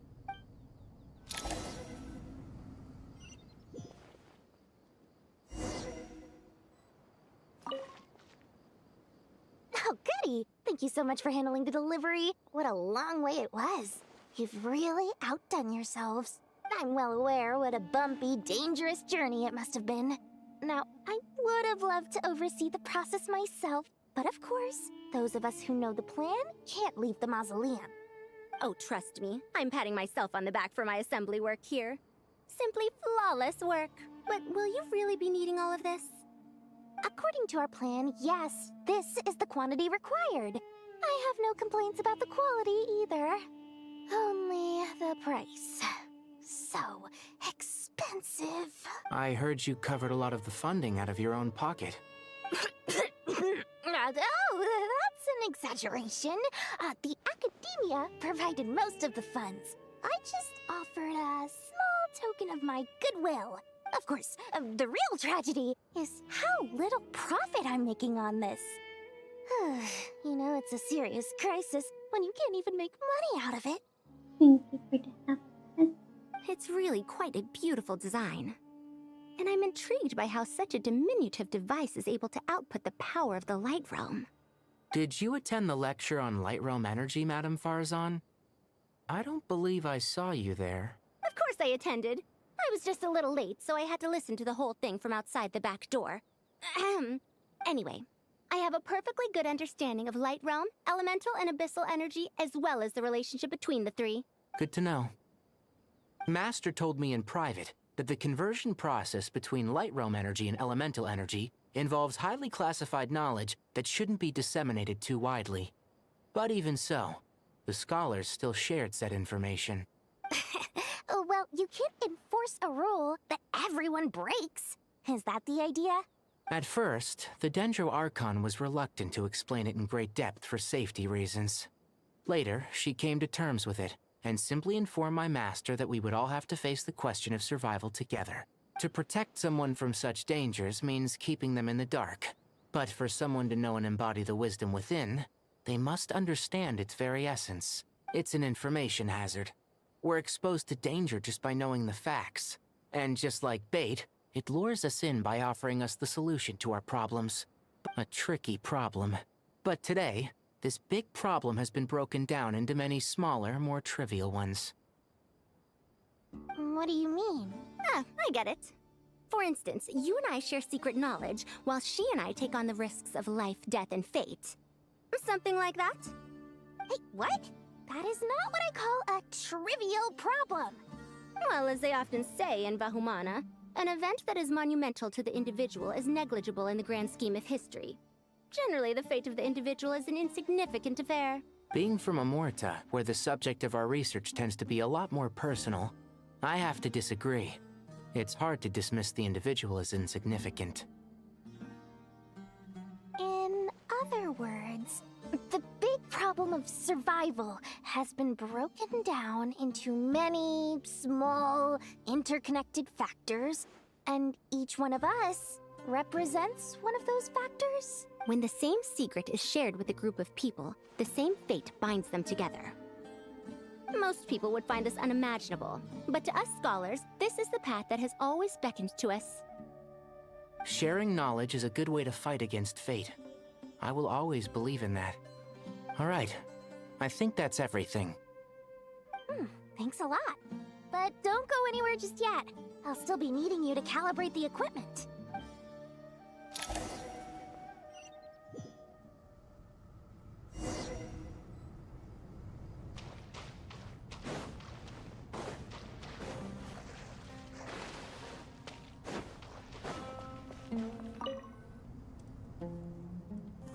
Okay, the materials are ready. We can proceed with the next phase. Alhaitham, how are you getting along? Most of the information in Aru is written in ancient desert scripts. Some of this is written in a tribal language, while other parts seem to be a variant of an Oasis script, based on the glyph forms. Oh. Not lost to history, I hope. Some are. All we can do is infer the meaning based on the rules of related languages. Although, this section actually fills in some of the missing historical record. I'm transcribing it so we can bring it back to the academia. After Aru started up, 2 more lines of text appeared here. Can you read them? Humans may not read what is written by the gods, except by not reading. Victory should not be easy to attain, for it symbolizes divine wisdom. Knowledge must not waver, for it has external borders. Is this a clue to solving a puzzle? Or is it being symbolic? You can't read it unless you don't read it. Victory is wisdom. Knowledge is confined by borders. Wait, I think I've got it. It's a metaphor, isn't it? It's talking about... a chessboard.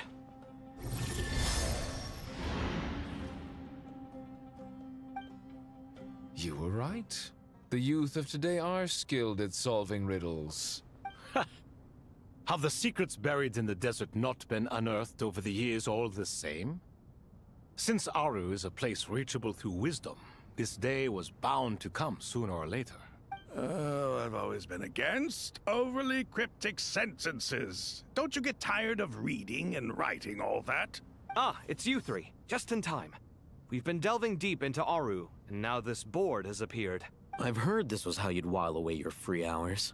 You must be quite the experts by now in that case. It is true. King Deshret's chess games are some of the most well-loved of all his wonderful creations. If you have ever been to Safhe Shatranj, you may well be familiar with the chess pieces you see here. Is this chessboard supposed to be another visualization of the interior of Aru, then? Naturally. Visitors, everything is ready. Only by completing the challenge on the board in accordance with the rules will you be permitted to overwrite Aru. 1 second. It's not dangerous, is it? Dangerous? Why, yes, of course. I should be the one to go, then. Wait for me here. Sounds like the self-confidence of our present company has rubbed off on you. Don't be ridiculous. I'm your upperclassman, and that means I have to look out for you. I appreciate the sentiment, but a game of chess typically requires 2 players. Besides, I'm sure they won't let things get out of hand. Keeping things relatively safe is in your best interest too, isn't it? Fair enough. I mean, you guys are controlling the difficulty, so please don't go too hard on us, all right? Ah, but Bennu said he wanted to put some respect into these whippersnappers. All right, All right. Thank you. Obviously, we'll still try to be careful. This doesn't seem like ordinary chess. Is the goal to defeat the opponent? No, you must enter the board and pass the trials we have placed there. Ready? Let's do it. We have to fight again? Now during the chess trial, Hype and Kala must move separately, consuming actions. Oh, is it what we did last time? I don't want to read all of that. The first trial is posed by me. I don't think this is gonna stop us. Ah, but the key to this game lies in working together. Otherwise, you will be deemed to have broken the rules. Looks like it's up to me. Marak, can you open it?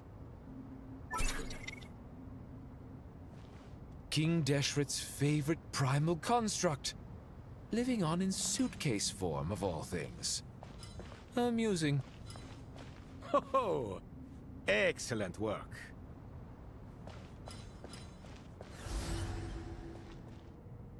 Okay. Wait.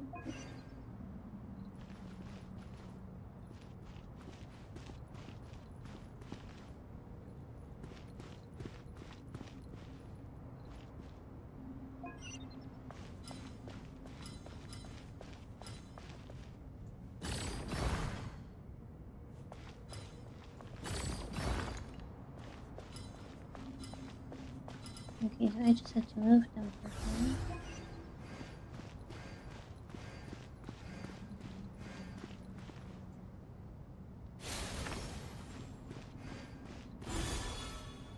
Okay.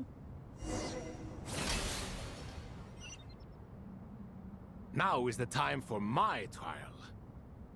Now, don't be nervous. I'll make it nice and easy for you.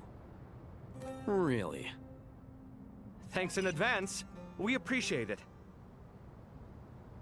He can move those thingies. And he can...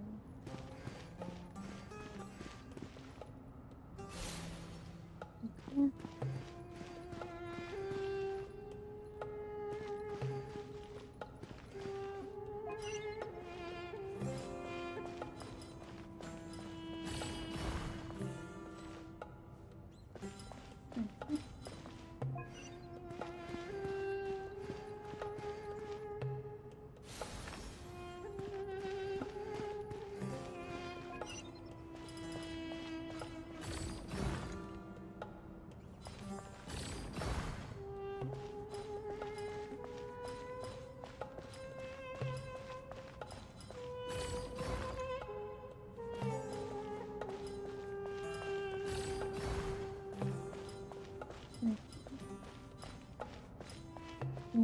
That one too.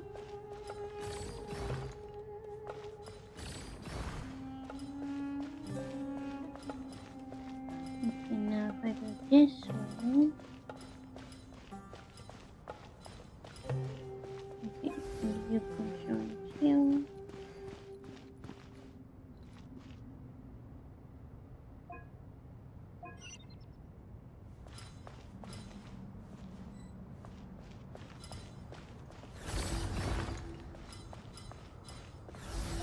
Here we are.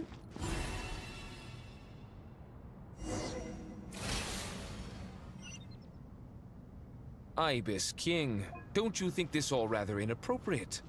You may as well be handing them victory on a silver platter. Do not expect me to follow your lead. Ha! Suit yourself.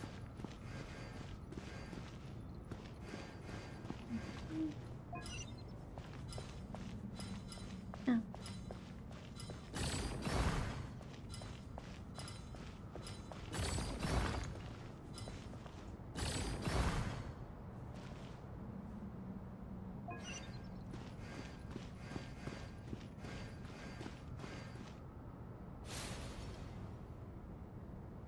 Okay.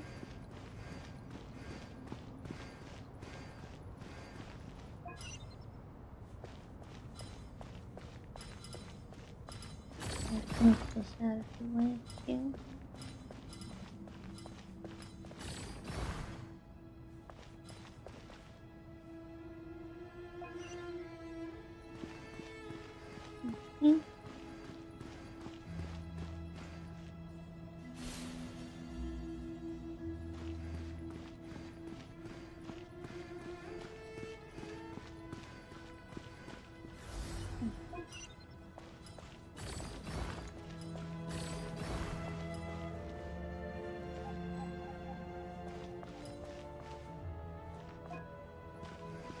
Alright.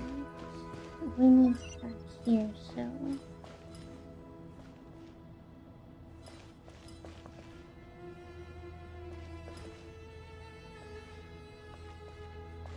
You're gonna have to come from the other side to move it.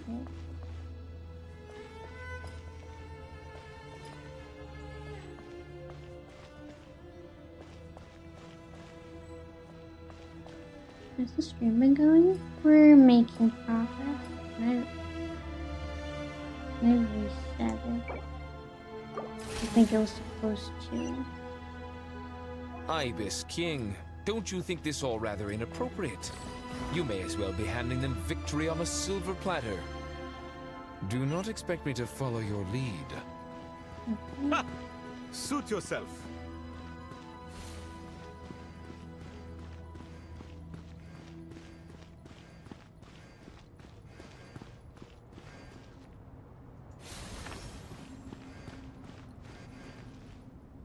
Alright, then we move this.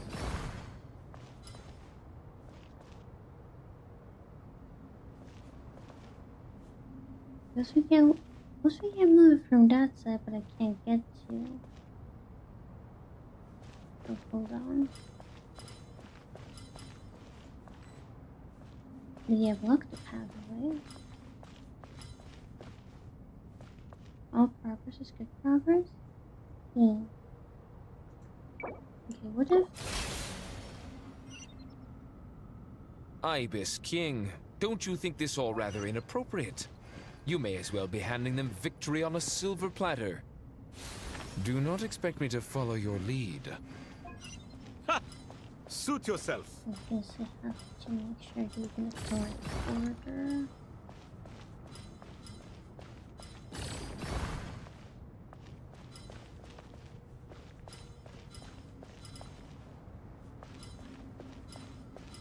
And I can't go around it. I was thinking if I have, I'll have him interact with this, then I can move that in here, but...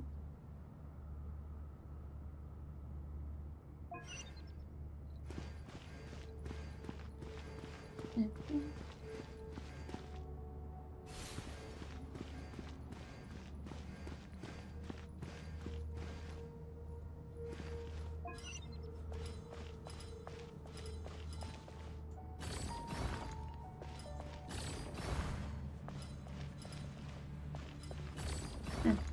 Now this thing is out of the way, which means should be able to interact with that. Yeah. Alright, I think this time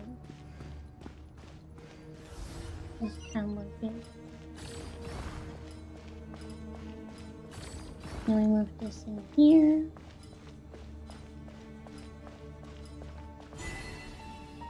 There we go.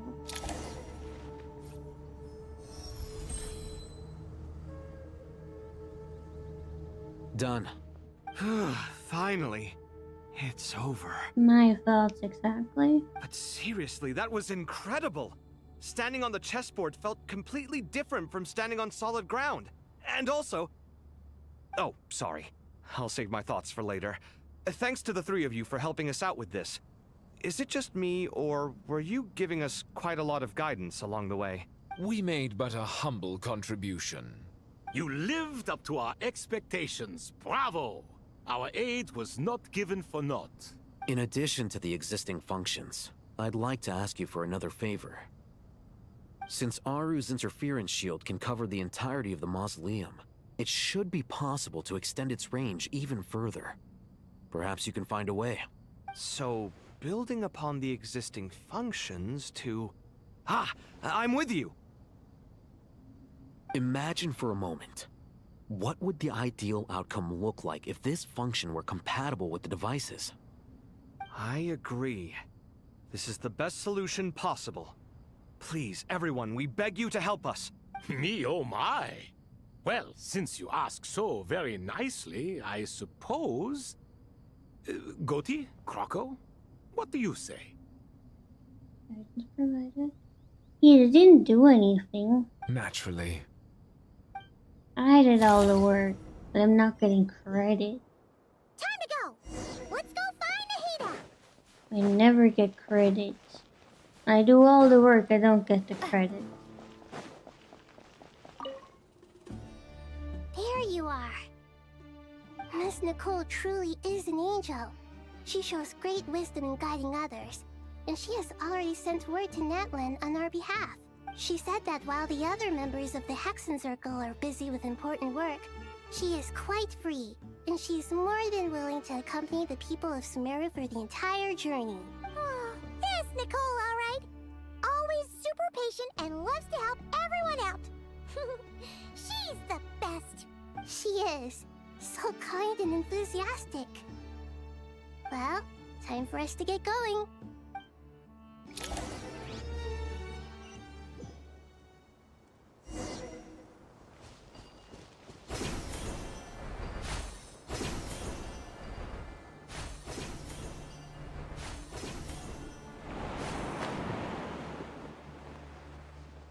Come on.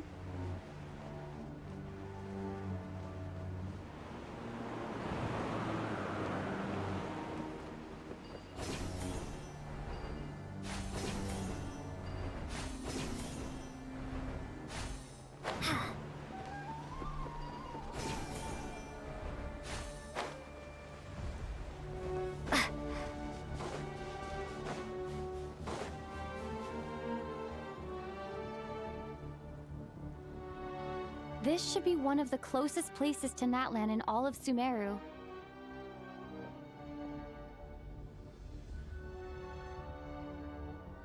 There's the barrier Nicole and Nefer mentioned. It completely cuts this nation off from the others. But why? Why separate you from the rest of the world now specifically? And if I'm not mistaken, Irminsul was polluted once before, wasn't it? I think that's right. The forbidden knowledge was illuminated, but the fact that Irminsul was polluted should remain unchanged. Malika! Good question. I'm wondering the same thing myself. That voice. Malika, you got here pretty quickly. Hello, traveler. It's been a while. Hello there. Hello, Dendro Archon. Malika, I apologize for asking you to meet at the border on such short notice. I also apologize for not being able to greet you in person. The form in which you see me now is one carried by the Traveler.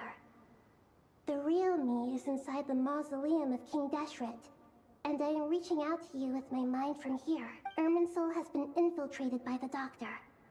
We must be on our guard, as he can spy on information in the world from within the tree.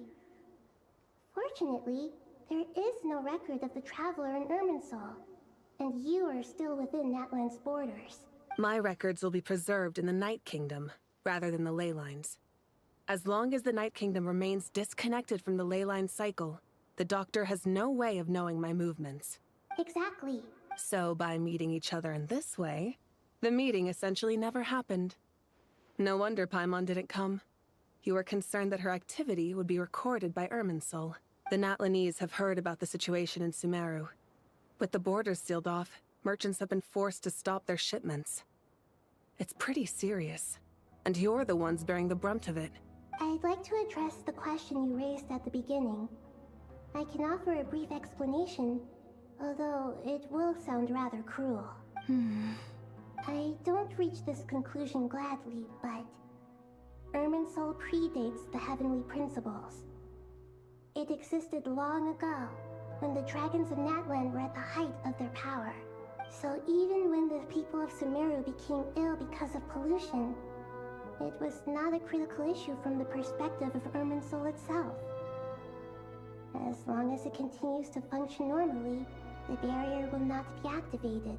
But this time, the Doctor's invasion has directly affected the tree. That is what caused the barrier to deploy. The heavenly principles established a rule that when Irminsul is plunged into grave danger, a portion of power will be reserved to isolate Sumeru. That way, even if Sumeru is destroyed, the outside world at least has some time to catch its breath. We'd certainly need it. The heavenly principles created almost everything that exists in Teyvat today. To them, preserving the existence of the world and its inhabitants takes priority over protecting Sumeru. Meaning, protecting Sumeru now falls to you. Yes. My own power may be limited, especially compared to yours. But that doesn't mean that we're just gonna sit around and wait for the end.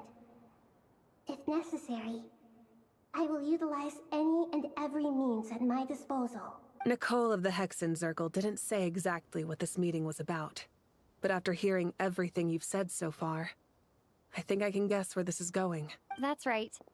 Nahida and I discussed it at length. We both know how presumptuous this is, but... You need the Pyronosis, don't you? Yes, you guessed correctly.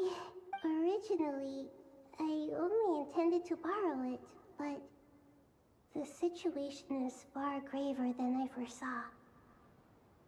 So instead, what I ask of you is to please give the Pyronosis to Sumeru. Why do you sound so nervous? There's no need to be shy. Surely a gnosis is pretty important to a god. I guess, but it's not as if losing it would suddenly render us powerless. But I'm sure you don't need me to tell you that. With all the nations you've traveled to, and all the gods you met, you must have realized that by now. As far as I'm concerned, a gnosis is basically an elemental energy enhancer. But I don't usually use it. You know me. I like to think I'm pretty strong without it. Yeah. Not about to dispute that. So you see? You don't need to sweat it. Here, take the Pyronosis. Uh-huh? Just like that? Uh-huh, just like that. To tell the truth, I've always toyed with the idea of giving it to someone who needs it more than I do. I know you accompanied Nahida here to try and increase the chance of success. It's a good thing you did, because your involvement is one of the main reasons you've managed to persuade me. Are you sure about this? Handing over your gnosis just because of me? I won't try to quantify it, but trust me. Handing over the gnosis to Tumaini is far from the craziest idea I could think of. Besides, even if you had it come here personally, I think I still would have agreed to Nahida's request. Irminsul doesn't just affect Sumeru. It impacts all of Teyvat. I know all too well how difficult it can be to protect the things you care about. So logically, morally, or however you want to cut it, helping you is the right thing to do. You don't need to tell me the specifics of your plan. Where the gnosis is involved, the tighter the secrecy, the higher your chances of success. Moika, my heartfelt thanks go to you and the people of Naplan. Don't mention it. But now for the hard part. How do I actually give it to you? The Irminsul barrier is right in the way. I have an idea. Can I just cross through it?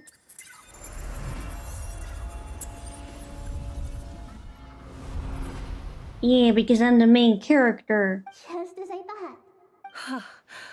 Incredible. What did you do? I used my main character power. Just made a lucky guess. This seems to happen quite a lot. Things that apply to everyone else don't seem to apply to me. I figured the same might be true here. Irminsul usually produces effects based on the records it holds. Since the Traveler is a descender, Irminsul contains no records of her, and thus has no way to impede her. Is that right? You really are full of surprises.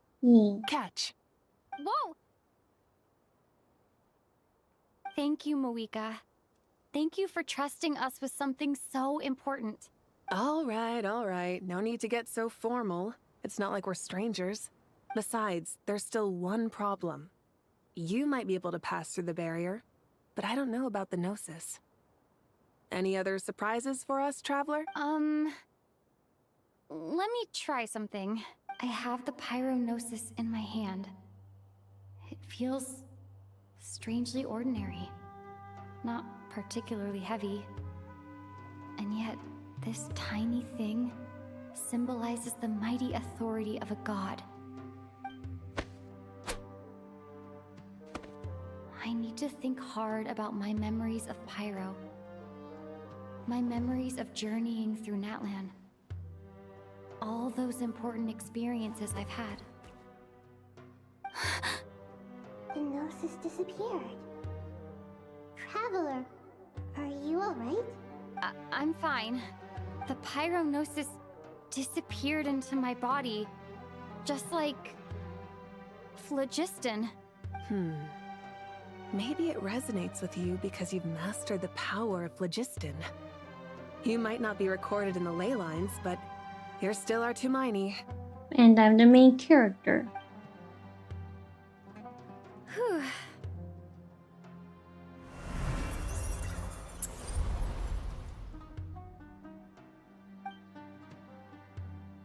Why is some of it voiced over and some is not? Anyway. Amazing. I made it back through with the Gnosis. Please allow me to express my gratitude once again, Malika. Pleasure. Well, I've given you all the help I can. The rest is up to you. Good luck. We won't let you down. Yeah, we aren't about to lose.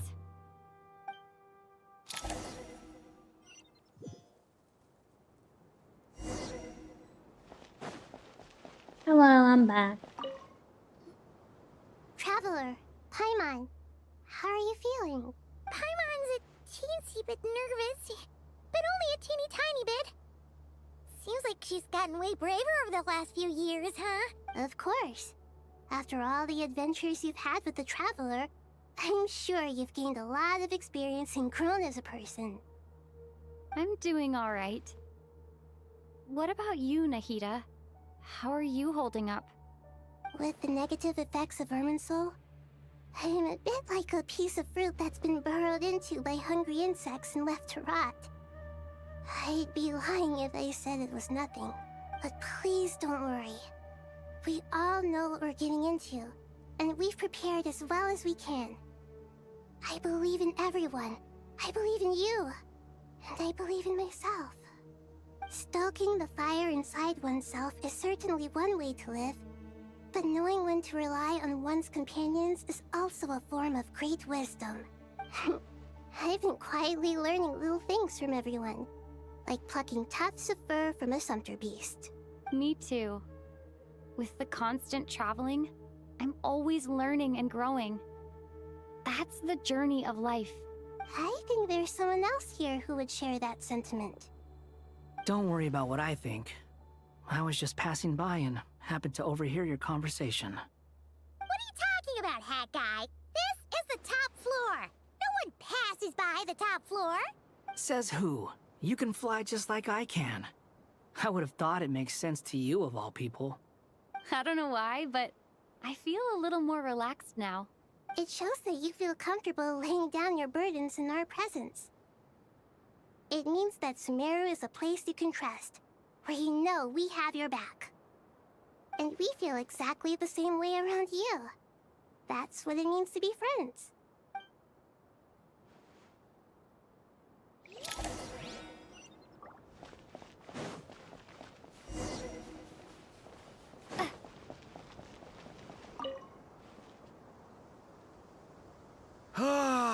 It's finally done. Ugh, but I have a nagging feeling that there's something I've forgotten. Oh, there you are. Everything wrapped up on your end? What? Okay, fair enough. That was a pointless question. We were working in tandem, after all. You must really be exhausted. Well, it's been a busy day for both of us. When work ends, you clock out. No looking back. Yeah, we're definitely due a break. Probably a little late to start drinking now, though. I'll stick with water. Here, this one's for you. Thanks. You want a bite to eat? I can grab us something. Or wait, I think there's a stove nearby. Let me take a look. Are you nervous? A little, yeah. Unlike you, it seems. How are you not feeling at all nervous? Because everything that happens next is beyond my individual control. I don't worry about things I cannot influence. What do you mean, cannot influence? You're the one who came up with half of the strategies we ended up using. There's only so much I can do. I was only doing my duty. Was it like this last time, too? You mean with Azar and his accomplices? Yes and no. The situation back then was easier to control, but we weren't as prepared as we are this time. So the enemy is stronger, but so are we. I still vividly remember the way you interrogated me in the library after the fact. Where were you when Sumeru needed you most? If your memory is so vivid, you might also recall that it was you who came looking for an argument. You're often the one who initiates these things, you know. I came for a conversation! I didn't know it was gonna turn into an argument! Anyway, at least I showed up this time. So, what do you think? What do I think? I think we're certainly better off for it. It's good having me around to help out, huh? Absolutely. As a citizen of Sumeru, you displayed a remarkable sense of responsibility in the face of disaster. Why aren't you nervous? Oh, Proxy. Certainly feels that way. I just shudder to think how the world would have ended up if we hadn't gotten control of the situation. So, do you think this is what impending disaster looks like? The sky is so clear, and there isn't a whiff of decay or destruction in the air. It's hard to imagine that the fall of humanity could happen on an ordinary day like this. Awful things happen all the time. Sometimes people can stop them, and sometimes they can't. What you and I have done is increase our chances of stopping this one. Lofty ideals may provide no defense at all against nihilism, but perhaps little decisions can. Oh, nothing. It's nothing. I hope everything works out tomorrow.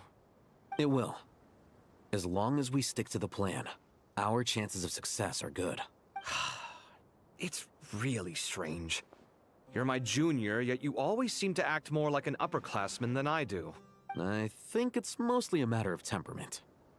Ugh. Walked right into that one, didn't I?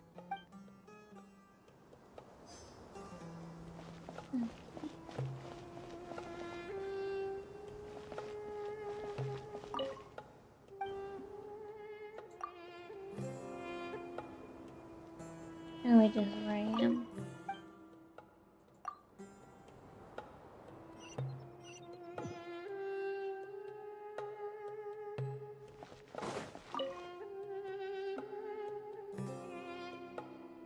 We'll make our move after sunrise tomorrow.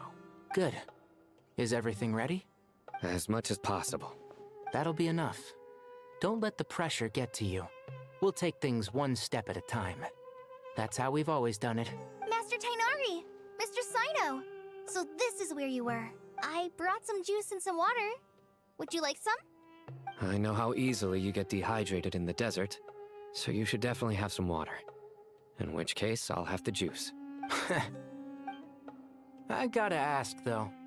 Who's on juice-making duty at a time like this? Madame Farazan said she was feeling a little nervous, so I told her about the automatic juicer my friend invented. She took it right off me and started making carton after carton of juice. Don't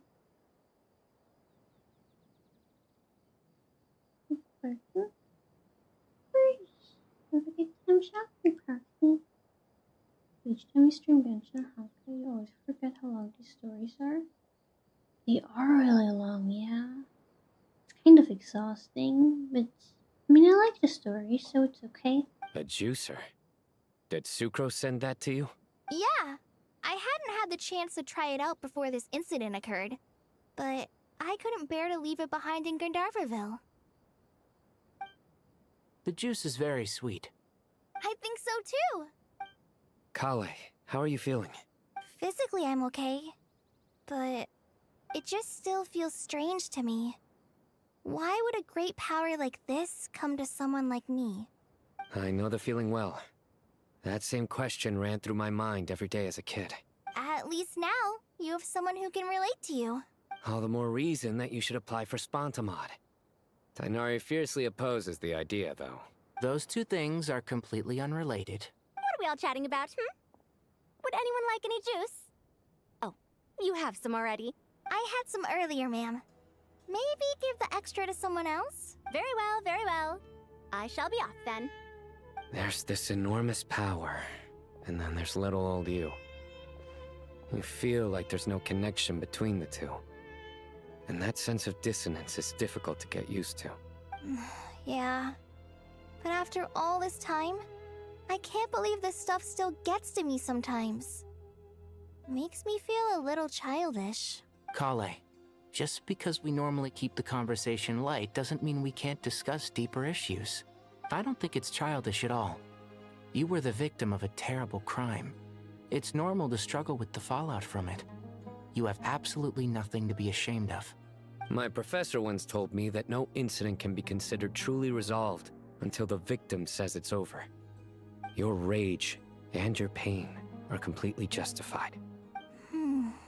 Thanks. Miss Nicole said that. The same god remains which were once used to inflict so much pain upon me have now become a weapon with which I can protect everyone. It's like my own personal kind of evolution.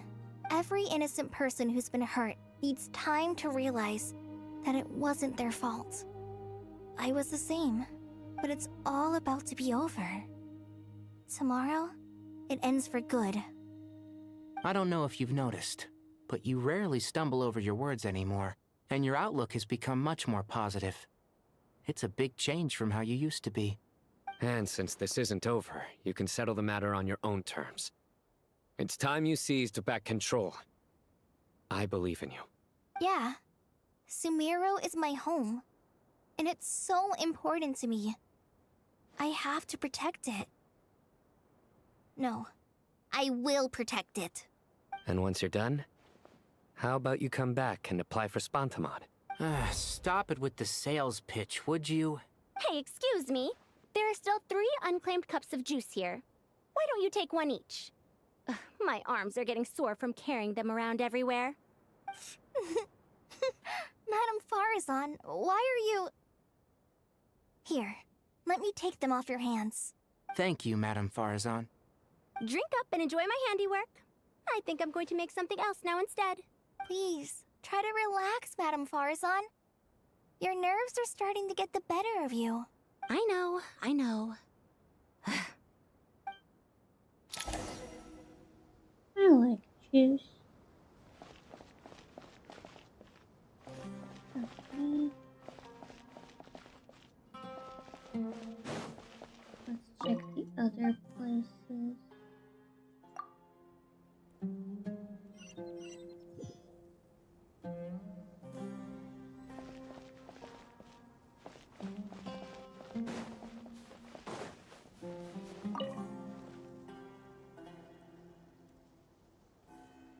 Something on your mind, Miss Nefer? Nothing in particular. It's just... right now, the future feels strange and unfamiliar. But the future has not yet arrived. How can you say how it feels? Some people know that there's an impending disaster. Others remain blissfully unaware. Each group is imagining an entirely different future while walking towards the same one. But when they get there, they'll still find they feel differently about it. People are shaped by their circumstances. Different circumstances create people with different perspectives. I've always found the perspective of the Vahumana Darshan to be a particularly incisive one. Even at the height of the crisis in Nodcry, people held diverging opinions. But things are different this time. Oh, thank you for the hydrate. Indeed. Regardless of faith, gender, wealth, skin color, or eye color, everyone in Sumeru knows what will happen tomorrow. The world has never been an especially fair place.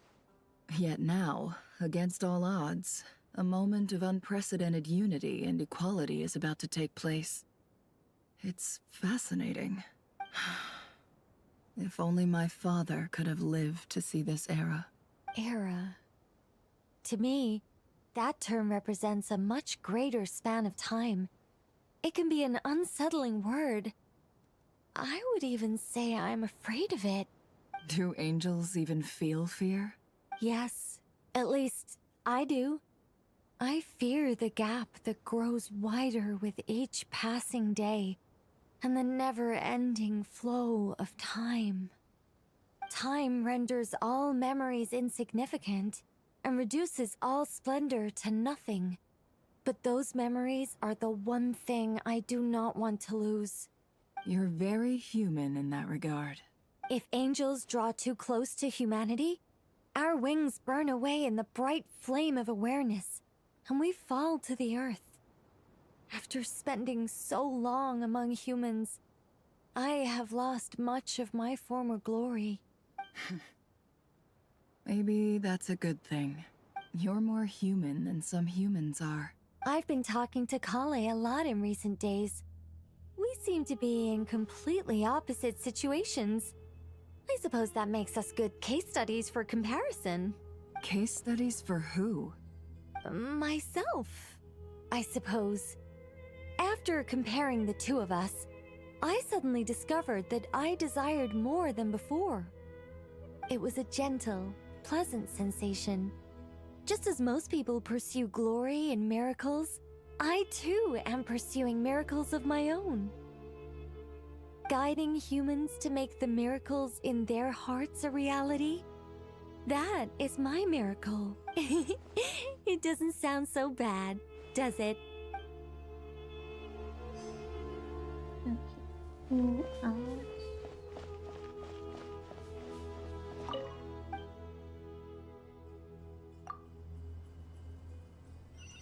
Okay, this is the last area, and then we can finally continue with the story.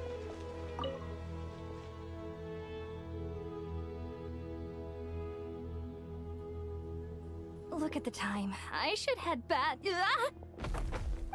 I'm so sorry. I was in a hurry and didn't look where I was going. Are you all right? I'm fine. Wait. You're... Have we met? Not exactly. I think we may have crossed paths by the house of Dana before. Oh. Ah, you're Hat Guy! From Vahumana, right? You recognize me? The clue's in the name. Mr. Hat Guy. Fair point. It's getting pretty late. What's keeping you up? I could ask you the same question. If I'm not mistaken, all the workload for the Ratawa Histarshan wrapped up a good while ago. Well, I have something of a background in Satyavada life, so I was helping the Dendro Archon make some preparations. But I must have lost track of time. Did you find the experience enlightening at all? Honestly, it was tedious and uneventful at first. But eventually, I think I did sense some profound truths. But they also brought a lot of suffering with them. I was told that I even shed tears while I was meditating. Though I have no idea why. Sorry. I hope I'm not scaring you. Not at all. It just proves you're very accomplished in your research. Good night. I wish you all the best for tomorrow. Thank you, sir. You too.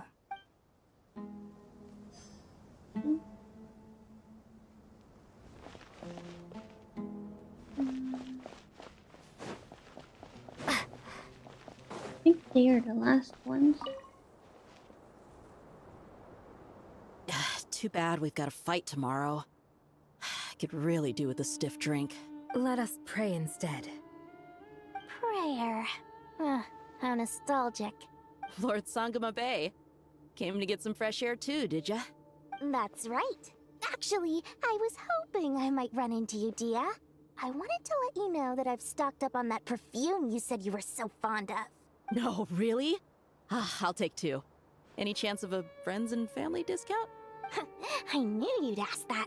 And I'm afraid to say that. Surprise! It's free of charge. That's very generous of you, Lord Sangama Bay. Does this mean you've made a fortune in Nodcry? Nope. Turns out it's not that easy to turn a profit there. I even ran some assorted losses. But anyway, that has nothing to do with why I wanted to give you and Dia a small gift. remember that merchant caravan you two rescued in the desert last month? That was transporting my goods! No way! I had no idea that was your shipment.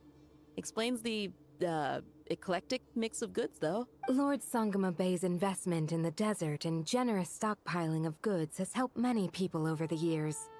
The shelters you funded especially have made life a little easier for the children and the elderly. Wait, how did you know about that? Oh, I see. Nefer told you, didn't she? Ugh, that pesky lady. Aren't intel brokers at least supposed to charge for divulging people's secrets? She and Candace go way back. It's normal for close friends to share things you wouldn't tell to everyone else. Sure, but why did they have to be things about me? That's how Nefer shows that she cares. She wishes for all of us to know what a generous person you truly are.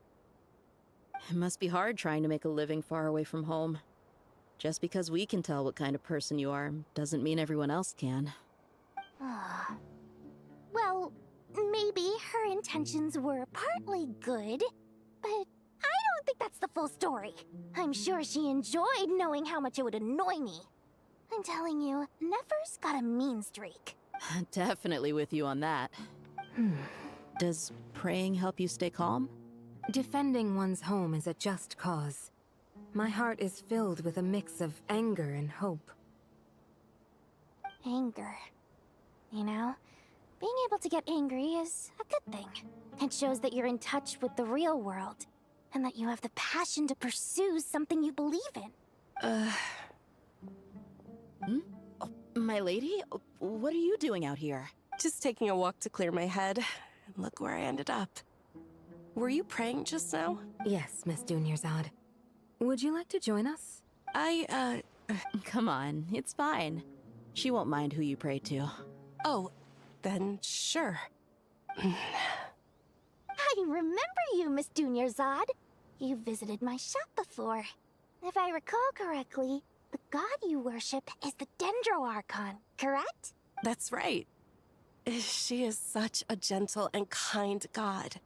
But to me, she is more than just a god I worship. I see her more as a friend. And so do many others. She's not some almighty god who reigns on high, but a genuine friend.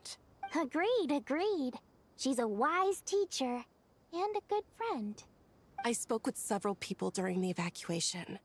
Everyone's aware that tomorrow's battle is one that ordinary people can join too. A battle to fight for our friends and our homeland. Oh, it makes me glad. I can finally do something for those who protected me.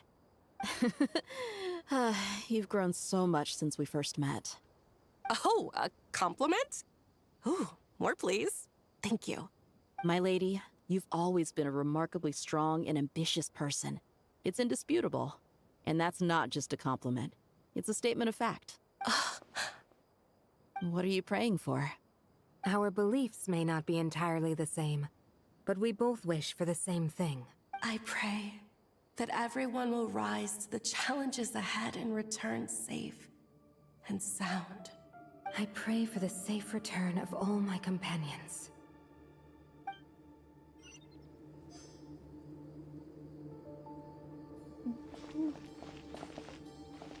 Still have something up there though, so we can go again and check before we rest for tonight.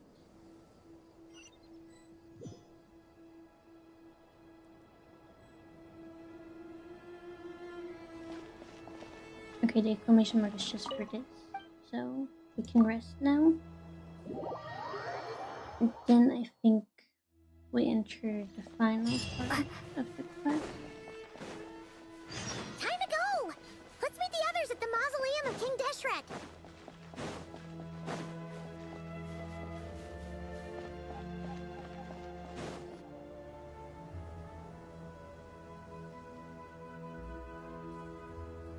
I have not felt this way in a long time. Standing up high, gazing out at the rolling dunes. One cannot know what freedom truly means without first losing it. The Golden Slumber truly lives up to its name as a dreamland. Though desert sands exist there too, no mirage, no matter how glorious, can compare to true beauty. Dendro Archon, what is on your mind? I was wondering whose counsel I should seek on the questions in my heart. What kind of questions? So many. More than can be put into words. As I once said to a friend, we look, we see, and we comprehend. But the question still troubles us. What are the many disasters that this world faces, but the sum of all irresolvable questions? The biggest question you should be asking is how to seize victory. Yes. Although, I would express it differently. I must not fail. And so the question I am most curious about now is whether the path to victory will be an arduous one. What we declare to be a young sapling, we may, in fact, find to be a towering tree, if we would only cast aside our ignorance and look beyond the veil of time to see her true form. Nahida! We're just in time. My preparations are almost complete. Ready when you are. We're here too. Miss Nicole! Miss Nicole! You run so fast! I thought I'd get a lot of exercise as a forest ranger, but I can barely keep up with you. Sorry, I got a little carried away. Lesser Lord Kusanali, the equipment is ready, and the modifications to Aru are all complete. As discussed during our meeting... Accessing Irminsul via the Akasha is no longer feasible at this stage. There are other options, it's just... they're a little more extreme, and more technologically demanding to implement. Maybe you should take it from here. The architecture and functionality of the Akasha terminals overlap considerably with Aru. There is reasonable evidence to suggest that one was developed based on the other, or that they both utilize technology of the same origin. As long as the transplant and merge operation succeeds, Aru should theoretically work on a scale greater than the Akasha and approximately equal to Irminsul. It will become the largest active computing device in all of Teyvat. A system this powerful is capable of a lot of different things. In the past, the Akasha was primarily used for one-way information transmission, but I suspect it could also serve as a central bridging hub. In the pursuit of greater knowledge, some scholars have attempted to connect their consciousness to Irminsul through the use of terminals, incense, and meditation. Correct. In academic language, scholars who reach that stage are said to have entered Satyavata life. Hypatia has performed this practice many times in the past, and she was once under my care for a period of time. Right. And this at least proves that there is a zone within Irminsul that can be connected to. That's right. Providing wisdom to the people is one of the very reasons for Irminsul's existence. I think I understand where you're going. Please, continue. In that case, I'll skip to the conclusion then. We need to further modify Aru, merge it with the Akasha, manufacture terminals, and distribute them to every single person we can reach. Every person? Even the desert folk? Yes, everyone. I've already calculated the amount of raw materials we need. So you mean we're going to get new Akasha terminals? Yes, but this time the people of Sumeru won't be using them to acquire knowledge, just to connect to Irminsul. That's the key. When we evacuated the city, we brought all the important assets from the House of Dana, in case we ended up needing them. Fortunately, this included the Akasha system's main terminal. We've checked all the relevant records, and one thing is certain. Nothing like this has ever been done on this scale before, so... Everyone in Sumeru is part of the plan. Whoever controls the people controls the situation. Since this function of Irminsul was introduced, it has only ever been made available to scholars, who don't constitute a particularly large group of people.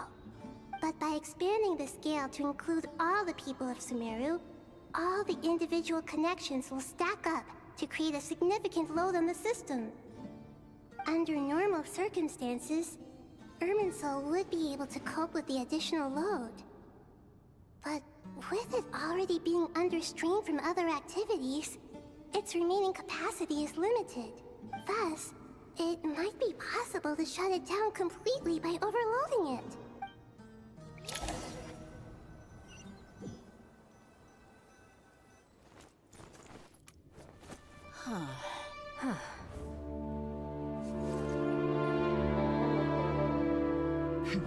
Counting down. 3, 2, 1. Are you ready? Ready.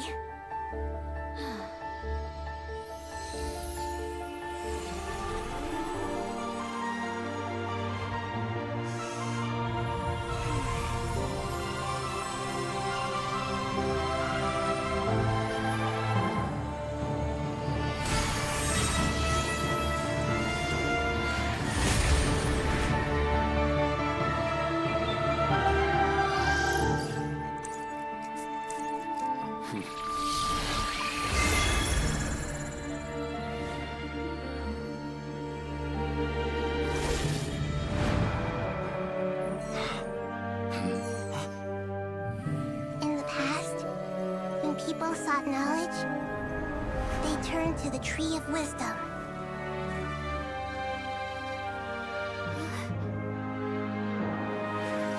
Today, we use it to save Sumeru and the whole world. These boughs that nurtured learning must not become tools for destroying the world.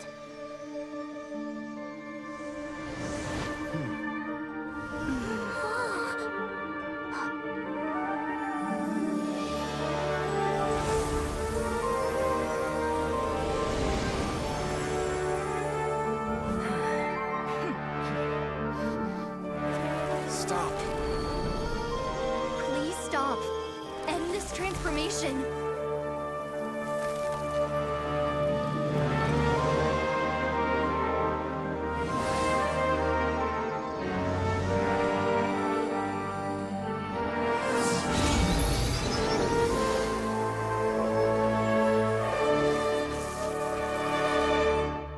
You would shut down Irminsul just to stop me? You fools.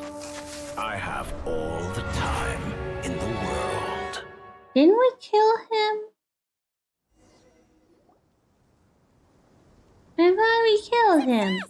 The evil Irminsul tree has stopped growing! Great!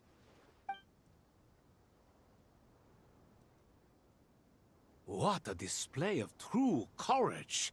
The courage to think and the courage to act. I never thought I would witness the shutdown of Irminsul with my own eyes. Perhaps this is human wisdom in action? Indeed, only humans could do such a thing. Gods are few and far between. What was once created for spreading knowledge is now used for another purpose. A rather ingenious plan. I am grateful to you three for your help. Only thanks to you were we able to extend Aru's interference capabilities to cover all terminals. Now, nobody who wears a terminal will have their activity accurately tracked by Irminsul. No matter how many eyes Dottore possesses, he will not be able to see us clearly. Now for the next step. I will need the help of your supreme powers once again. Wait, did we kill him, but his existence recorded in Irminsul somehow brought him back to life? Is that why he's still around? How might we be of service, Lord of Dendro? I need to reach the Eternal Oasis immediately. Right now? In that case, Ibis King, would you agree that this is a fine opportunity to dust off our old tricks? Never. I assume you have that chess set with you? You mean the one you gave to me as a gift? Asking for it back, are you? How could I? You misjudge me. I just wanted to show you another way you can use it. Connect to Safhe Shatranj. Safhe Shatranj? You mean that place in the desert? Thoth's chess set gains its power from the chessboard laid out in the desert by King Deshret and ourselves.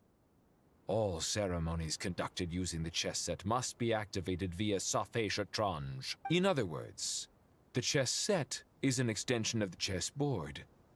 In the past, moving a chess piece was a sacred and momentous act. Transfer initiated. Entering live combat mode.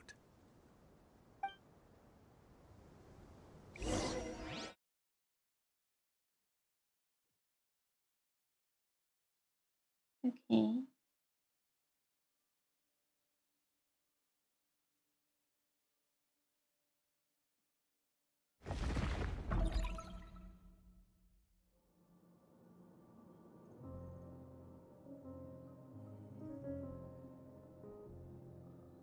We haven't heard a single word from our spy in the desert. I'm afraid he might have been captured. Never mind. But we spent years turning him. And a lot of Mora. Nothing comes for free in this world, but the loss is not without its purpose. For a small price, we have wasted a precious amount of the limited time they have. Quite a bargain, if you ask me.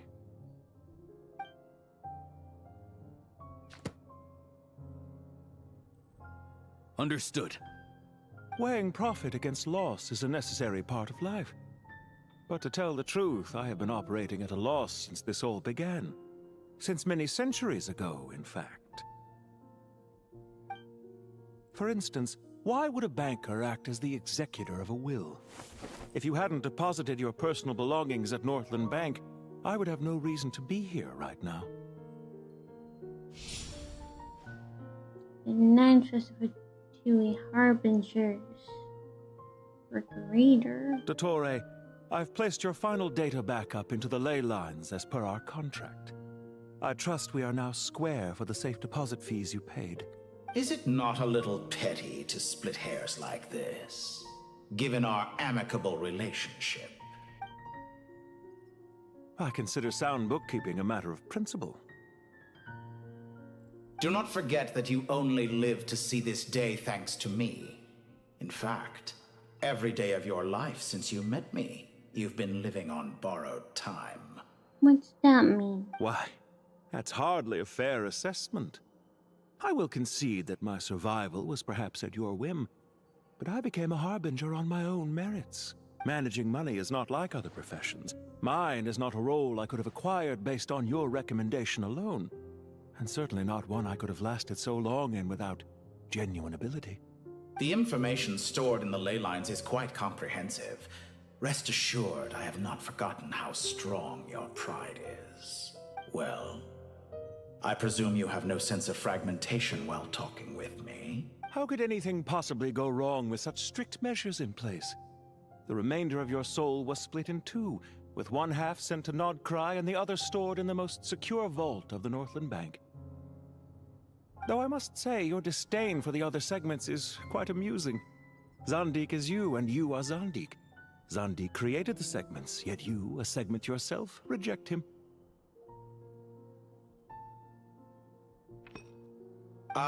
That is, Zandik, created segments of various ages in his later years. To achieve this, he had to freeze time and part with a portion of his soul. But as constructive as it sounds, it erases my uniqueness.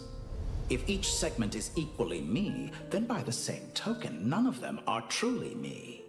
A soul living forever in the past inevitably holds different views than he did in his later years. The same thing that completes me also restricts me. You too might ask yourself which stage of your life you want to be preserved at. The day your business failed? Or the day you were framed by a gang and sold off to a medical lab as a test subject? We needn't dredge up the past. This undesirable plan was eventually scrapped. Lesser Lord Kusanali was quite right. I needed an opportunity to eliminate myself. And after that, I concluded that there was no more effective plan than directly splitting the soul. Once the soul is transferred out, you will find that creating a physical body is far simpler than creating a puppet. The other half of your soul suffered a crushing defeat in Nodcry, you know. And yet in the process, I obtained the information I always wanted, did I not? Because now we finally know where the best testing ground truly lies. I once thought your ultimate goal was to ascend to godhood. But as it turns out, that was merely one of your experiments. Experiments take many forms. Most people are too eager for success, too fixated on the end goal. They forget that the experimental process itself is just as important. A suspiciously vacant seat, a new face. I trust you can put two and two together. The reason it doesn't exist is because someone tampered with the record. What can I say? After all your efforts, you really did uncover the world's secrets. So, is the new world you promised a lie? No, it never was.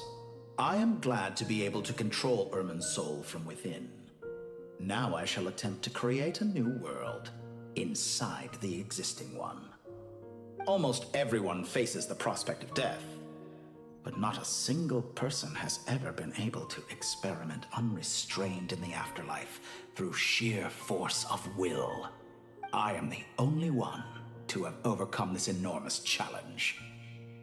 Would I not be letting the world down if I didn't make the most of the opportunity to experiment? Clearly, the dividing of your soul did not affect the magnitude of your ego. Out of all the versions of you that have ever existed, this you is the most insane and the most radical. Is that why you chose to work with me? Which was it then? My insanity? Or my radicalism? Could I call myself a venture capitalist without a suitably ambitious plan to invest in? Yours happened to fit the bill quite perfectly. Well then, I must say, while I am surprised enough that you showed up at all, what surprises me more is that you chose to present yourself as my former subordinate, and not as the banker Pantalone.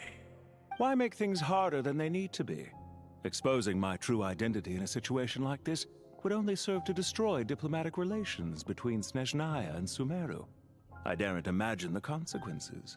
Showing up in the name of the original antagonist gives you the recognition you rightly deserve, while also being sensitive to Snezhnaya's predicament. It was an easy win. As for why I'm here, if you're suggesting that your credit is in the negative, I won't argue with that. Many people say that about you. I'd argue that a significant factor in your willingness to cooperate is the fact that you have but a few years of life left after my death. Living and dying together has a way of binding two parties together rather closely.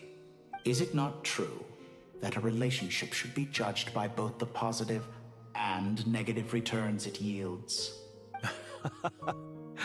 So some of what I said actually made it into your head after all. It's true that I hope you don't die too soon, but don't you find that a strange thing for me to say? After all, you've already had quite a long life, especially for a human being. Let's not pretend that you're any more innocent than I am. Are we not the same in this regard? We both despise the existing laws of this world, and neither of us enjoy being under anyone else's control. Is it really so greedy to want the world to operate by a new set of rules? Of course not, my dear friend. And as I've said before, mutual interest is the foundation for the most reliable of relationships. You can attest to that. I just hope there never comes a day when I have to work too hard to prove that. Regrader, sir. People have been spotted approaching Sumeru City. How strange. Despite your access to Irminsol's data, it appears the soldiers noticed before you did. They must have found a workaround. Well, Dottore, I trust you know what this means. The fact is... They're coming. They'll breach the city gates any moment now. But even so, I would say Irminsol is a wonderfully convenient thing on the whole. If you do manage to create a new world, perhaps you could plant one outside my office, too. I'll consider it. What do you need me to do? Stall them? The experiment will take time. Stall them for as long as possible. Very well. But you're really asking for the moon here. Have you heard this story? There was once a guilty man, kneeling in the center of a church while an angry mob outside waited to bring him to justice. He pleaded with the gods, begging them to grant him one final request, the chance to finish confessing his sins before he was sentenced. Many suns and moons passed, seasons changed, and still his confession continued, as if he intended to speak until the end of time. Are you suggesting I worship you as a god? Or were you hoping that I might confess my sins to you? Certainly not the latter. That would make my life miserable indeed. And speaking of God, For someone who despises them so, you never seem to have any objections to me creating or becoming one. At first, I thought you'd be furious. Concerned I would terminate our partnership, were you? Not at all. You had reasons why our partnership must continue.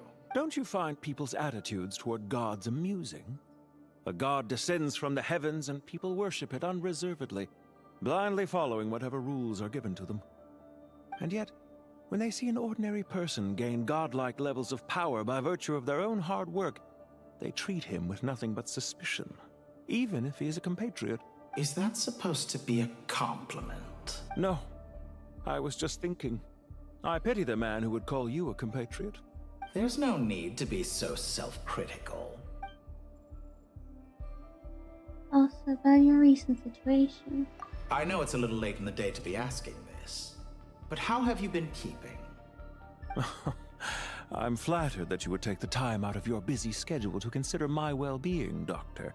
The part of your soul that went to Nodcry caused quite a stir, sending our organization back to the drawing board on numerous fronts. It was quite a headache for everyone involved. Dear me, I must have caused you no end of trouble. You certainly did. I had the rare honor of being summoned before the Tsaritsa with Pulcinella to answer for myself. A terrifying ordeal. Don't worry, I pulled through. At most, it's a public relations nightmare. I made sure of that. Now I'm curious. How did you explain yourself? Oh, it was quite simple. I just pinned the blame on someone who wasn't there to defend himself. I could hardly be expected to defy the demands of someone as insistent as the Second Harbinger, now could I? How you slander me. You know full well that I am perfectly amenable to reason. There's no question that you are partly to blame for the ruin of my reputation over the years. Now then, about your plans for the future. Do you have anything lined up for when this is all over? Hard to say. Field work always takes quite a toll on me, as you know. Once I'm back at Snezhnaya, I'll start with a well-earned cigarette. Why are you so eager to ruin your lungs after I went to the trouble of replacing them for you? If you have an issue with it, feel free to try to stop me. Now then. What's on your mind? The limits of humanity. It's a pity. Despite running countless calculations, I find there is simply no way to reduce any further the amount of one's soul required to sustain an individual. It's rare to hear you admit to being unable to achieve something. I beg to differ. For instance, as I've told you before, the original me was prone to motion sickness and couldn't make long train rides. Ah, yes, of course. One of the reasons you often sent yourself out on errands. What are you thinking about now? A new experiment. In the event that my soul was depleted, say we extracted my data from someone else's memories, yours for instance, and then combined it with your intact soul as the base material. What would we create? Such a scenario would be impossible. Oh? As long as your current soul survives, there will be no need to create a new individual.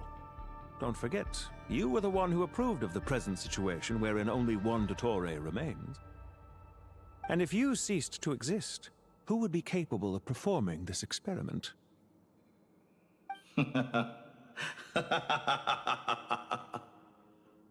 Since the day I met you, you've always excelled at talking your way out of a quandary.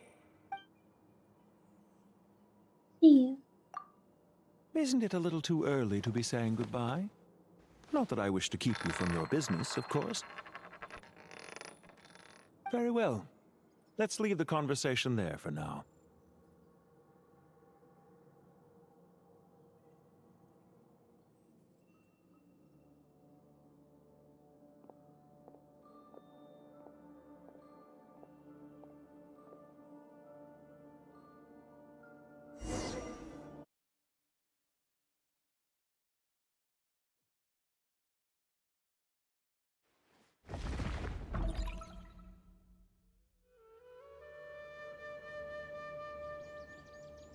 The power of King Deshret's 7 pillars is truly remarkable. With just a chessboard, you can move an entire unit across the material plane. Yeah, sets us up for a much easier fight. Really makes my day. The last time we stormed the city, it involved a lot more running around. I wonder how many people can say they stormed a city twice in their lifetime. I was just thinking that. I've definitely had more than my fair share of unusual experiences in my life. This is my first time here, actually. We never usually leave Gandharvaville. I hope this will be my last time. Does everyone have to chime in? Can't we just fight? What an amusing comment, my dear lady. Yet humans often alleviate tension via small talk, do they not? Well, why is Candace's shield talking? Because the image on her shield is one of me. And I, of course, can appear wherever I wish to. Huh. Well, la-dee-da. Isn't that fancy? Could I get in on this? You wish for your gauntlet to speak? Why, certainly. Ahem. I think you'll find that it is I whose image is carved hereupon. Thanks. Definitely feel stronger now. You're welcome, my lady. I am glad to lend you my power. Sino, what's the situation? There are troops stationed at every entrance. As we expected. A frontal assault will suffice. Everyone, stick to the plan. We'll take the main entrance. You head for the House of Dana's side door. Move out.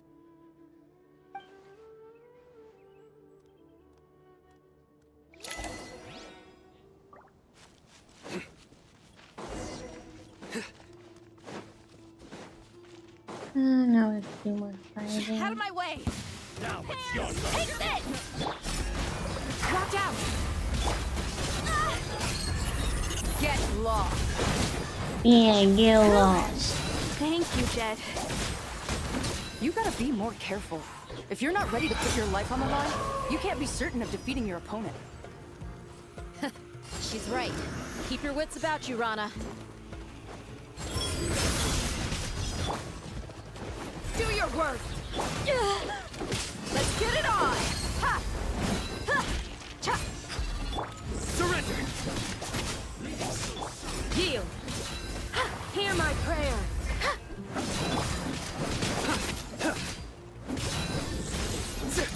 You can't run from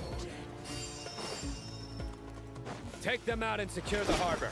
Reinforcements will arrive by No, water. I don't want to fight Consider it done. She is so annoying to fight, even if you have the proper skills.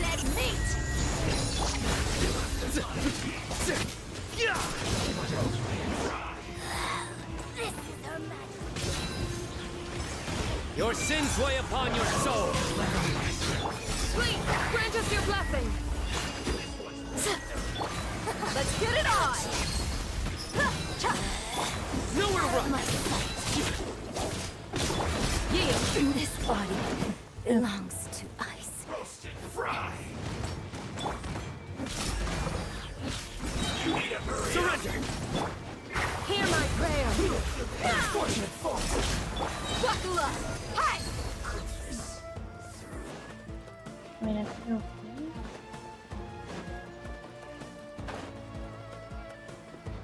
Yeah! Pay your dues! Gloves off! Please! Nowhere to run!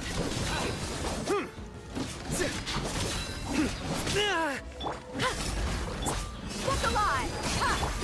Futile! Judgment is upon us.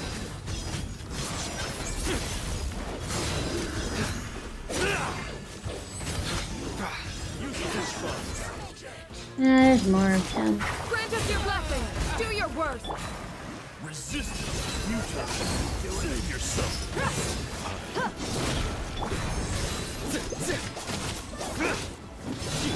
You asked for it! Indo! Yield!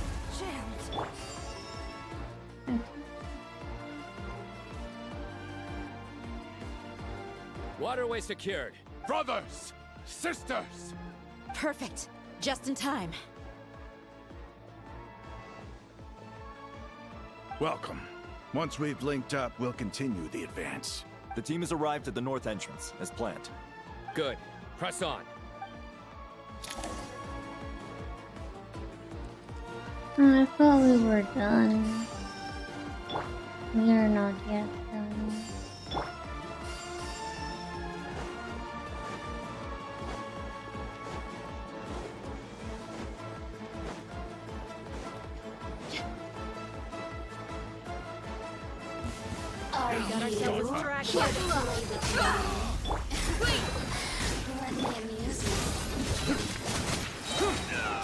Through me, justice is served.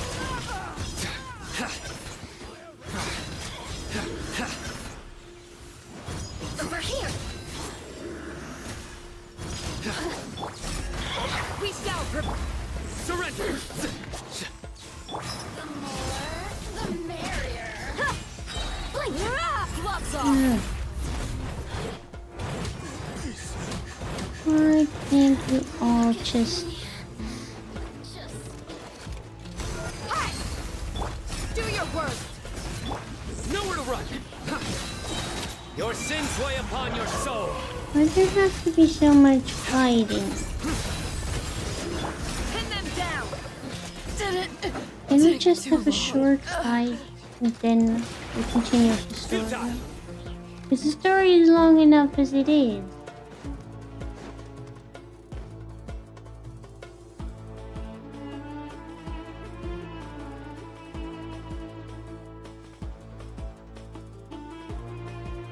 Look out! It's an ambush! Finally. We need to hurry. Take the middle road now. Mahamacho Sino, area clear. Don't relax just yet. More Fatui approaching from the right.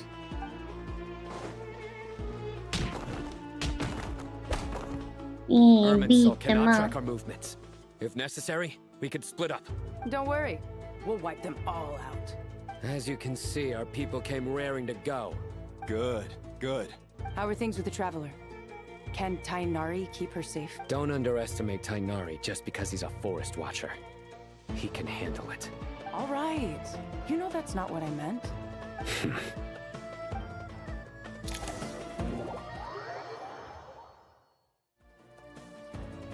Sino and the reinforcements have drawn the Fatui's fire away. It's our turn. By using a cluster leaf of cultivation, we can pass through certain terrain silently. Good luck with that. We'll just fly up there. Huh?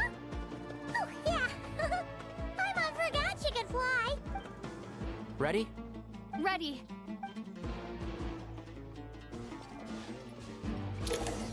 Yes, I know. Yeah. Alright, let's go.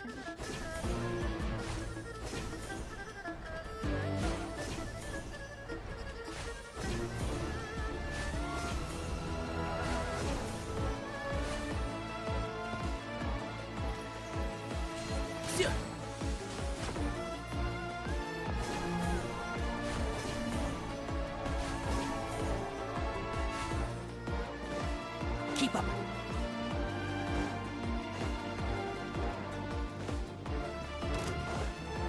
Do we have to fight them or can we just run away? Okay, we just run away.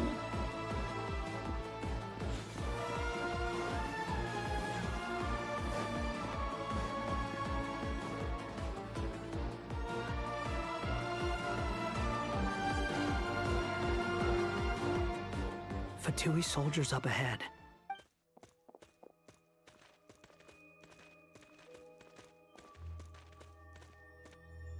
Careful. Prepare for battle. Hey!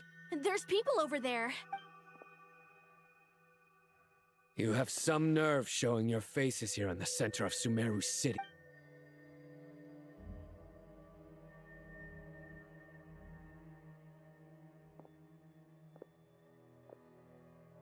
You're right on schedule. Well, this guy sure as heck isn't your average Fatui sergeant. I have stationed quite a few people nearby. It definitely looks like they were waiting for us. But something feels off. Everything about this guy feels too deliberate. I highly doubt he's just a subordinate of Dottores. And he's no mere sergeant. Whatever his rank is, it's high. Much higher than we thought. So you've been waiting for us. But it looks like you're geared up for a conversation, rather than a battle. Very clever, General Mahamatra Sino. I know you're the one in charge of this siege, and I look forward to making a deal with you. A siege? Sumeru City belongs to us! Historically, yes. But things can always change. We have quite a sizable force with us, you know. For instance... There's a Fatui ambush at the north gate. Can you handle him? We can for now. Yes, I'm quite sure both sides can hold their ground for the time being. The battle has not yet reached its climax. But what happens next? Do you enjoy watching bloodshed? Surely some of those here are people you count as friends. Once a war begins, some people must die. I doubt you wish that fate upon anyone you know. Wait a second. It's a trick. He's not even there. Silence! He disappeared. What was that? A ghost? Hologram? Curses! He was never there to begin with. That was just a shadow projected there to lure us in. Enough talk. Attack! I apologize for being unable to accompany you at this crucial moment, but I am compelled to leave for reasons beyond my control. Please excuse me. Sumeru's General Mahamatra is quite ruthless. It's a good thing I wasn't there in person.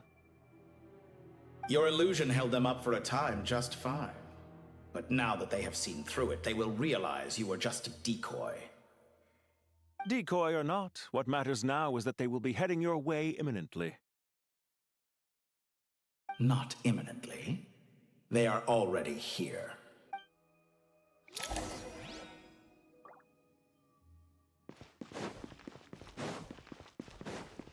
Keep up. We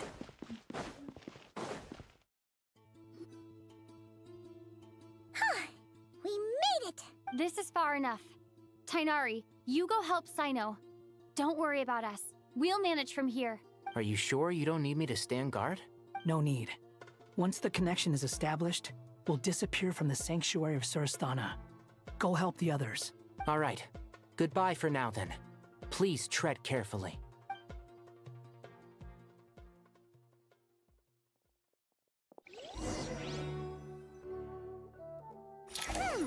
Now where's the interface Nahida mentioned?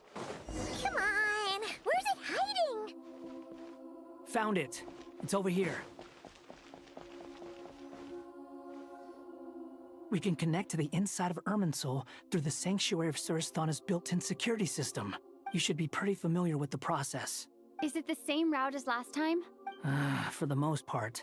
We don't need to adjust any of the parameters. Then I should be fine. And Paimon? Once you're both ready, we'll set off. Wait, the stakes are way higher this time, right? Maybe Paimon should stay outside and help the others. Then, you can focus on the fight without having to worry about Paimon. Huh? Why are you staring at me like that? It's nothing. I just suddenly realized how much you've grown. Hey, you've grown quite a lot yourself. Don't you two start getting into it again. Well, anyway, Paimon thinks she's pretty knowledgeable. Who's the best guide in Tavatigan? And don't forget, Paimon's a college student now. Right. If we say Alhatham's not a weirdo, it's hard to explain how he came up with the idea of you applying to the academia. But for all that he counts, you're doing surprisingly well in your studies. Just goes to show how important it is to have someone supporting you. And Paimon's not the only one. Let's not forget that you only became a student because of Nahida's personal recommendation. That's fair. I have learned a lot in Sumeru. Can we stop talking and just finish the battle? Oh yeah. Did you ever come up with that ugly nickname you promised me? What? No way! We're friends now! Paimon gave up on giving you one ages ago. Anyway, isn't Hat Guy enough of a nickname for you? Fine. Suit yourself. We need to go. Paimon, if you're staying, look after yourself. Will do. Paimon's gonna link up with Tainari and Sino. You guys are the ones who need to be careful. We will be. Bye for...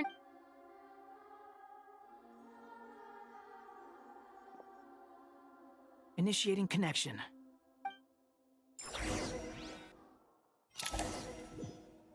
He'll be okay, right? He has to be okay.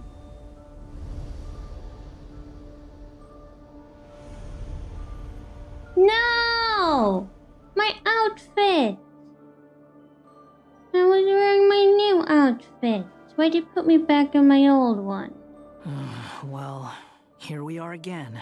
Come to think of it, I still don't even know where we're going. Thanks to our terminals, it should be impossible for Irminsul to read. I can... This is very disappointing, Hoyoverse. Don't tell me. Only you need to know. That way, whatever happens to me next, it won't affect your progress. I really thought you finally updated the thing that we have the new outfit in the quest, but no. Listen to me. Your safety is just as important as mine. Don't even think about sacrificing yourself for the greater good. We came here together, and we're leaving together. All right, if you insist. I won't argue with you.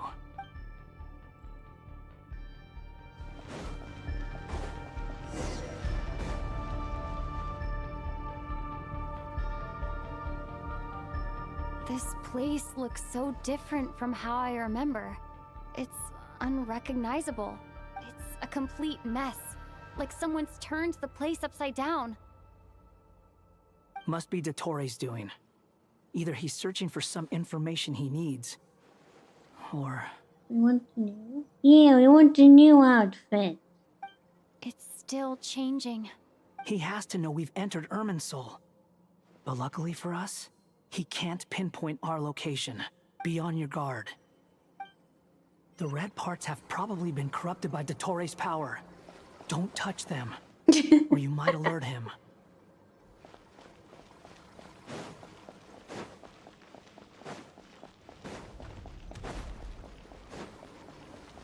You know I had to touch them. He's looking for us. Tread carefully. That wall could be a problem. Fortunately, it looks breakable. Give it a shot.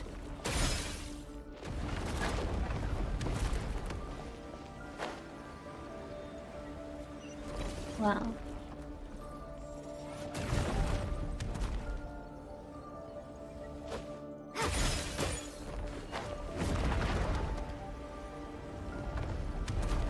Oh, come on.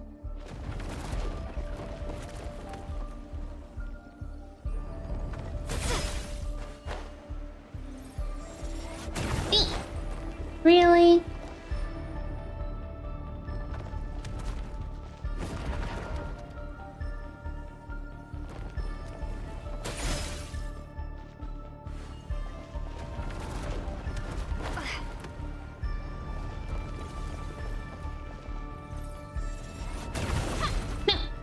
Oh my god.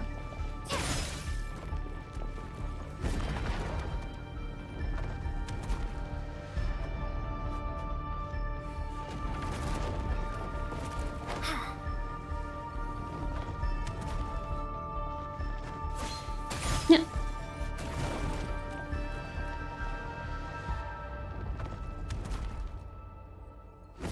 See, why do they add stuff like this? I just want to waste my time.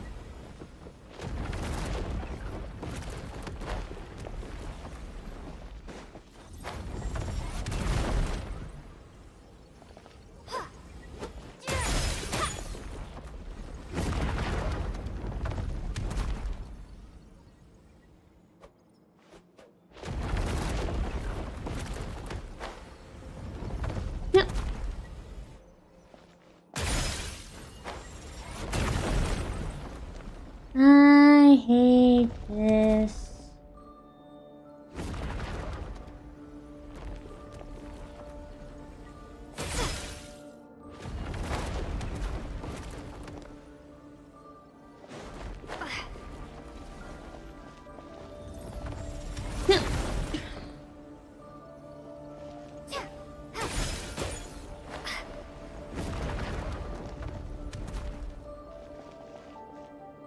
Will you come back? I attacked it!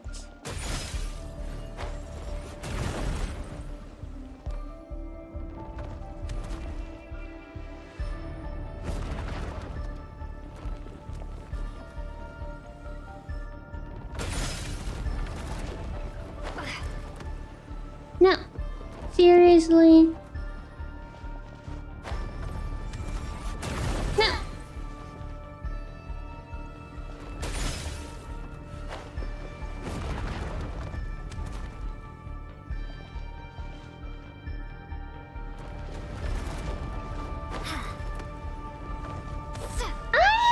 What is your problem? No.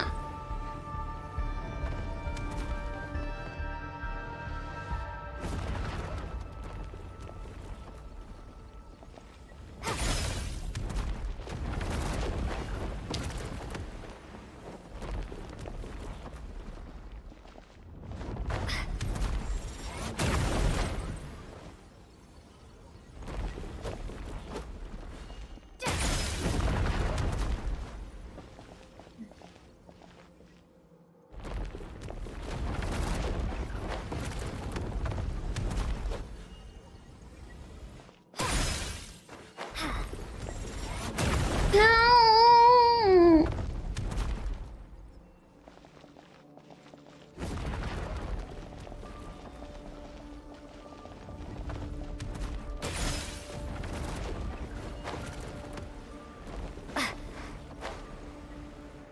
Where are you supposed to go? It's too far away.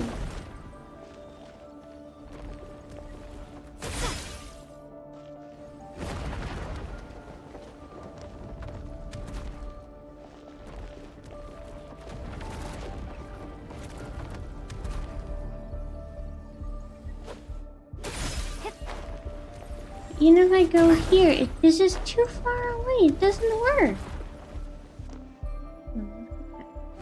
Oh.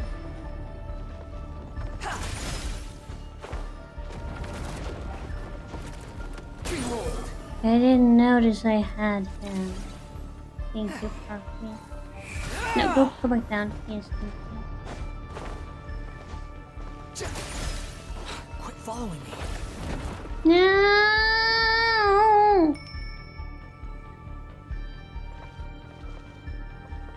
Where am I?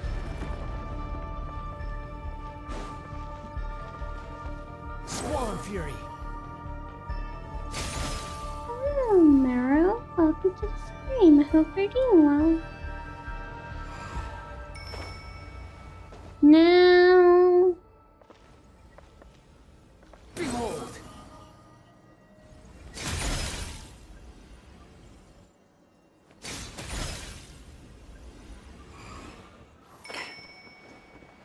Yeah, that's not gonna be enough. Squall and Fury. Ah! Upon the gale. No. Figure he doesn't know what to do. Well, you're very welcome to hang out with us.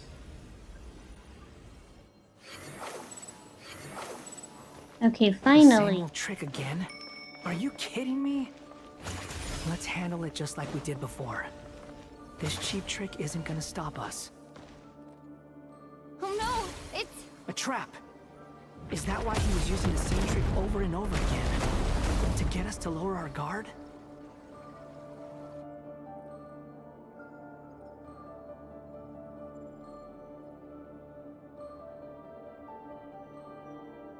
I'm trapped!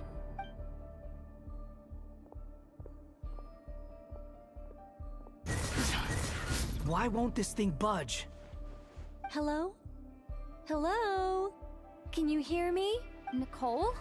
Is that you? Yes, it's me. I'm monitoring your progress from inside the Eternal Oasis, and I have to say, this terminal is simply marvelous. It makes tracking you so much easier. I couldn't see anything at first, but now that you two are inside, I can use your location with support from the terminals to get a partial view of the situation inside Irminsul. It's not the clearest image, but it's better than not being able to help at all. So, here I am. I can't intervene directly, but I can help to guide you out of the jam you're currently in. So please, just follow my lead. Dottore in his current form is a blight upon both Irminsul and the ley lines. Pay attention to your surroundings. There must be sources of his contamination nearby. The corrupted information is... Is that one of them? Precisely. Take it out. Good work. But we're not done yet. Stay close, and let's see if we can find any others like it nearby.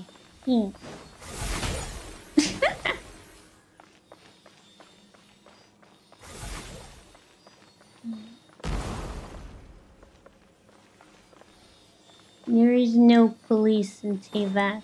Problem solved properly.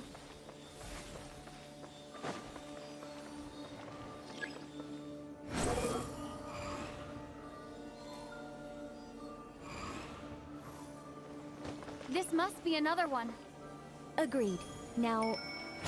Wait! Watch out! It's Dottore. I think he's found us. The seal is broken. Quick! Get out of there! Who cares if he found us? Let's just kill him. For good this time. And where exactly do you think you can run to? Wait! What is that? Pursuers! That's gotta be it! Run! Don't let that thing touch you. Become what? The police? I don't want to be the police.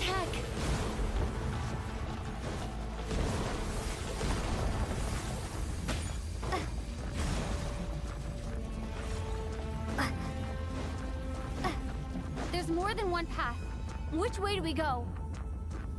To the left. Trust me. Fleeing like vermin. What a pathetic sight. Hey! Watch yourselves. Stay focused. There's a cliff ahead. Jump! More of those corruption sources. Destroy them as you did before, and open the exit as quickly as possible.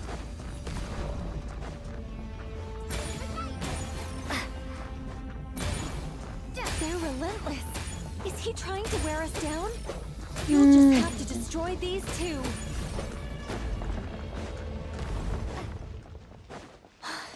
I think the pursuit is over. Hard to say. Stay alert. I just want to stab him.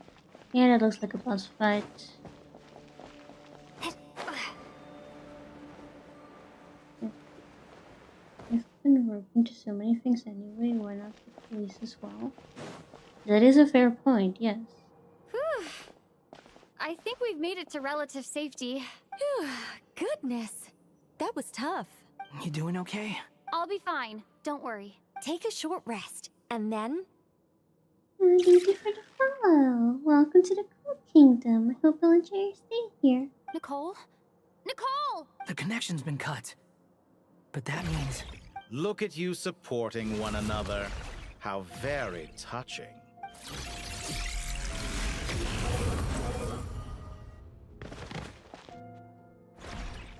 Dottore! Took you long enough to find us. You're more useless than I thought. Oh, really? I think I deserve a little more credit for my methods than that. Rather than hunting you down, I chose to let you roam free. I indulged your presumption that I was unable to track your movements, played along with your clever little plan. Fleeing is for animals, but I rather enjoy watching you flee. Some things lose the will to run altogether as soon as you put them in a cage. If that's true, then why did you come looking for us? Because I wanted to observe you up close, of course. Don't misunderstand me, I'm not here for a fight. Is it so unusual that I wish to greet my old acquaintances in person? After all, it's been a while. Scaramouche. He's not supposed to remember that. He remembers? No, that can't be it. It's impossible. Why are you so afraid? I have done nothing unprecedented in discovering the truth. Nor did I go to any great lengths to uncover your story. You made a bold series of moves in deciding to erase yourself. And with the power of this great chronicling device called Ermin's Soul, you were able to achieve something quite remarkable. It's not Scaramouche, it's Cat Guy. Yeah. Once most people form an opinion about someone, it tends to imprison their mind. Yet you managed to erase every trace of your existence. A novel take on death indeed. However, this meant that you stood out to me all the more when I saw you in Nodcry. I didn't even have to go looking for you. Just the sight of you was enough for me to intuit the truth. Want to observe you up close. Stranger danger? Yeah. For someone in my position, connecting the dots was a trivial affair. It would have been more surprising if I hadn't managed to piece it together. You seem very pleased with yourself for figuring it out. I'm sure you'd even be more delighted to learn the full extent of your crimes. That would hardly be necessary. Besides, isn't there something that concerns you more right now? Something that fills you with dread? Let me put your mind at ease. I have no intention whatsoever of restoring any of the records you deleted. For one thing, it would be exceptionally difficult. But more to the point, I doubt that the prospect of losing your current life is all that frightening to you. Because in your case... the cruelest twist of fate is that you'll never again have the chance to make up for any of your mistakes. Isn't it? Dottore?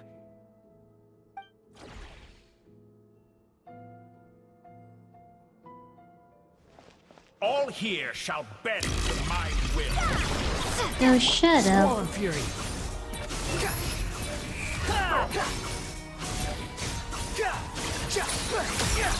I'm afraid you'll need to do better than that to take me down.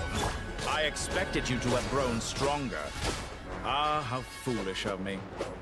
I forgot that you lack any means to increase your power. You will pay for everything you've done. Oh, will I now?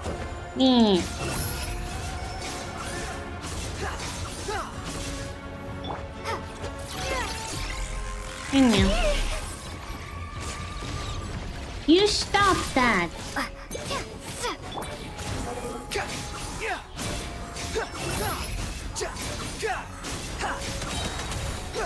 Bow your head.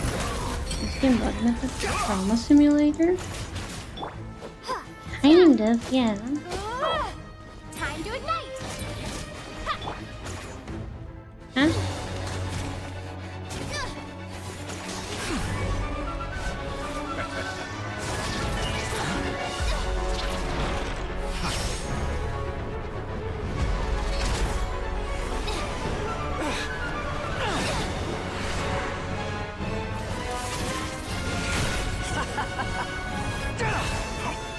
Does the prospect of death amuse you? I could ask you the same question! I'll distract Dottore. You focus on the mission. Got it.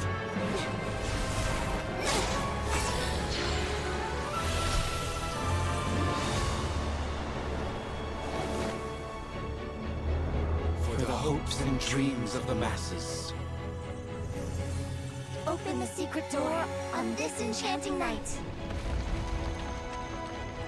May wisdom's light eradicate ignorance and darkness, and hereby fulfill our ancient vow.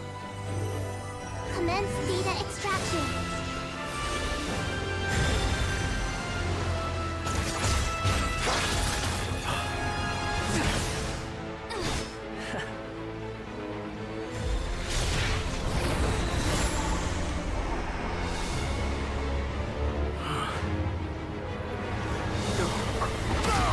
He dying? He gonna die now?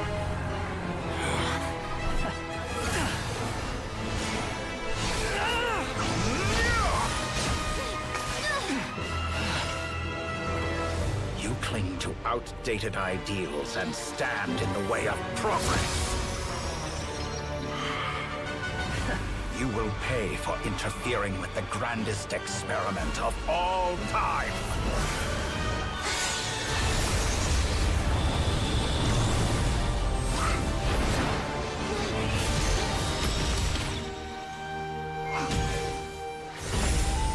You were saying... Good timing. Dottore, as clever as you are, you fail to understand wisdom. Wisdom takes many forms, but the path you have chosen eschews them all. Thank you for the help.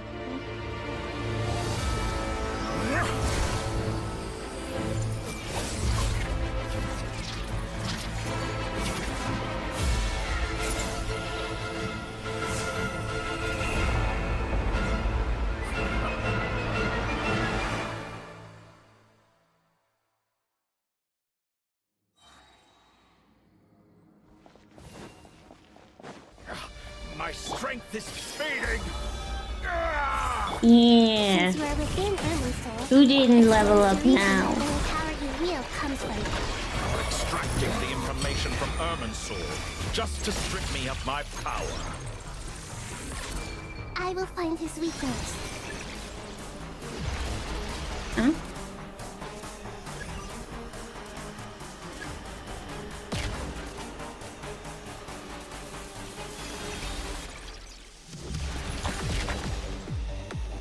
What are you doing?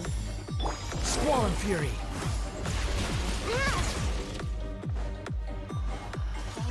I admire your attempt to introduce a new variant, but it's nowhere near enough. Like a little buzzing fly. Oh, a petty trick. Squall Fury. Just die already. You annoying me.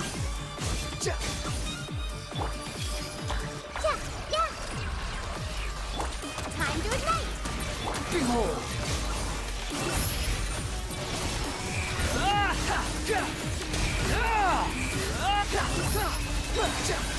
Bow your head. For you.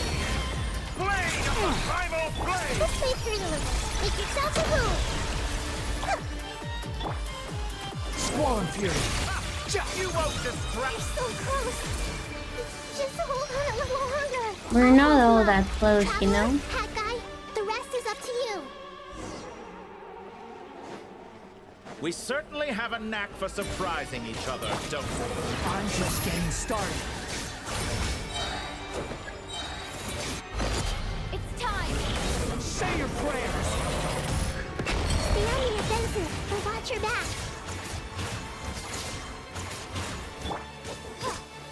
Time to ignite! Squall Fury! It's time! Say your prayers! Or don't pray. Either way, just die. Let's try this. Muso no Hitokati! Oh. Behold!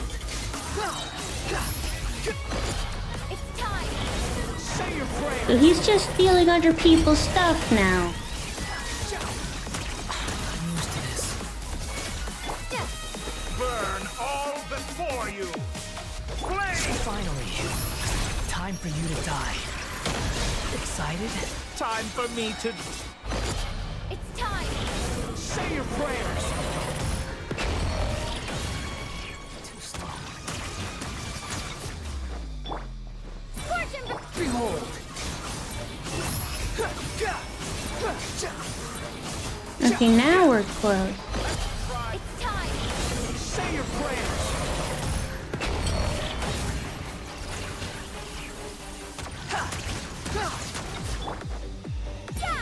The wind rises. Search for it. Okay. That's enough! Yeah, it's enough from you.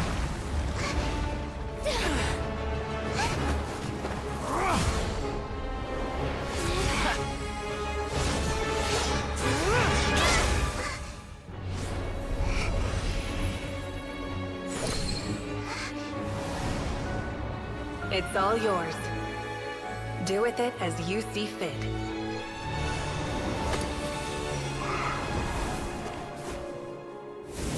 Just as you say, this world is home to some archaic things. And as you suppose, you are a formidable opponent. You have long coveted the secrets of wisdom. So now, I will demonstrate true wisdom in action. I invoke my supreme authority as the keeper of Irminsul. Commend me or condemn me. But give your verdict now!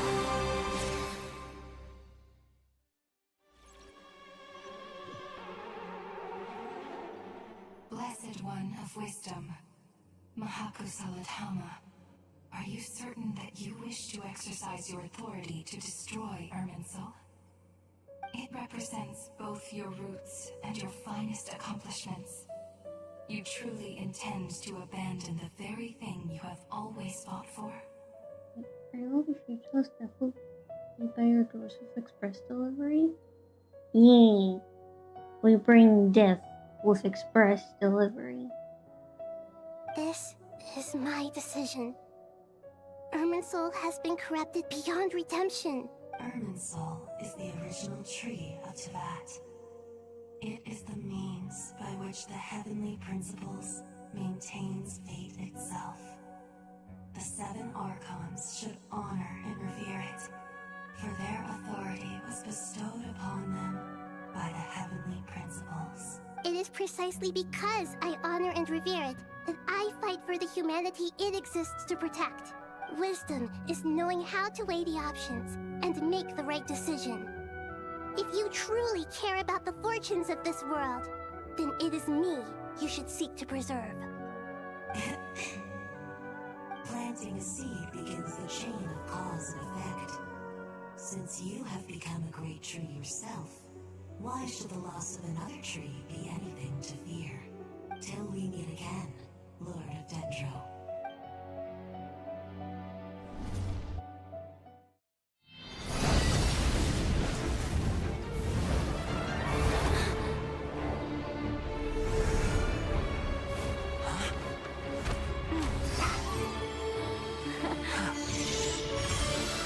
The first flame. The pure, cleansing fire.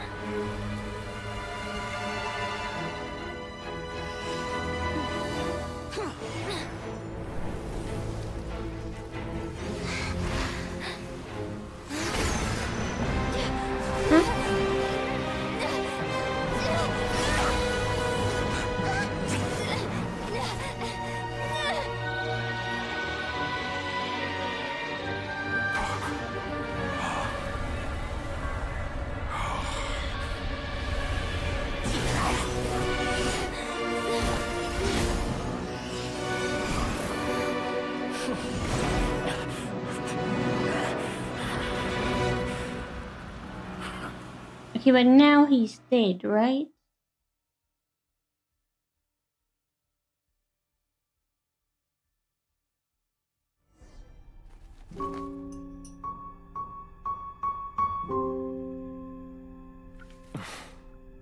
Shall we?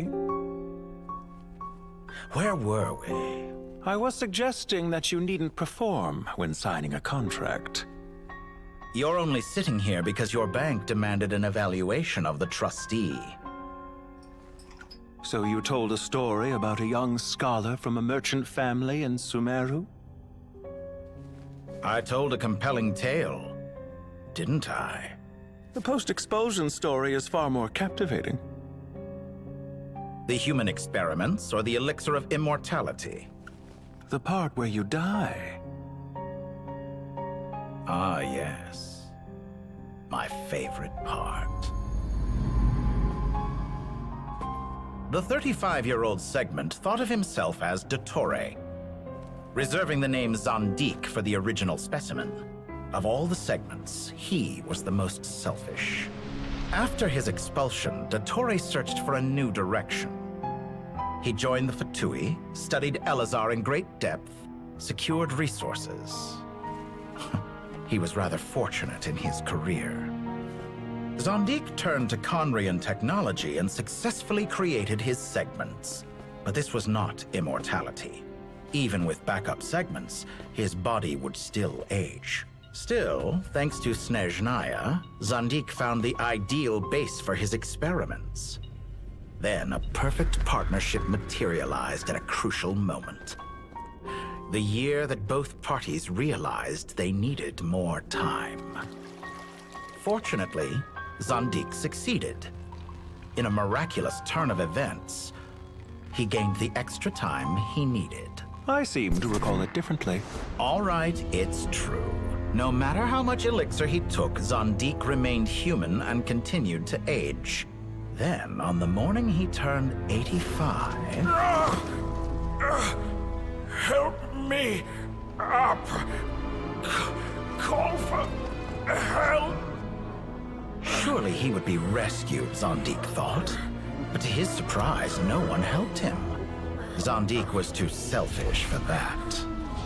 Don't forget, you're one of us. Yes, and we're all waiting. Waiting for me to die. Pantalone arrived for a meeting and happened to witness what followed. He found it unsettling. I never said that. But the Zondiks were unfazed. It was a rare opportunity for self-dissection.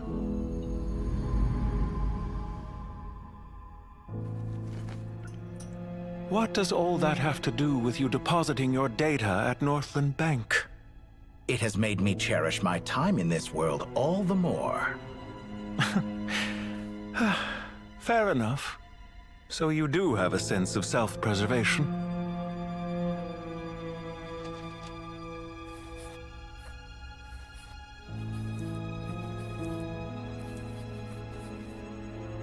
What do you mean? You're hardly normal, and you don't cherish life. You just don't want to admit defeat in the limited time you have. Even so, don't I deserve an interesting ending? I'm counting on it.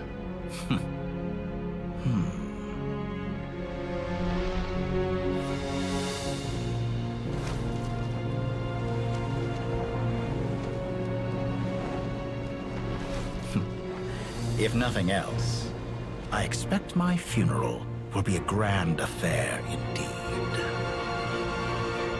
You're not getting a funeral.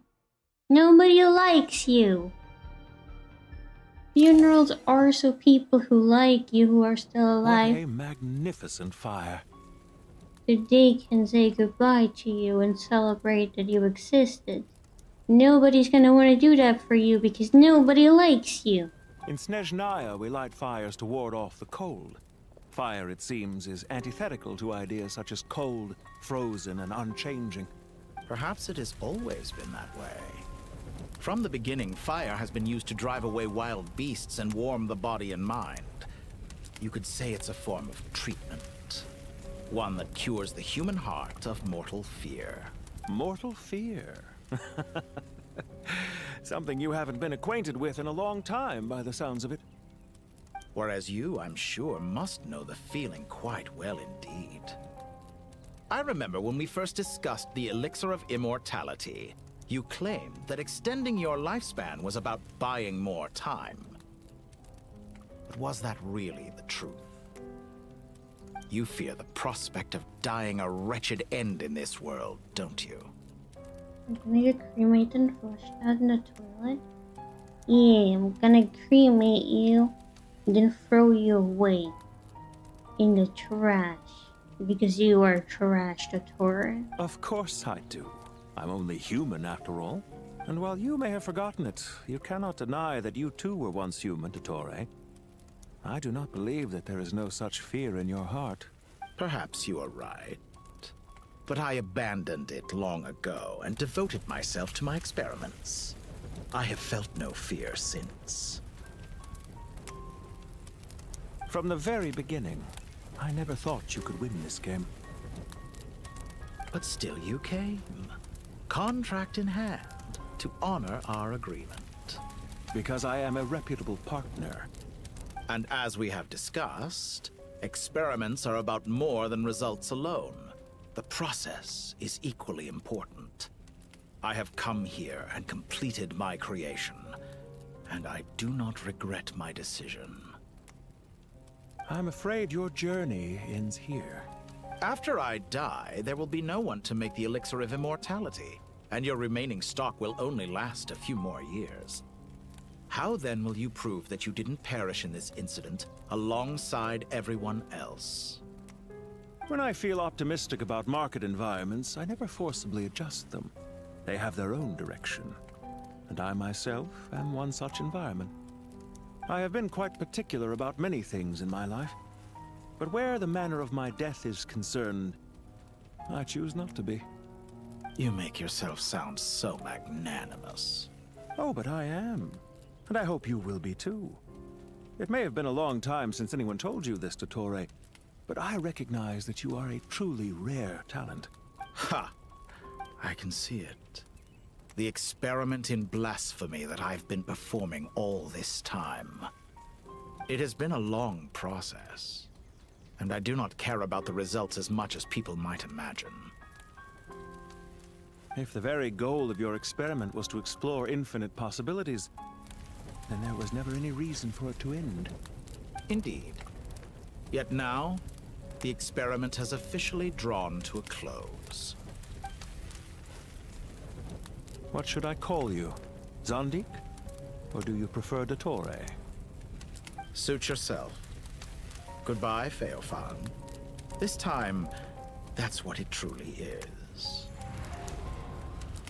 So he is dead now. And don't I know it? Goodbye, Zandik. I hope he's dead now. He deserves to be gone. I could have carried out many more experiments, but to me, Lord of Dendro, this outcome is certainly not the worst. I believe you. But unfortunately, this is where it all ends for you. This experiment does not belong to you, nor do any of the results.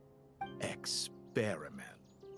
It sounds like you're trying to outdo me in my own field. He's the god of wisdom. Wisdom is conveying information in terms that people can clearly understand.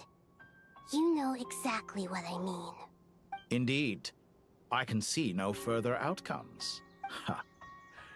You have a formidable mind, and you are braver than I thought.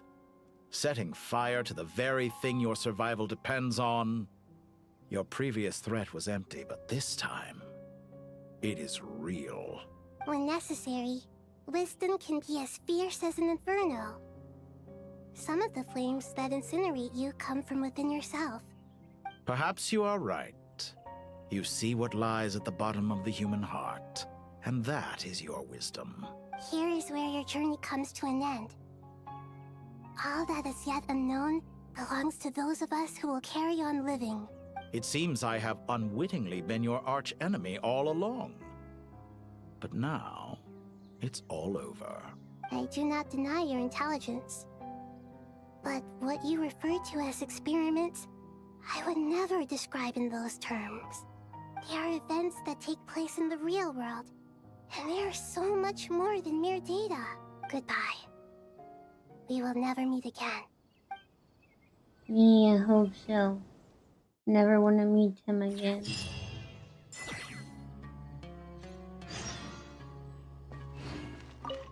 Are we done? Please tell me this is just post-fight ending. Well, that's the last of them.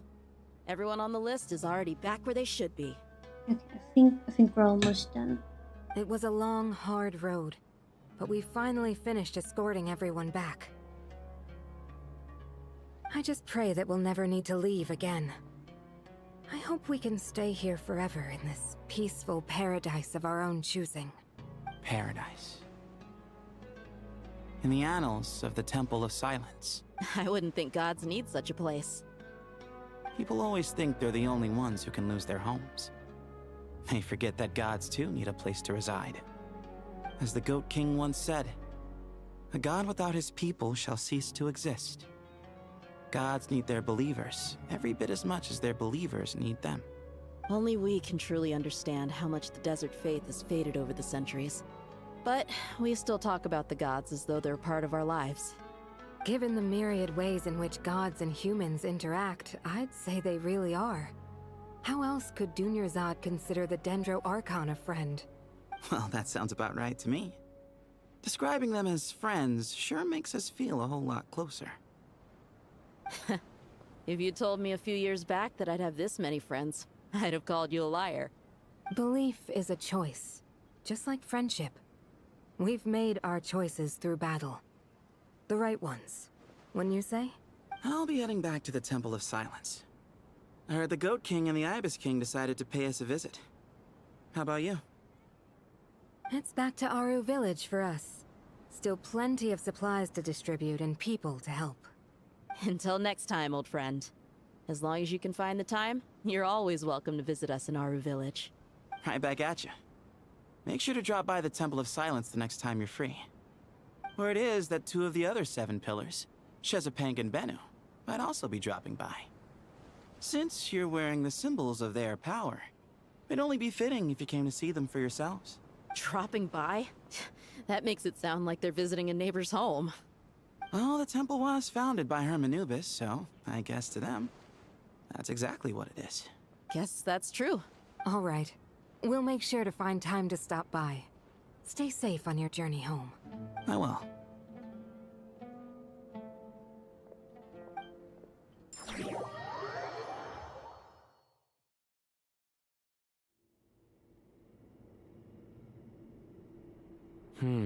You do have a point. See? Retirement has always been a problem, especially for old-timers like us who've been locked away all these years. You finally step out into the light, and bam! You're face to face with a whole different world. Naturally. What do you think, Layla? Huh? Why would you think to ask me?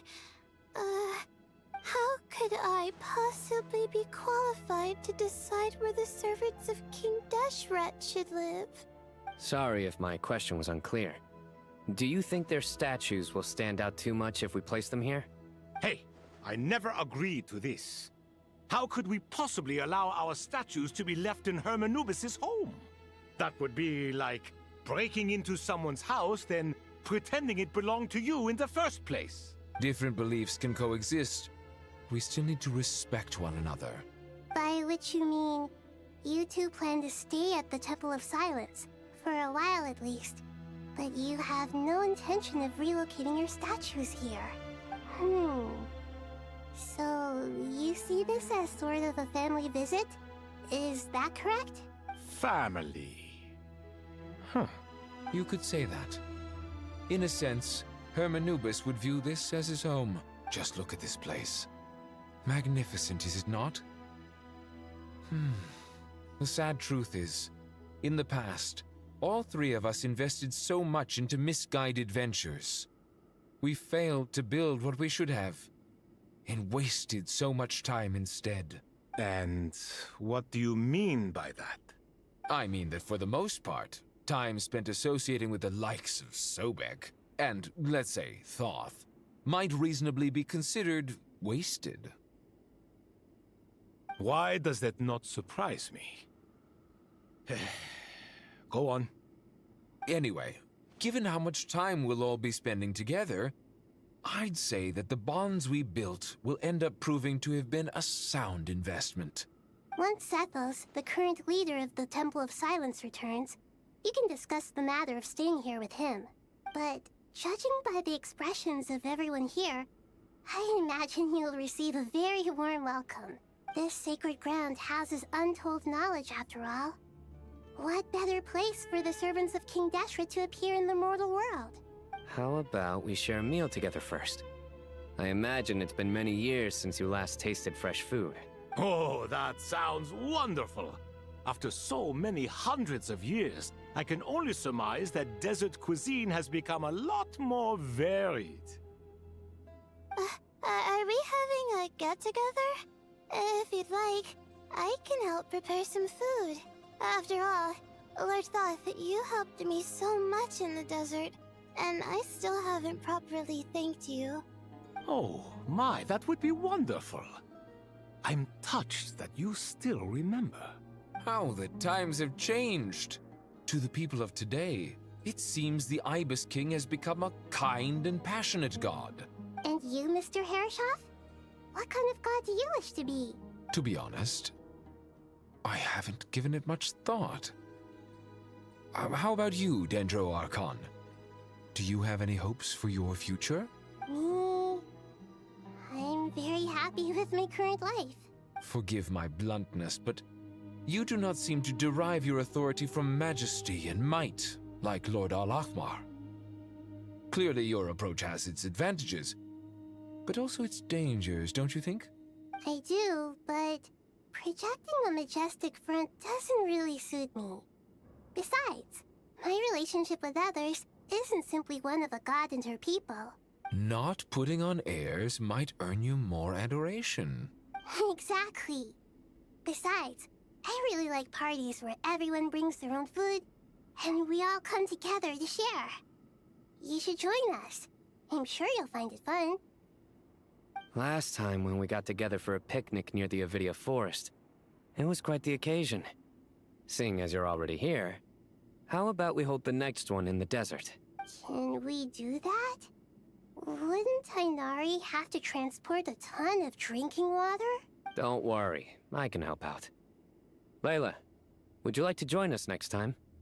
Me? Sure. The more the merrier. That way we...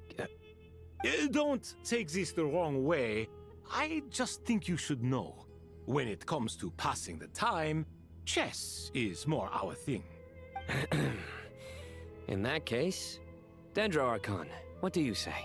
If I were to compete against you, I can't say with certainty I'd win, but I certainly wouldn't mind giving it a shot. Where's Sobek? I'm sure he'd be good for a few rounds. Cards, cards, cards! I'll always prefer chess. I wonder what variant of chess we're talking here. Mr. Thoth, is there some sort of astrological significance to this game? Oh, I'm glad you brought that up. As long as the leader of the Temple of Silence agrees, we can search Hermanubis' place for books to teach you how to play.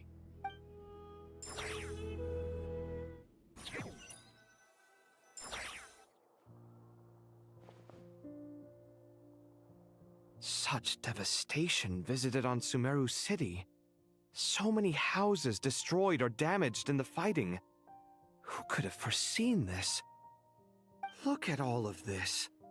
It's going to take me forever to tidy up. I suppose living below the academia doesn't always work out to your advantage.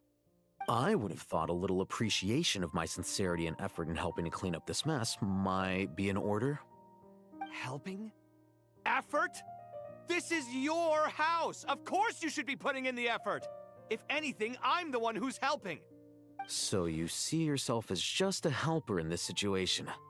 I must admit, I'm rather shocked. You're so boomer coded. Well, I mean, they are quite old, aren't they? I mean, they're gods after all. If you're trying to say that since I live here too, I have an obligation to tidy up, fine, I suppose I do. Wait a second, stop changing the subject! Nevertheless, in the wake of a great storm, a missing roof is a predictable inconvenience. Can you stop making it seem like I care more about this house than you do? Doesn't it upset you at all to see your home in this state? I won't pretend it's ideal, but that's no reason to be upset. This is the roof over your head, your shelter from the cold. The furniture is scattered, the paintings have fallen off the walls, the windows are shattered. Don't you feel even a little disheartened? The way I see it, these problems are easily solved. Ugh, this is precisely why I hate talking to you about sentimental things. It's like banging my head against a wall. You simply don't understand just how much work goes into making a proper home. It sounds like this is causing you a lot of anguish. You mean the house or the paintings? I mean your sentimentality. Oh, well, yes. But I'd rather not dwell on such things right now. Generally speaking, when anguish becomes the norm, people usually make an attempt to improve their situation. But there are so many people and things in life that are difficult to change. It's not like you can force them. Besides, anguish can be a source of inspiration. And I'm not sure I could break my reliance on it. I'm glad you're able to make yourself think like that. What kind of a response is that? I was stating a profound truth about the very nature of art. Suffering is the cradle of all creation. Even you can't deny that.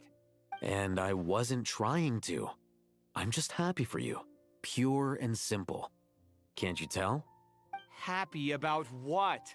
Happy that you can always find an answer that backs up your views. You... More often than not, life is a process of running into problems and then searching for answers. Yours more than most. Not everyone's so good at justifying things to themselves. It's something that you've been steadily mastering. Huh. What about you, then? What skills have you been mastering lately? Pass me that box. Huh? Okay. You may consider this my progress on the path to mastery. What? Wait a second. Isn't that box mine? Hey, it is! It must have fallen off that shelf. I'll hate them. Those are my paints and inks. Would you like me to put it in your bedroom for you? Huh? I mean, sure, if you don't mind. What kind of progress is this? Does he think he can bribe me? Not that giving me back my own things is much of a bribe. New skills rage fading. Oh dear. These books on the floor, they're a complete mess. And this one, didn't he say it was an out-of-print collectible? It's completely covered in dust, and some of its pages have even fallen out. Ugh, guess I should help him repair it. This one too. And this one.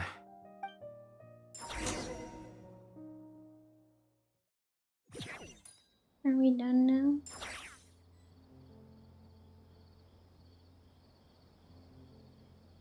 How much more is there?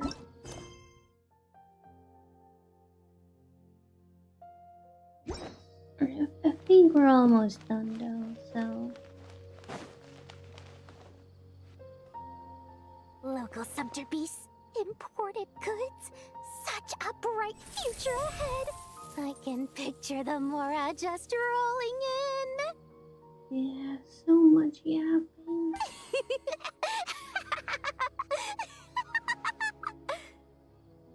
You do realize you sound like a choking cow?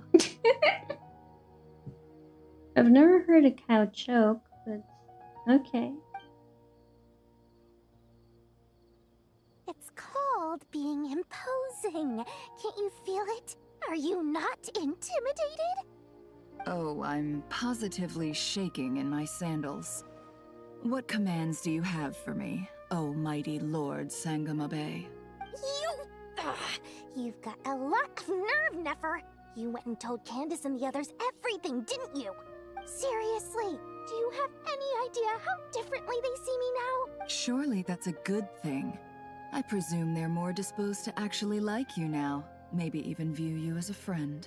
You traded my secret for sympathy! Thanks to you, I've lost every last shred of my mercantile majesty. How am I supposed to make anyone think I'm a big, scary investor now? The dark days of Lord Sangamabe are behind you.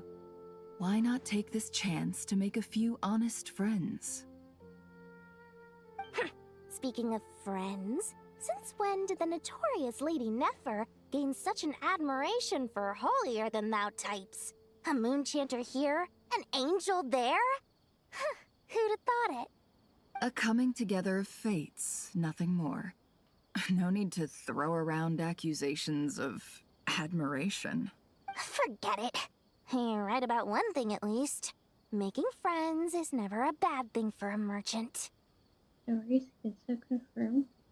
Dory certainly does a lot of bad things, yeah.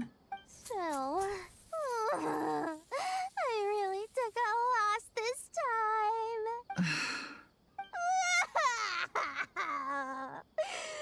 Ugh, what are you looking at?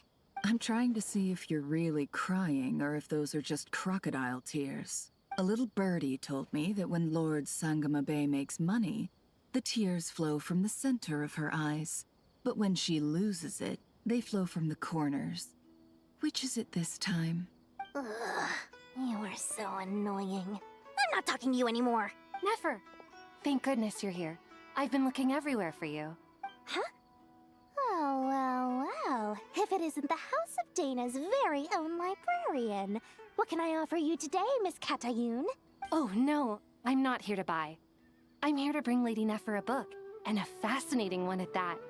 We agreed to meet at the entrance to the mausoleum of King Deshret. One more thing. I bought this copy with my own money. It's not borrowed. Reasoning knows not time of day, but suspense always follows a blizzard. That's quite the mouthful. Huh? Isn't that the one that... It was all the rage for a while. People throughout the city were clamoring to get their hands on a copy.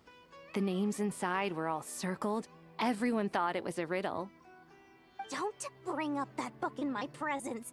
I don't even want to hear its name. That thing was nothing but a scam. Surprisingly enough, I've actually heard of this book, though it doesn't seem of much consequence. So, what truth lies behind it? You're from the Vahumana and you're asking me what the truth is?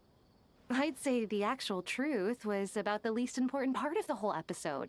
I brought you this book because it probably has the most interesting backstory of any in the House of Dana's collection, at least in recent years. As for its quality, well, you can judge that for yourself. Don't tell me it's actually any good. You may not know this, Lord Sangamabe, but Lady Nefer has a fondness for books with... how should I put this? Mixed reviews? No eye for good literature, huh? Perhaps she feels that bad books hide interesting secrets? But I shouldn't put words in her mouth. It's probably fair to say she prefers the conversations that books can spark over the substance of the books themselves. Suits my style as an intel broker, wouldn't you say? Very interesting, thank you. I'll return it to you once I'm done reading. And as it happens, I have something for you, too. Incense? I imagine you've already used up the incense I gave you last time. Here's some more. This batch is from Nodcry, so the scent won't be quite the same. Well, actually, I've been saving the incense you gave me. I couldn't bring myself to waste it without a special occasion. But I'll gladly accept this, too. And I promise I'll use it this time. Katayun, you haven't changed a bit.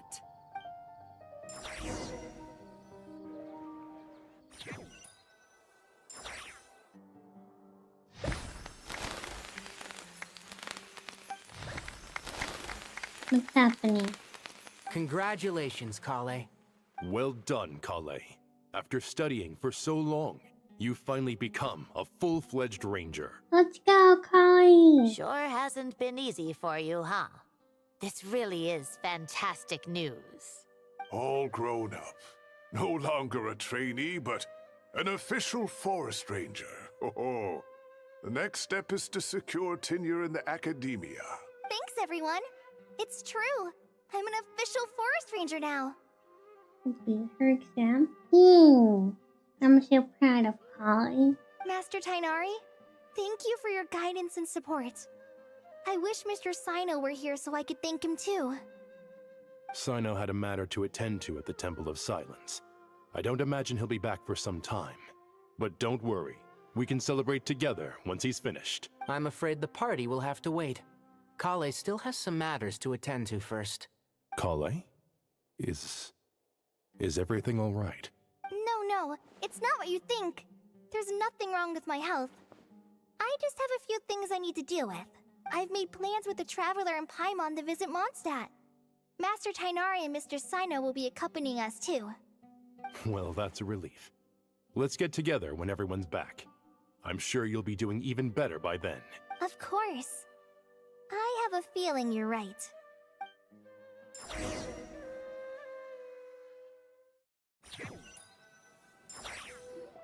But now, a few days later. After all that catching up on sleep and food, Paimon's feeling full of vim and vigor again.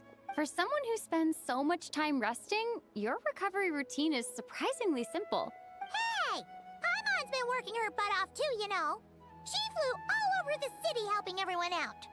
Don't worry. I saw how hard you worked. Alright, we all know you're the most hardworking person in Tavad. As long as you're rested and full, that's what really matters. Paimon's been looking around the place, and it seems like the city's already on the mend. But Paimon's been wondering how Nahida's doing. We should check in on her. Okay, fine. But that's really the last thing we're doing today.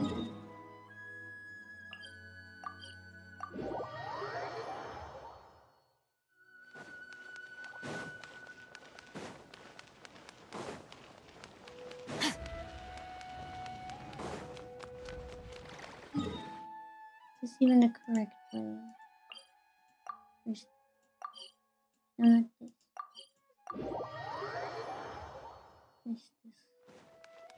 Yeah, this the right way.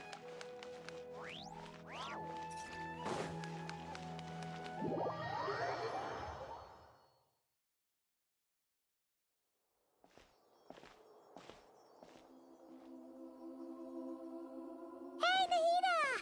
And Hat Guy's here too! Traveler, Paimon! What's going on here? Nothing much. Nahida was just expressing concern for my physical and mental well-being. Oh, the Traveler told Paimon all about that. We've both been very worried about you. Are you feeling alright? You make it sound like I'm on the brink of some kind of breakdown. Truth is, I'm doing much better than you might imagine. If we can just get to the bottom of Dotori's intentions, we can minimize his negative influence. That's the sort of thing I excel at. Just listen to that newfound optimism. It seems like having you enroll in the Vahumana was a truly inspired move. I can really see the positive influence. Observe, a classic Sumeru specialty. Chalking everything up to education and learning. To be honest, even I can sense the change in you. Everything Dotori said to you was a way to manipulate your mind. Fortunately, you're no longer under his sway. Can someone as old as me really continue to grow? If it helps, just think of yourself as a late bloomer. It's all a matter of phrasing, and it comes down to what standards you measure yourself by. For a puppet, developing at such an age is perfectly normal. But if you choose to call yourself a late bloomer, it sounds more like you consider yourself human. However you see yourself, well done. All right, I see what you mean. Anyway, what's your next step? What else can I do but complete my current courses? Everything else can wait. Anyway, that's enough chit-chat. There are still things in the city I need to help out with. I'll be heading there now.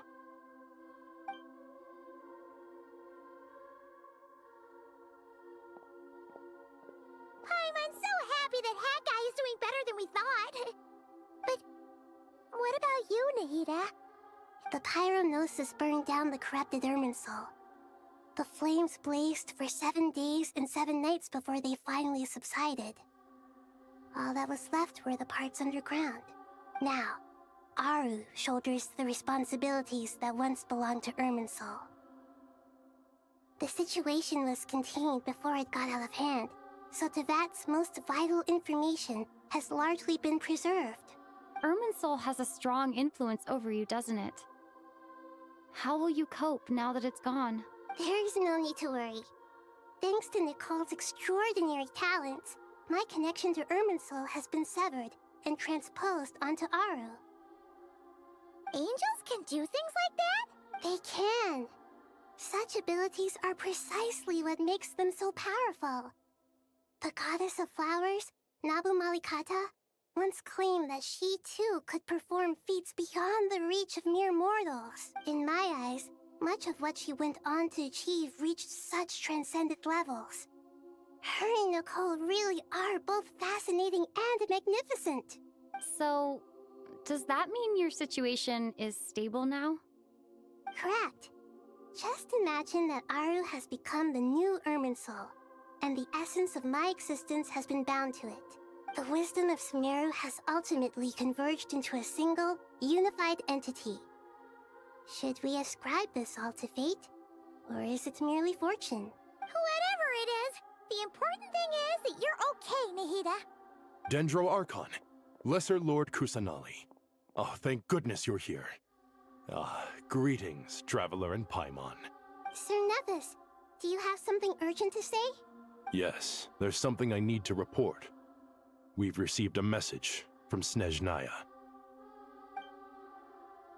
Nevis has a letter to Nahida, who reads it. The Fatui Harbinger, the Rooster, sends us his sympathies, along with all the usual pleasantries. His stance is that, following the unrest in Nodcry, Dottore was subjected to internal censure. This madness was the act of a rogue element, one who cannot be seen to represent the Zapoliarni Palace. Welcome back, Reverend. Yeah, I think we're almost done now. No less than can be expected. Snezhnaya paid a heavy price working to stop him. They even lost one of their own harbingers. The letter goes on to say that even so, Snezhnaya cannot claim to be blameless. Apparently, they will deal with Dottore's subordinates in accordance with Snezhnayan law, holding all those involved in his crimes accountable. Additionally, they are supplying relief funds and supplies, which are already en route. They hope this will aid in Sumeru's reconstruction. Sounds like he's got an answer for everything. True, but as diplomatic rhetoric goes, it's highly effective. Completely watertight, both in logic and sentiment.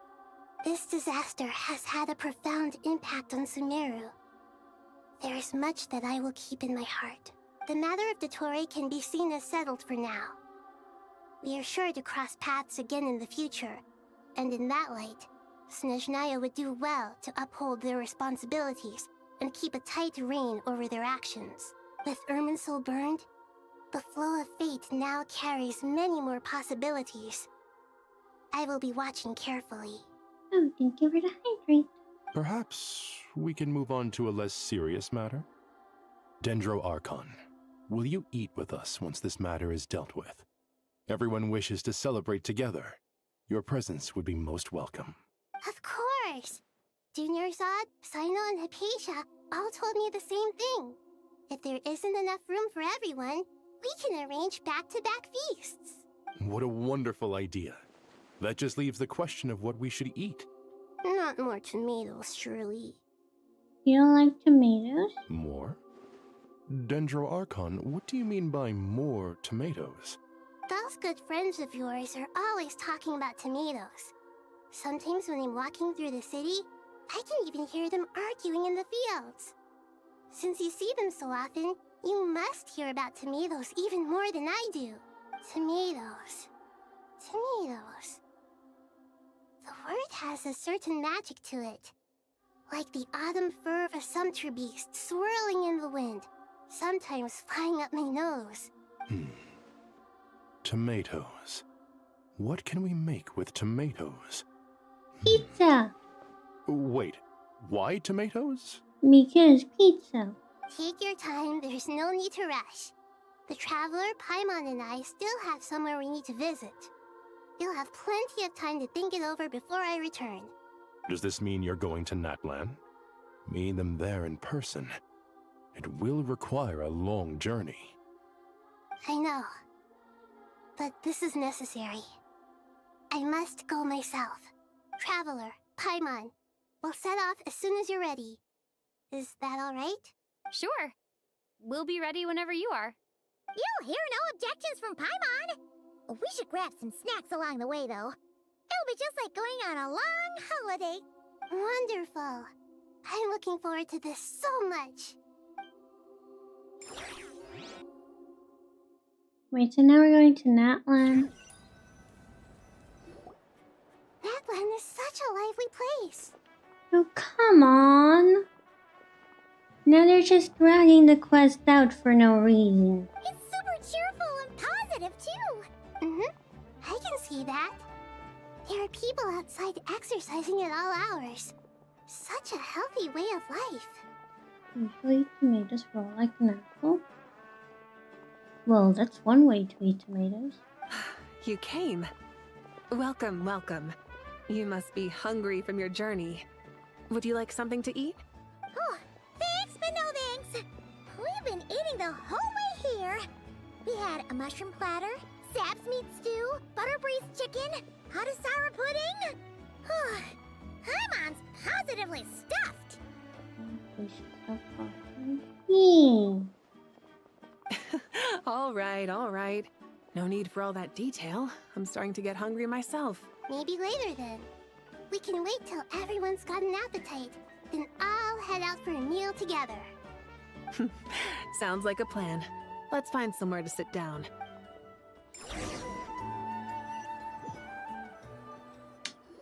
I should tell you, please? I already have some sense of why you've come.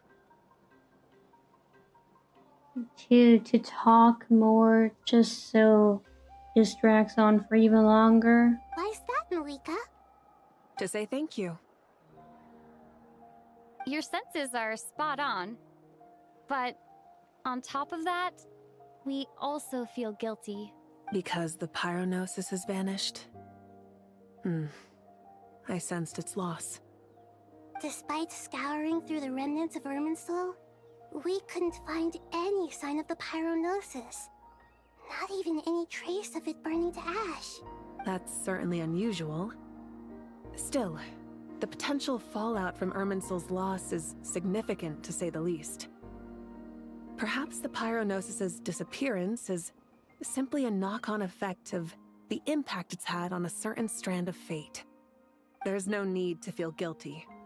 We were clear that this time, there was to be no returning, only giving. Pure and simple. Thank you really is a fascinating phrase. We use it to express gratitude for the smallest of things. Yet, when faced with a kindness too immense to describe, we use exactly the same words.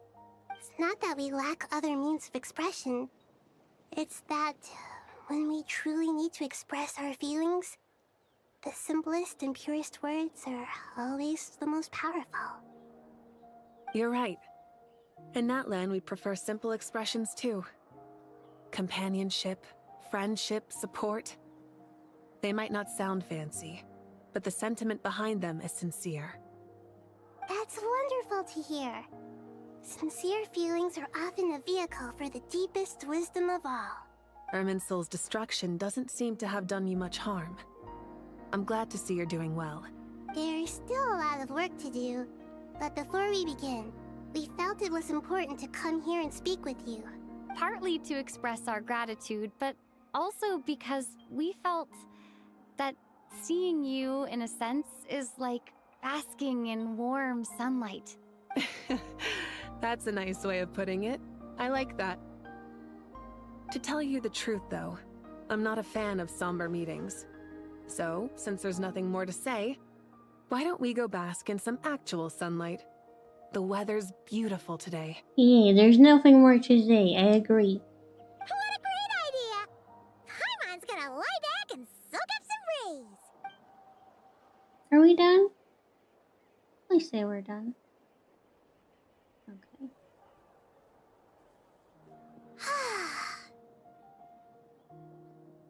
In that case, I think I'll lie down for a bit too before we head to our next stop.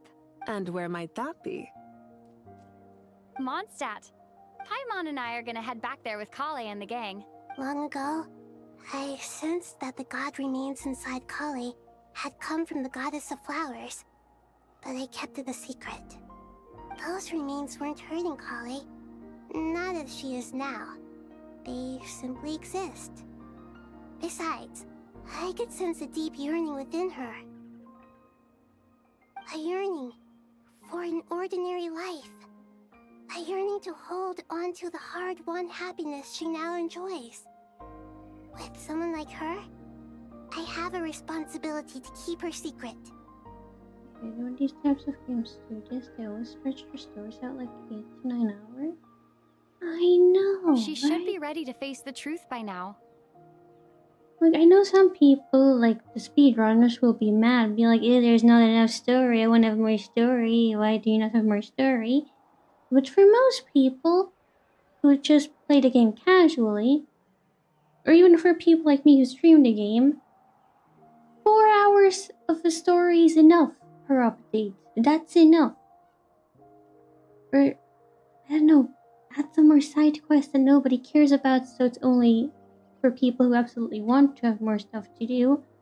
And the people who don't have the time, they can do them some other time, but no, you just have to go to the extremes. Whenever people meet, there is always the potential to create warmth and kindness. Every child grows up, but even as adults, they are still children in the eyes of certain people. Oh, just like how Paimon sometimes sees Nahida as a little kid. Is that so? Well, anyone who's friends with a kid is probably a kid themselves. Of course! And there's nothing wrong with that. When we get back, we'll actually be hanging out with another of our friends who happens to be a kid. Or more like looking after, in her case. Anyway, we'll always be there to watch out for our friends. Like more story, but it also should be substance. This is just yapping with no face. Exactly. There's not actually story, there's just using a lot of words for the same amount of story. And that's just exhausting. Dear Sucrose, when you receive this letter, I'll probably be as busy as always. But busy with wonderful things. That's because I'm no longer a trainee. I'm now an official forest ranger. Impressive, right? Sino said that official rangers sound much tougher than trainees. Though he did say it was already pretty tough to start out with. You probably heard that something big happened in Sumeru recently. Don't worry, it's all been taken care of. We're heading to Mondstadt soon, so if you're free, maybe we could meet up? Plus, it's not just me, a few of us are going. Hey, do you still remember that time we all got together? You know, when we all went to the Windbloom Festival? It'll be just like that. Don't tell me we're going to Mondstadt now. 2 days later, but again. No! Tighnari, is that... Don't you say it! Is that the great Vayu Vyastra? Behold, the great Vayu Vyastra, General Mahamatra. How times have changed. I wasn't expecting you to beat me to the punchline. You've changed. That should make some of the talking optional so you can choose to get more yapping in your ear. Yeah, but like, they have to make sure to let us know that we don't miss any story. Because I always listen to all of the optional stuff too in case it's lore relevant. You've really upped the aggression in your battle against Sino's jokes. Kale, how did you know what I was going to say? For the love of...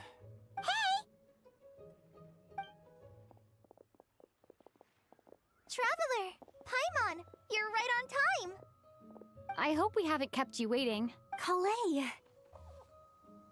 Sucrose! It's been so long! How have you been? I've been well. Everything's going great. What about you? Are you still busy? Not at the moment. Oh, right! That juicer you gave us works amazing! Farzan loves it! Seriously? That's wonderful. I don't suppose you drew up a detailed test report. Oh, what fruits did you use? How was the texture of the final product? Sucrose, you might want to try asking your questions one at a time. Albedo! Paimon didn't see you there! It's been a while since all of us were together like this. How about we follow the same plan as last time? Good idea, my friend. You never disappoint. So, what are your identities this time? Don't remind him. First things first. Allow me to introduce our very own official Forest Ranger Kale.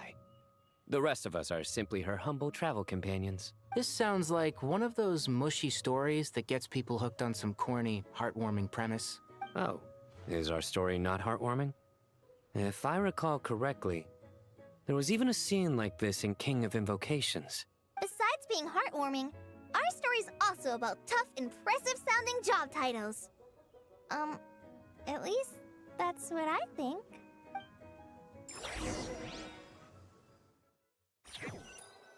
Please just let me be done. Oh, you're here already. I'm still giving Dodeko a little trim. I won't be a moment. Who fears that they have a set number of player hours? They want the player to play, so making the story feel long increases it. For the investors and the Odyssey high player out. I'm still gonna do my dailies. But this just makes me want to stop playing because it's like this is too big of a commitment. A trim? Does Dodoko need haircuts too? No. Some people be like, oh, but there are certain points in the story where you could take a break, and I'm like, yes, theoretically I could take a break at certain parts of the story. But then, like, when I'm like, okay, but I want to finish this part, and it's like another hour of story where I can interrupt, and sometimes it just doesn't make sense from the story, like from the interrupting the story, you know what I mean? And then it's like, why are you doing this to me? Of course! It's important to know how to take loving care of the apples of your eye. All of these trivial matters get left to me. It's because I'm an angel, and angels are, in a way, the guardians of all Teyvat. Oh, right! Well, that's definitely an impressive sounding job title. You just forget the story need a recap since you have her personal lives as well. Exactly, that's why you don't want to interrupt the story in the middle of it. You want to just finish the story, but it just doesn't end. Just so needily miserable. I know, right? What are you writing? I'm just brainstorming some cool sounding lines. Oh, write them on these card backs. Of course. Clearly, my lines are pretty amazing, wouldn't you say? Like, I'm not even kidding. Maybe... Okay, I won't stop playing Genshin altogether. I kind of want to know how it ends. Because, I mean, we're getting closer to the end, right? Because we only have Shinashaya left that we didn't go to yet. And I want to know what happens, but also, this is just exhausting. No, we have to just get slice of life part of the story. Yeah. Miss Nicole? Kale? You seem a little nervous. I was just wondering, who was the person you mentioned who needed their wish fulfilled? Wish? What do you mean? Miss Nicole asked if we could meet up in Mondstadt once everything was over. She said a friend of hers had a wish that needed my help to come true. Well, you never mentioned that before. All we knew was that you'd arranged to meet in Mondstadt. But we thought it had something to do with the god remains. To be fair, everything I told you was true. Anyway, my friend is waiting. Come on, let's pay her a visit. But see, like, at this point of the story, I couldn't. Okay, I could interrupt here and be like, okay, we're gonna continue.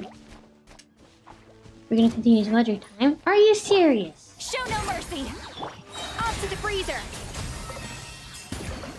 That's what you get for interrupting.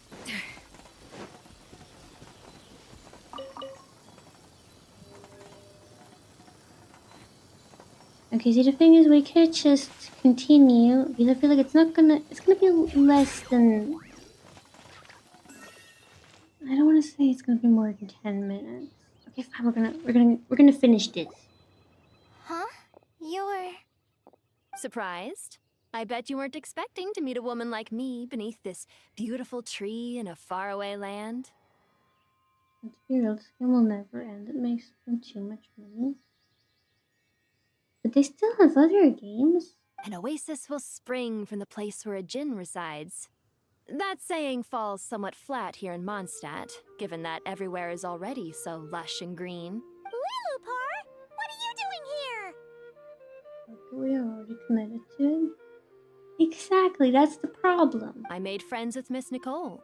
I asked her to bring me here and then invite Kale to come. The prologue to this story is that I have a wish. It has stirred within my heart for centuries. Millennia, even.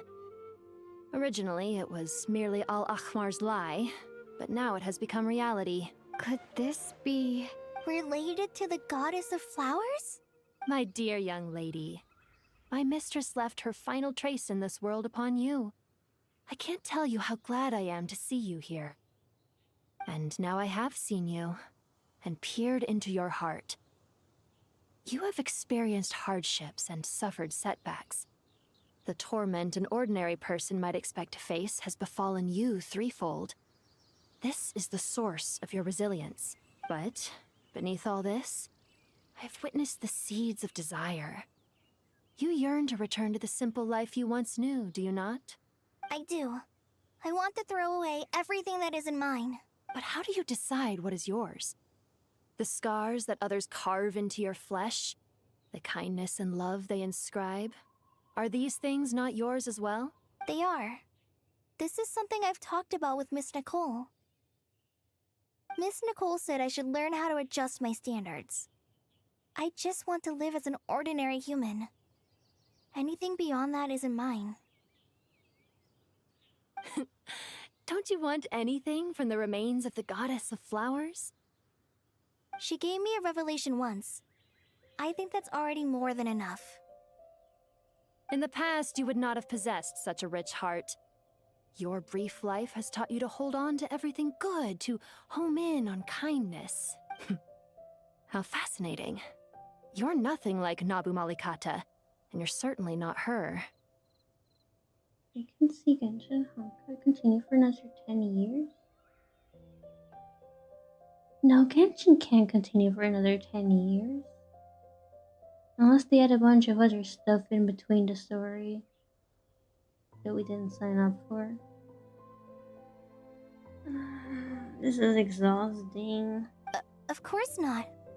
I'm not some great and powerful being, Miss Lilopar. Yet I am a djinn. We exist because of the Lord of Flowers.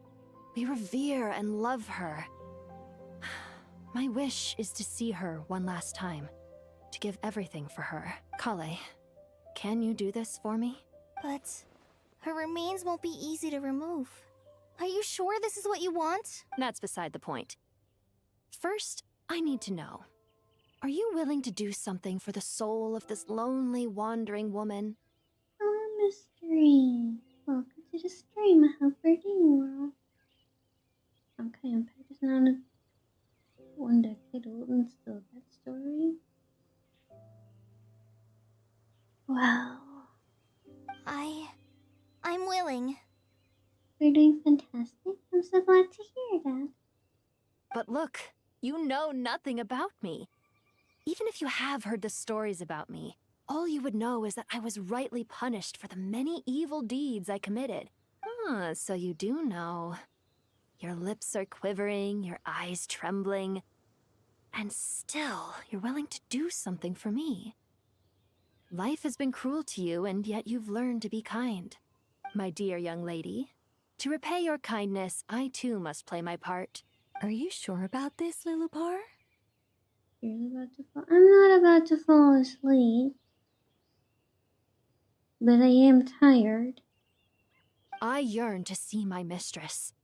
For this moment, the world can burn to ashes, the universe be engulfed in flame. I care about nothing else. And you, Kale, I can give you a gift. You'll become just another ordinary human. But Miss Lilopar, what will happen to you? My wish will be fulfilled, and I can die happy. Why would you wish for that? A long, unending life might seem desirable for one who has never possessed it, yet it brings torment to one who has. My remains are scattered across the yellow sands, but my soul can find no peace. Since you've promised to grant my wish, give me that release. Allow the dying to die, and let the dead rest in peace. You have my thanks. Kale, there's no pressure on you. What she said, it's all true. A wish is a genuine desire, after all. It's as if you want to use the last of your life to give me a better future. Nothing so selfless. We'll be using our futures to fulfill each other's wishes. This is a noble act. A beautiful and secret transaction between two women. Do you think the core story will end? They'll just add one more after that, like a bigger... Okay, but once the core story is over, we are done. Hopefully it's a good ending. We'll see. I honestly don't know what to expect of the ending. I understand. Miss Lilupar, I'm ready. Close your eyes, Kale. Then open your soul. From there, I will embrace my mistress. The downpour of flowers is your touch. Like returning to the very beginning. Like surrendering to your grace, my mistress. People say that devotion is beautiful, yet filled with pain. How foolish of them. For me, devotion is beautiful, pure and painless. Devotion is my love. Thank you.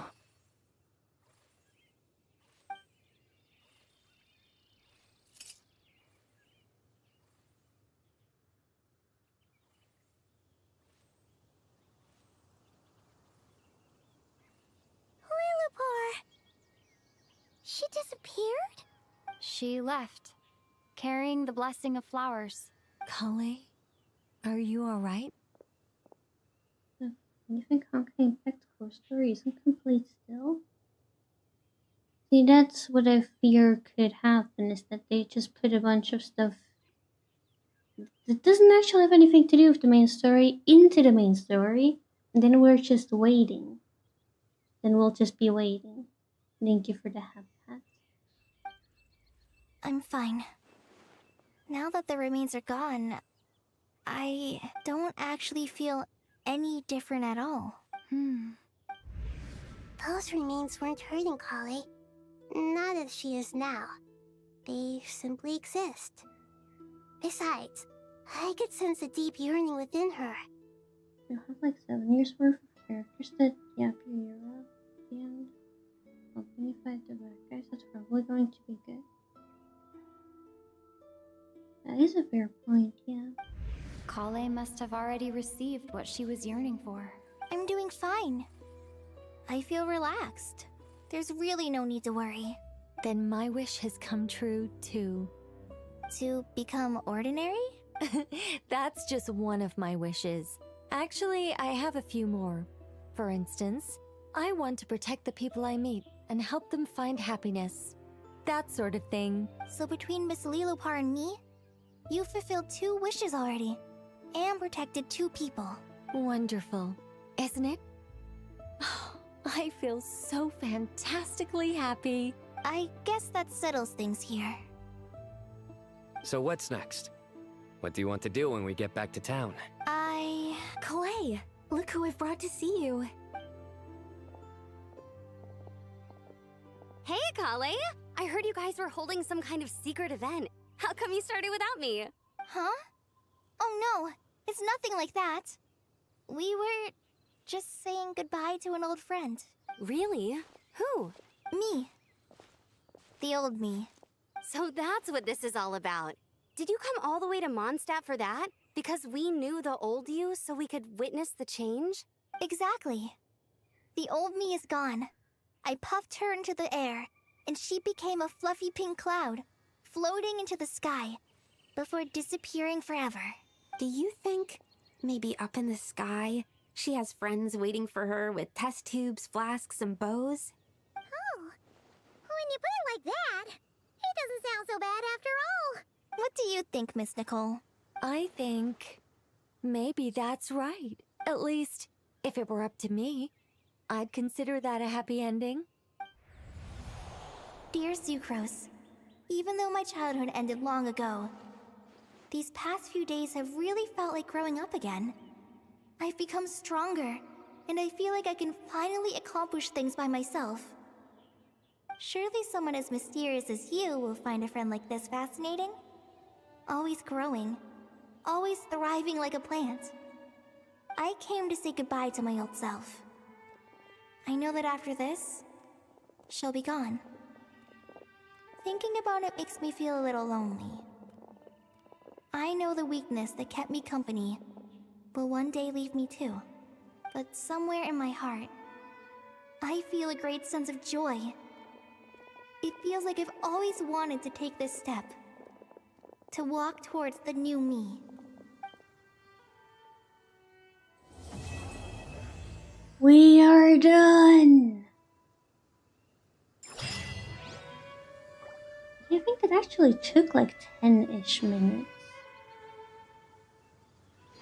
for that final part. But yes, finally, right? So if I was a bigger content creator, I would tell Hoyoverse to not make stories that long, but I don't think anybody's gonna listen to me. But in the unlikely event that anybody of Hoyoverse sees this, make your story shorter, please! Nobody wants this.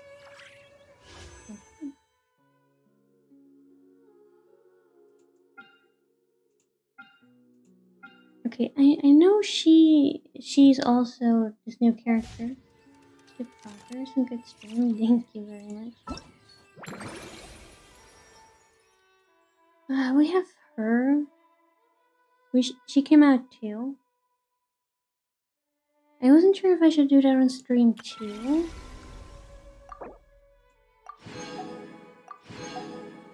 And there's something with Nicole. I'm not sure if this is a limited time event though. I just know this one is. Nicole's a fire type. Wait, she is? She is. Okay, hold on a second. We're gonna very quickly, because I have not yet done them. We're gonna very quickly do the trial thingies, because I haven't yet done them, because I wanted to do them on stream. Because, you know, I wanna do stuff with you guys, but, you know, time.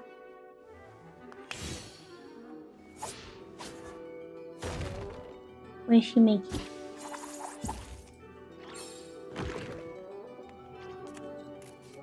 Dodoko!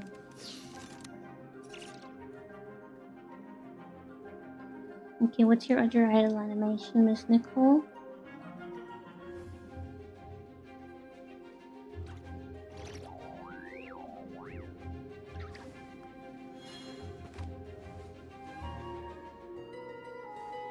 Okay.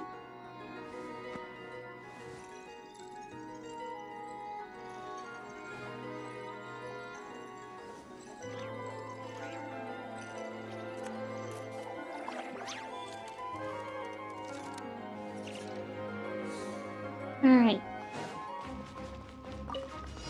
Such defiance. Heaven's will made mine. Her hat is gone!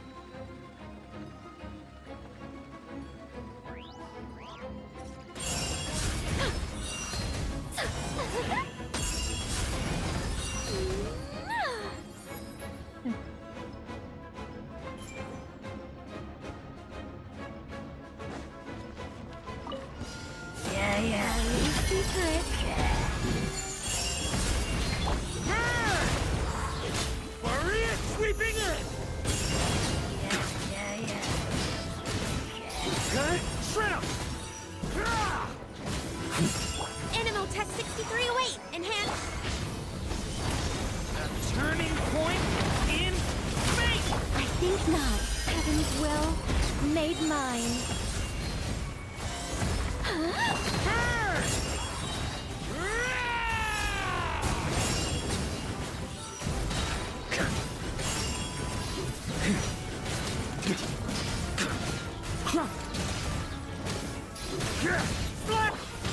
Our little secret.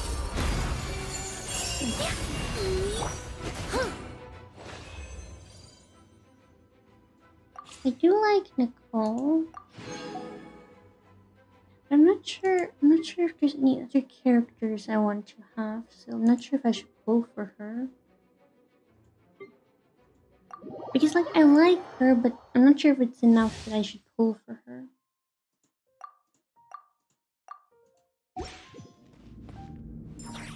He's so cute.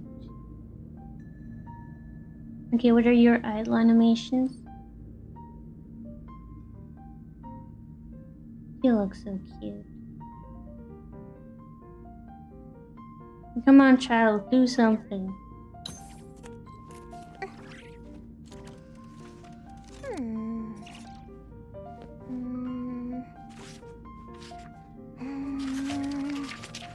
Okay.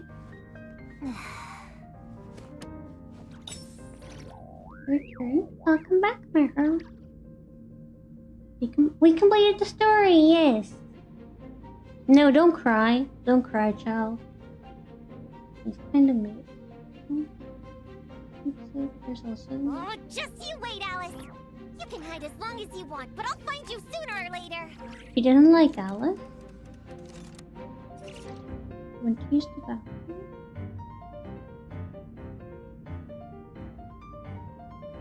Yeah, that's the thing. No, do your other thing. In Genshin, they have 2 idols. I want to see the other one. Oh, turns charge. Huh? Okay, we're gonna see her attacks in a moment. I just want to see her other idol animation.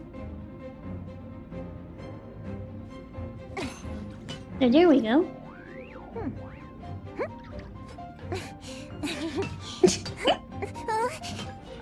He's so cute. Okay. Wait. Yeah, that is cute. That is cute.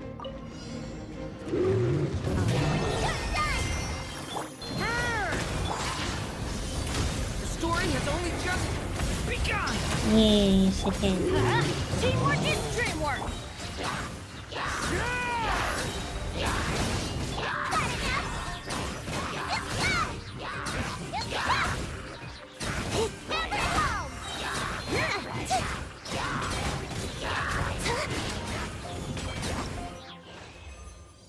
Okay, there we are.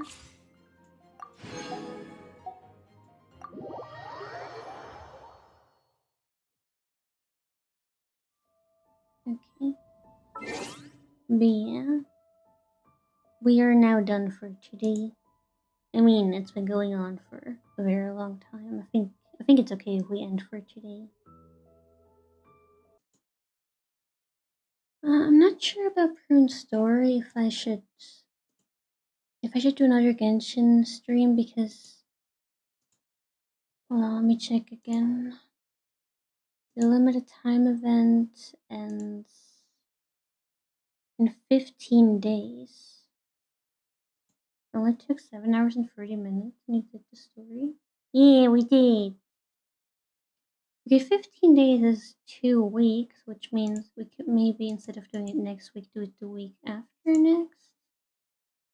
We could do another Genshin stream to do Prune's limited time events. I'm not sure if you guys would be interested in that. Because I really wanna get to know her. But I'm gonna do the event either way. But you know, I like to do stuff on stream because I like doing stuff with you guys. But, yeah. I mean, also, if we do it later, then probably the entire event is gonna be out. Because, you know, sometimes there's like certain parts of it release on different days, and only at the end everything is out, so it might make sense to wait until the end. But yeah. But yes, that's for a different day. Maybe we won't do it next week, but the week after next. On the one hand, so the full story is out, and on the other hand, also so that we don't have Genshin 2 weeks in a row. You're all here for it? Yay. I like when you guys like what we're doing because you know it's important that you guys enjoy what we're doing here. I mean, also if you think I'm doing too many gachas, if you think I'm doing too much Genshin or too much gacha generally, you can let me know too and be like, no, focus on Resident Evil, you silly goose. You had fun? I'm glad you had fun, Maria. I love you too. Me, we are really done for today.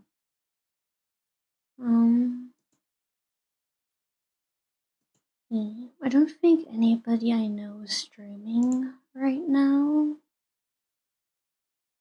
I'm not sure if you guys have anybody you know that we could rate. As you said, we're here for the creator. I know, Proxy, and I love you for that. Me. I don't know, do any of you know anybody we can rate? Because I really have to find more people to rate. This is unfortunate. Fun stream? I'm so glad you enjoyed it. Me, I guess we'll just have to hope somebody else is streaming a different day that we know. It's so hard to find people to rate when they're all streaming at different times. But yeah, thank you so much everybody for hanging out with me today. I know it's been a long stream. Make sure you get some rest, make sure you drink water, make sure you eat something if you haven't done it yet. And today's Saturday, right? So I will upload the schedule for next week tomorrow. And I hope I'll see all of you guys again next week. Please take care, everybody. I love you guys so very much. Bye bye.